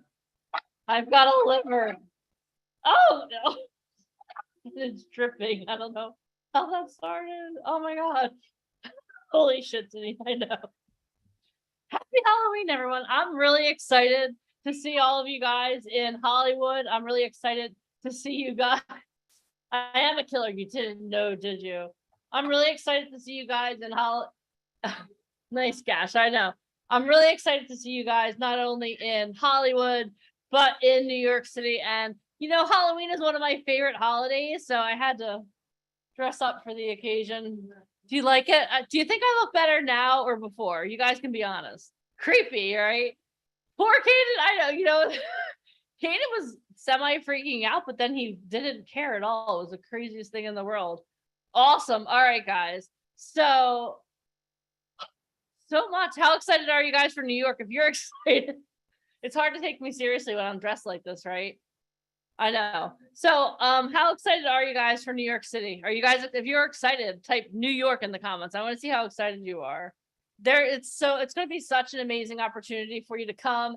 And who did you kill today, Butcher? I need something to eat. Oh, well, if you want, I have a heart. You want a heart, a liver? I have some fingers for any of you like chickens. All right. Yeah, and what I want to hold on, let me put my glove back on so I don't get my hands dirty. Make sure you need a heart. I need a heart too. So make sure that you guys schedule too, because we do only have limited spots for New York. This is not, it is filling up rather rapidly. So make sure that you do get yourself scheduled. Okay, so if you've scheduled, type I scheduled in the comments. If you, Marsha can't even look at me. She's like, I'm not even looking at the cat. I know, I saw myself. I was like, oh my gosh. And that link that we're dropping, yes, Nicholas, I know I talked to you, remember? So we're looking for fast action takers. So that link, once this call is over, it's done. All right. I'm trying to be serious, but y'all are laughing at me. I mean, I obviously went through a lot of trauma in the last hour, and you guys think this is amusing. Now I see who my real friends are. I see you guys. Awesome. All right. So what you're going to do, Jessica, is you're going to click on that link that Diane just shared, and you're going to get yourself scheduled. Schedule a one-on-one interview with us, because again, I know Alicia said this. We want to interview you because we want to make sure that you're a good fit for what we're doing. Like I started telling you guys at the very beginning of the call yesterday and even today, is we're looking for people that are already successful, that already have a certain level of success. We're looking for people that are coachable. We're looking for a certain type of person. This may not be for all of you. There may be some of you on here that were like, oh, you know what? You seem really cool, but you know what? Maybe you need to do a little bit of work. So, but what I want you to do is I want you to schedule, because we do have the free photo shoot in Hollywood. What? How awesome is that? And I heard Mike say something about our goal is to give away like 1,000 free photo shoots over the next year. That's bananas, changing 1,000 lives. Right, because that's what this is all about for us. This is all about changing lives. So make sure that you schedule. We're going to be doing interviews over the next couple of days. I believe you can schedule tomorrow, Tuesday or Wednesday. So we'll be doing interviews, and then we'll see who's coming to Hollywood, and we'll see who's coming to New York. But who's ready? Who's ready to amplify their success? If you're ready to elevate your success, say, I'm ready to elevate my success. Type elevate in the comments. Type elevate in the comments, because that's what we have for you. All right. Type awesome. Okay. So we do have one more very special guest that's going to be coming on. So let's see here. Back by popular demand. And he doesn't look as pretty as I do today. I'm just saying. All right. So, okay, guys. So I know today's been awesome, but what I'm going to do too is I'm going to introduce our next guest. I realized yesterday, I was like, oh my God. I got all excited. So what I want to do is I really want to introduce our next guest to you. So just bear with me as I look through my guts here to get his form. Hold on. But guys, we're really excited. This honestly, Ryan Colby, as much as I like to joke around with him, he's taught me a lot of what I know about the entertainment industry. He literally was the first person that I ever interviewed in the entertainment industry. And he did just turn 50 the other day, which is pretty cool. But let me introduce our next guest to you properly, and then I'm going to bring him on and he's going to share some stuff with you. Is that okay? Or is it okay if I bring Ryan Colby back? Okay, awesome. So our next guest has been labeled one of the top 7 powerful agents in the world. He started his career as a model at age 12 and now has almost 4 decades in the industry as an icon of fashion. Fun fact, his first gig was Benetton. He opened Emmanuel Ungaro at 15. He's art directed over 20 Vogue covers. He has been proclaimed to have one of the best eyes to scout in the business. He has run his agencies successfully for 12 years. Through the good times and the bad times, he never once wavered on his mission. He had a record number of covers for the agency, totaling 72 in 1 year. Also, for the past 2 decades, he has styled some of Hollywood's biggest stars. He took Ethan Hawke from worst dressed to best dressed. He has placed talent worldwide for campaigns for top luxury brands in the world. Everyone, please give it up for the one, the only, Mr. Ryan Colby. Hello, everyone. Hi. Hello, Ryan Colby. How are you? I'm in a car, but I can still see and hear you. Okay, awesome. And Well, what thank is you so much for being happening here. with this get up? You know I'm prettier than you today, Ryan. Okay, so don't hate. Okay, don't hate on my beauty. How's everyone doing? We're doing amazing. Good. I'm here in hot LA. I'm in a car and it's hot. But Well, why are you wearing a sweatshirt if it's so hot? I don't know because I got a new outfit for my birthday. Some of the boys bought me presents, and I'm wearing one right now. So it's my. the only thing that matched. I don't know which boys bought you that, but they know you really well. That's almost Yeah, as nice as the noodle shirt you wore in Atlanta. Yeah. So Awesome. yeah. Anyway, Awesome. so what's going on? So I'm here to discuss today photo shoot etiquette, I guess. Yes. Tell us what to expect on our first day of a photo shoot. Okay. So like Deneen said, I've been an agent for 22 years. So obviously I know what to do on a photo shoot. So basically what I want to explain to everyone is all of you are new or new-ish. Maybe you've done a few shoots on your own. Maybe you worked in an agency in the past. Maybe you've done some jobs in the past. I don't even know who's on this call actually. So,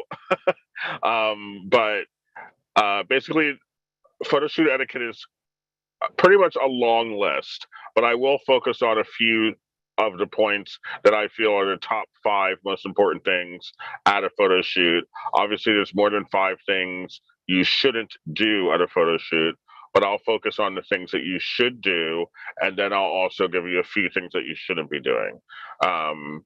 So when you're brand new, you always want to make a great impression, especially when you're testing and you first start, or you do little gigs for your agency, some e-com, some TV work, or even a live event, a fashion show. You know, these are pretty much all the same things. A gig is a gig. You don't have to be shooting for it to be a gig. So the one main thing that I tell my talent to do when they're on a photo shoot or at a job is to be present. Like, make sure they see you, make sure they know you're there, make sure you're alert, not staring at your phone. So if they kind of say, hey, come over here, like, it's instant. It's not like a delayed reaction. Make sure that you come clean hair and face, and clean body. Little fragrance, not very much. You know, deodorant obviously is necessary, but don't start spraying on the Axe. Don't start spraying on the Chanel. You're not going on a date. You're going to a photo shoot, and you don't want to scent the clothes that aren't yours that you'll be wearing. So you want to be as natural as possible, smell wise. I was at a photo shoot a couple weeks ago, and the girl came smelling like Macy's. The clothes instantly, as soon as they touched her body, she smelled great. I mean, the scent she was wearing was great, but it was too much. So trying very little scent. Always come clean hair and makeup. I mean, clean hair and face. No gel in the hair. No leave-in conditioner in the hair. No wet hair. No oily hair, so make sure it's clean and conditioned the day before. Everyone's hair is different. Some people can go days without washing their hair. Some people can't go a half a day without washing their hair. Everyone's different, so you just have to make that judgment call. Always be present. Make sure if you can use your phone when you're at a shoot. Obviously, no one's telling you to ignore important phone calls, but it should be to a minimum. So do that, because there's nothing more annoying than trying to get an actor or a model's attention when that's what you're there for. You're there to shoot, so why do I have to work to get your attention? There's also things you shouldn't be doing, is giving your opinion on things, giving your opinion on way something's shot, giving your opinion on the clothes or the hair and makeup. None of this is what you're there for. You're there to do the image and the vision and the character or whatever it is this client is trying to do, whether it be a magazine, a TV show, an indie film, e-commerce work. It doesn't matter what it is. There is a vision, and that's what you're there for, is to execute that vision, not there to give your opinion on the vision. That's what a team of stylists is for. That's what the art direction team is for. That's what the marketing team is for. And you're not a part of any of those teams. You're the talent they hired to execute the meetings that they had last week about this shoot or job. So none of that. If you don't like the color they're putting on you, if you don't like the fabric, if you don't like the look, if you don't like the hair, you kind of just need to make it work. It's called, in this industry, it's called sell the garment, meaning you may not like it, but sell it like it's the best thing that's ever been on your body. It's the best look that you've ever felt. And you have to do that because clients will notice. They're not stupid. Sometimes clients, especially when you're doing kind of catalog jobs where the clothes are really boring and you're wearing a floral top with a pair of big khakis, they know you don't like this. They're not stupid. But the models that show up and show the clothes amazingly are the ones that are asked back, the ones that are used again, the ones that are, make those great day rates because you made the best out of a situation that they knew you weren't it wasn't so glamorous or fun. So always keep that in mind when you're shooting, is that this isn't about you. This isn't about you at all. So you can't, use your opinion or your feelings to ruin a situation for other people. So that's something that does come up a lot because models think for some reason that we care what you think. And, you couldn't be further from the truth because nobody does. The clients do not care. So you can't act like they do. Make sure that you're aware of that, because that is a mistake a lot of models make, is that they think that their opinion matters and you're the last person they want to hear from. So just keep that in mind. What else? Don't bring friends with you. No friends, no dogs, none of that. No children, no your kids, none of that is to happen. Under very rare circumstances, if you're a working top model and you've worked for the client a million times and you have a little Yorkie and you want to bring it, I'm sure they wouldn't care. You have a rapport with them.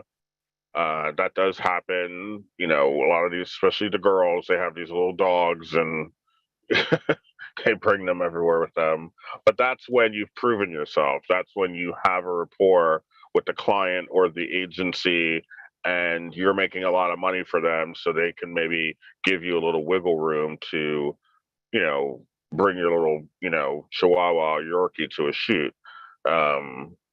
friends, no friends, either no relatives, no boyfriends, no girlfriends, no mom, no aunt, no grandma. Like, this isn't a spectator sport. This isn't your basketball game. This isn't the, homecoming football game. This isn't what it's for. So you can't bring these people to hang out with you and cheer you on. This is an adult business, and it's meant for adults only, which means if you can go to work at the mall by yourself, then you can go to a photo shoot by yourself. So that is something that is a no-no. You should never ever do. Now everything's digital, obviously, so you can see the images immediately on the screen. Usually they have a tethered screen and you can see what you've been doing. Try and look at that as little as possible. There are some photographers that think it's cute to show the models what they've been doing all day. I personally am not a fan of this. I grew up in the industry in the 80s and the 90s as a model, and there was no such thing as digital back then. We didn't have the luxury of knowing what we looked like until weeks to months later. So when digital became popular in the early, late 90s, early 2000s, I was not a fan. Obviously, it's part of our lives and there's something I can do about it. But I'm not a fan of models looking at themselves while they're shooting. If you're a really good model, you should know what you look like. And I'm not trying to be a bitch, but I know what I look like on camera. I Yes, know when you are. It's okay though. You can be honest. This is the no BS zone, sir. Okay, I'm not trying to be a bitch, but I know what I look like on camera, so I don't need to see frames. Like, so especially when I know I'm being photographed. I mean, if I'm just walking around and someone's taking a picture of me, that's different. Or, Michael loves to take these pictures when we're doing these events and pop them up at inopportune times all over the internet. That's different because I didn't know that was happening. But when I'm shooting, I know what I'm doing. I know what I look like, so I don't need to see it. So I try and have my talent. I like to harken back to the older days. I prefer the way things were done. I'm not saying there aren't advantages to digital and there aren't advantages to the modern technologies out there, but I do prefer the older way of doing things where you honed your craft by doing it and learning from your mistakes by seeing it later. If you're instantly gratified with everything, sometimes that can create monsters. And I'm not into it. But anyway, if they offer for you to look at your images while you're shooting, which sometimes clients will do, especially e-com clients, because there's a lot they're shooting that day. Sometimes they're shooting 40, 50, 80 looks a day.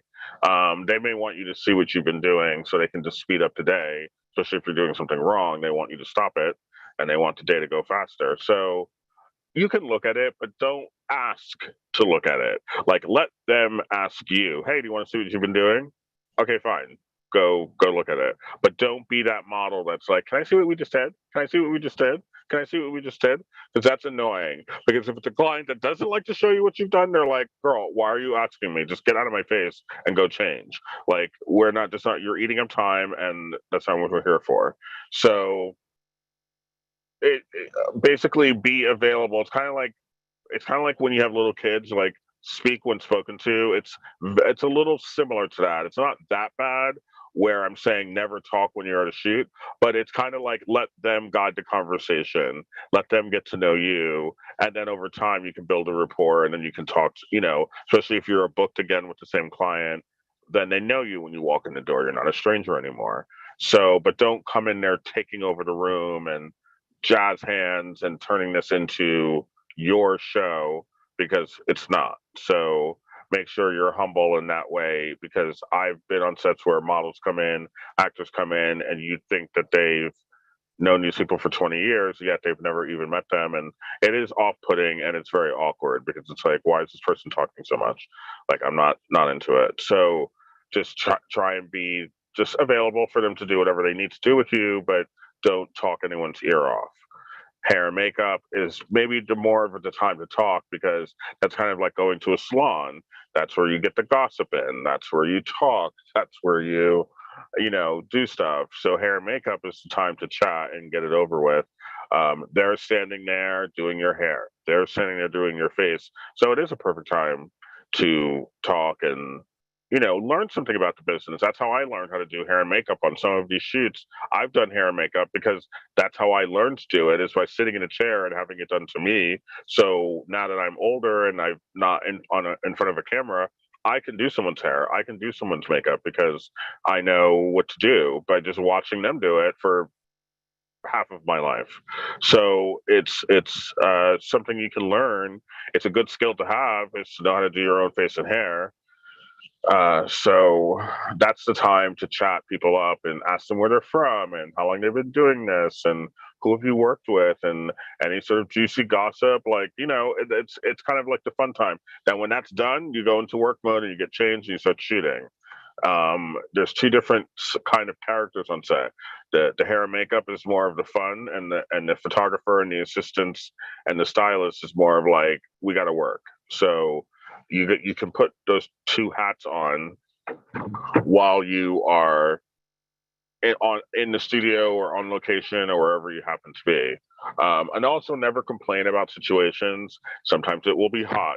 Sometimes it will be cold. Sometimes it may be raining. You just got to figure out ways to handle it. The client is obviously trying to make you as comfortable as possible, but sometimes Mother Nature intervenes and you've got to roll with the punches and make things work. Especially if they've got to get that shot and they're eating up time and worried, and you've got to try and unworry them. Make sure they're like, you may be worried about this rain that's coming, but I'm not worried about it. So let's just get this shot done and be positive about situations, even when they're looming and they're not so cute. So that's a good tip to learn. Sorry, the car is moving. So yeah, so those are just my things that I can think of that are kind of common sense, but you'd be surprised how many people think it's their show. Oh my God, I have a photo shoot with Amazon.com, and they're going to make it all about them. And, you know, they never get hired again. And that's because you did something that turned them off. And it could be a myriad of anything. But you've got to just always try and win the client back. It's very similar to a restaurant or a clothing store. You always want them to return to you.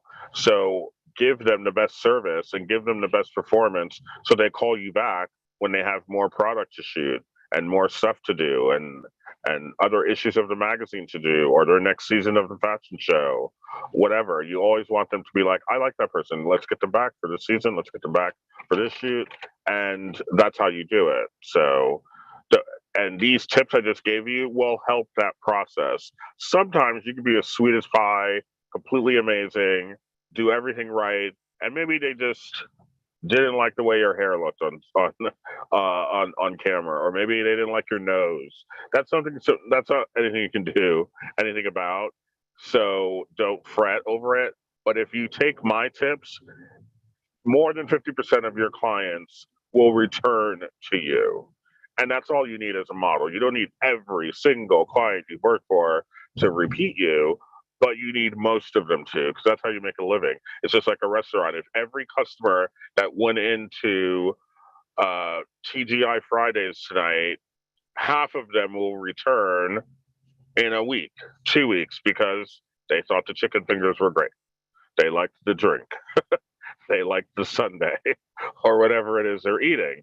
But if they didn't like anything, guess what? They're not going to return, and you're going to lose that customer. So it's a similar analogy and business model of modeling. You always want the client to return.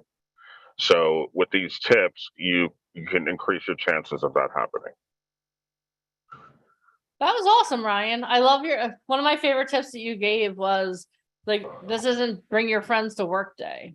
I always love it when people are, can I bring someone with me to the photo shoot? Like, what, you know, if you worked at a bank, would you take your Exactly. kids to the bank to work with you? No, you Would won't. would you bring your kid on a mastermind today on Zoom? Yes. Well, but you wouldn't bring This them to a is photo true. shoot if you were the one getting your photos done the whole No, time. no. Who are you riding with right now? Stacey. Oh, hello. Yeah. Hi. Hi, Stacey. Oh, you guys were matching yellow BFF. Oh my God. No, we just. Why do I'm wearing the yellow because of the pants?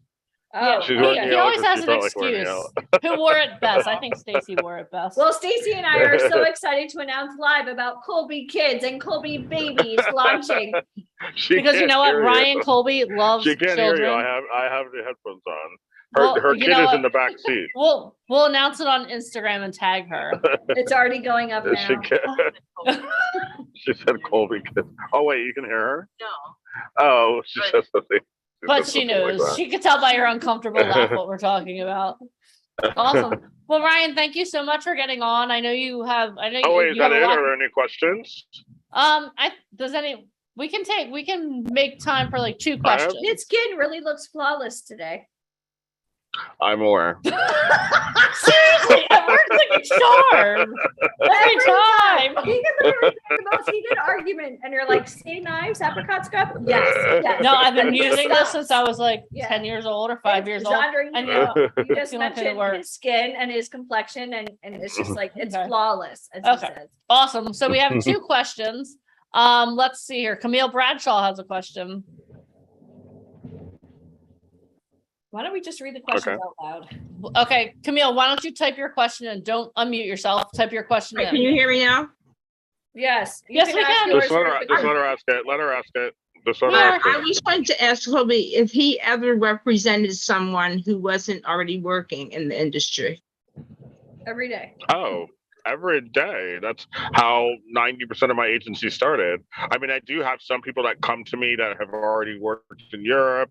They have successful careers over there, and they come to New York and come to America, and I take them on for America. But most of my talent are people that I started from scratch, from the ground up, and they never saw a camera, and I turned them into what is happening? There's nothing happening. Oh, sorry. Sorry. I'm sure your phone's buzzing like beavers. The screen just went black for some stupid reason.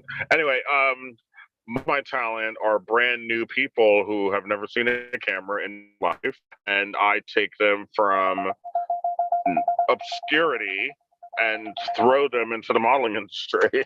So, yeah, that's happens mostly.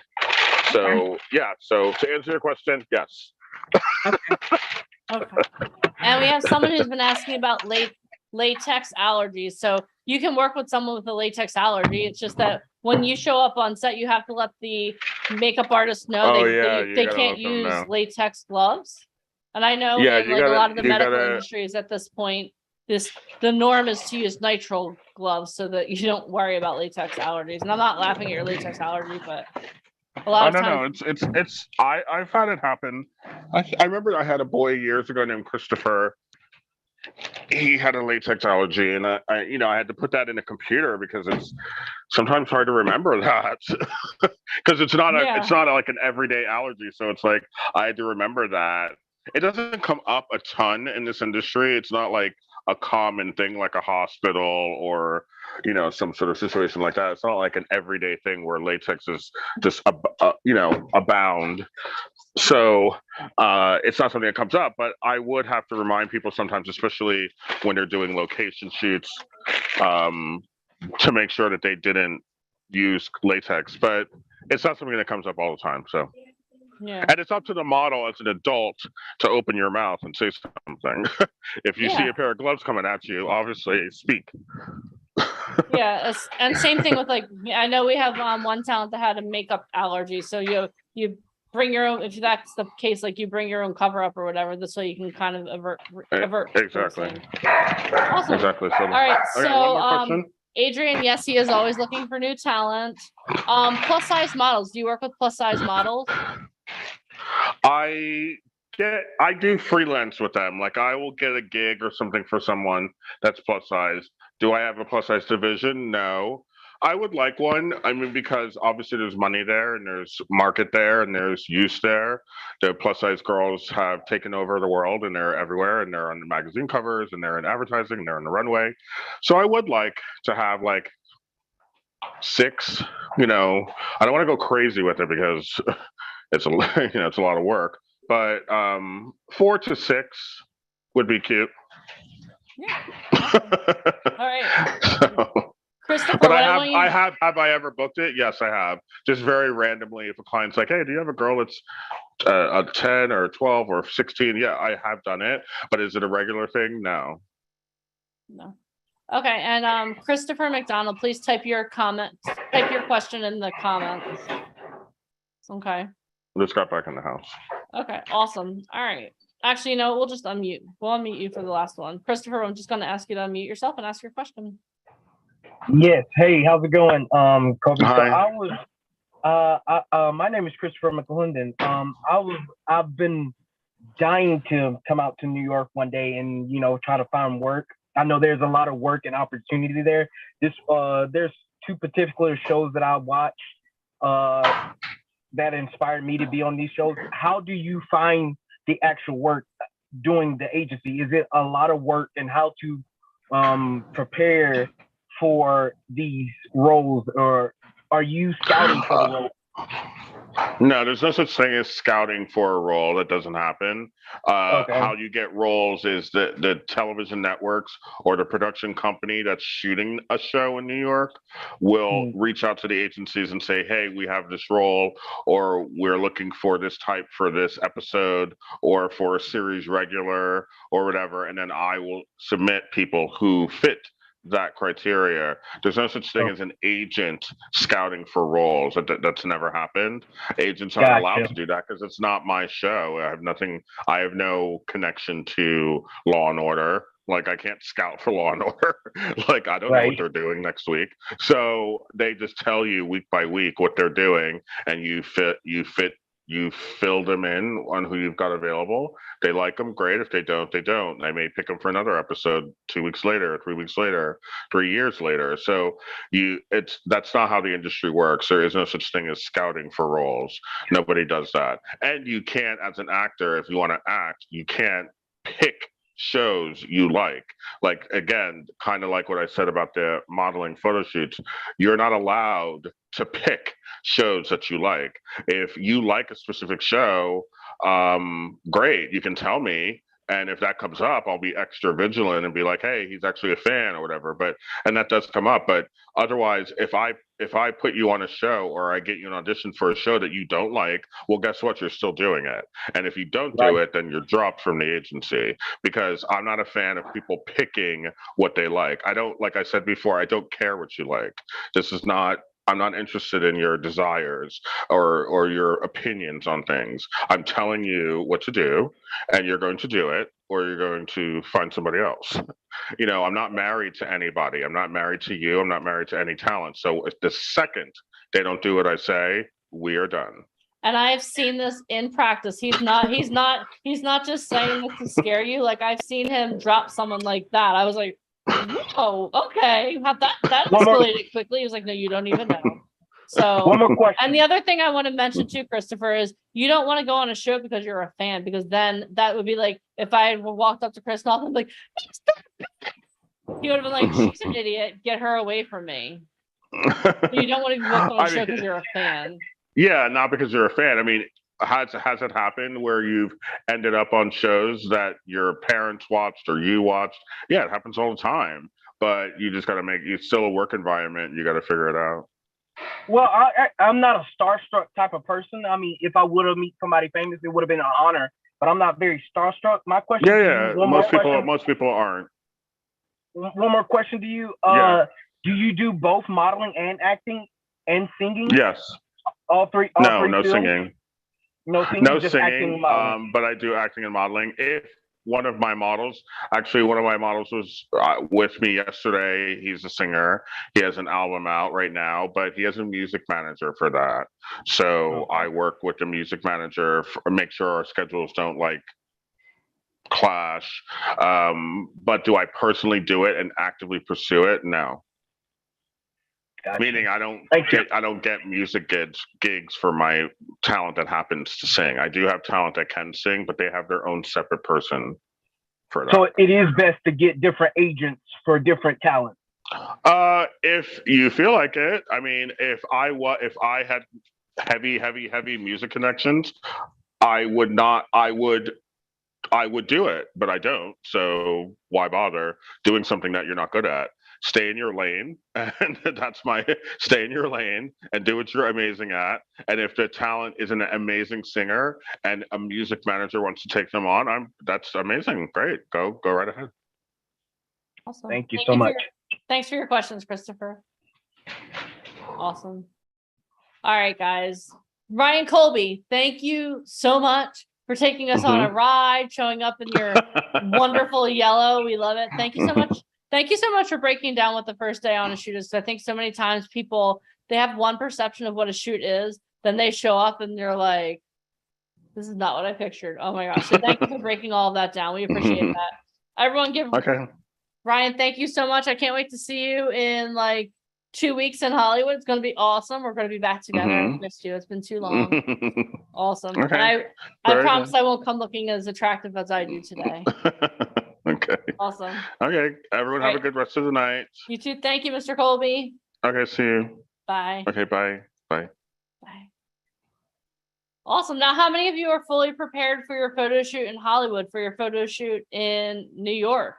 Right? Are you guys ready for that? How awesome is that? All right. So I know that you guys are all here because you wanted to know why. What was that thing? Oh yeah, that's right. We were giving away a photo shoot in Hollywood. Who wants to know who won? Do you guys want to know? Hold on. I need to see this. Hold on. I need to see this. All right. So before I make that announcement, this is what I'm going to do. We're going to stop the live stream. So everyone say, bye, Facebook. Bye, YouTube.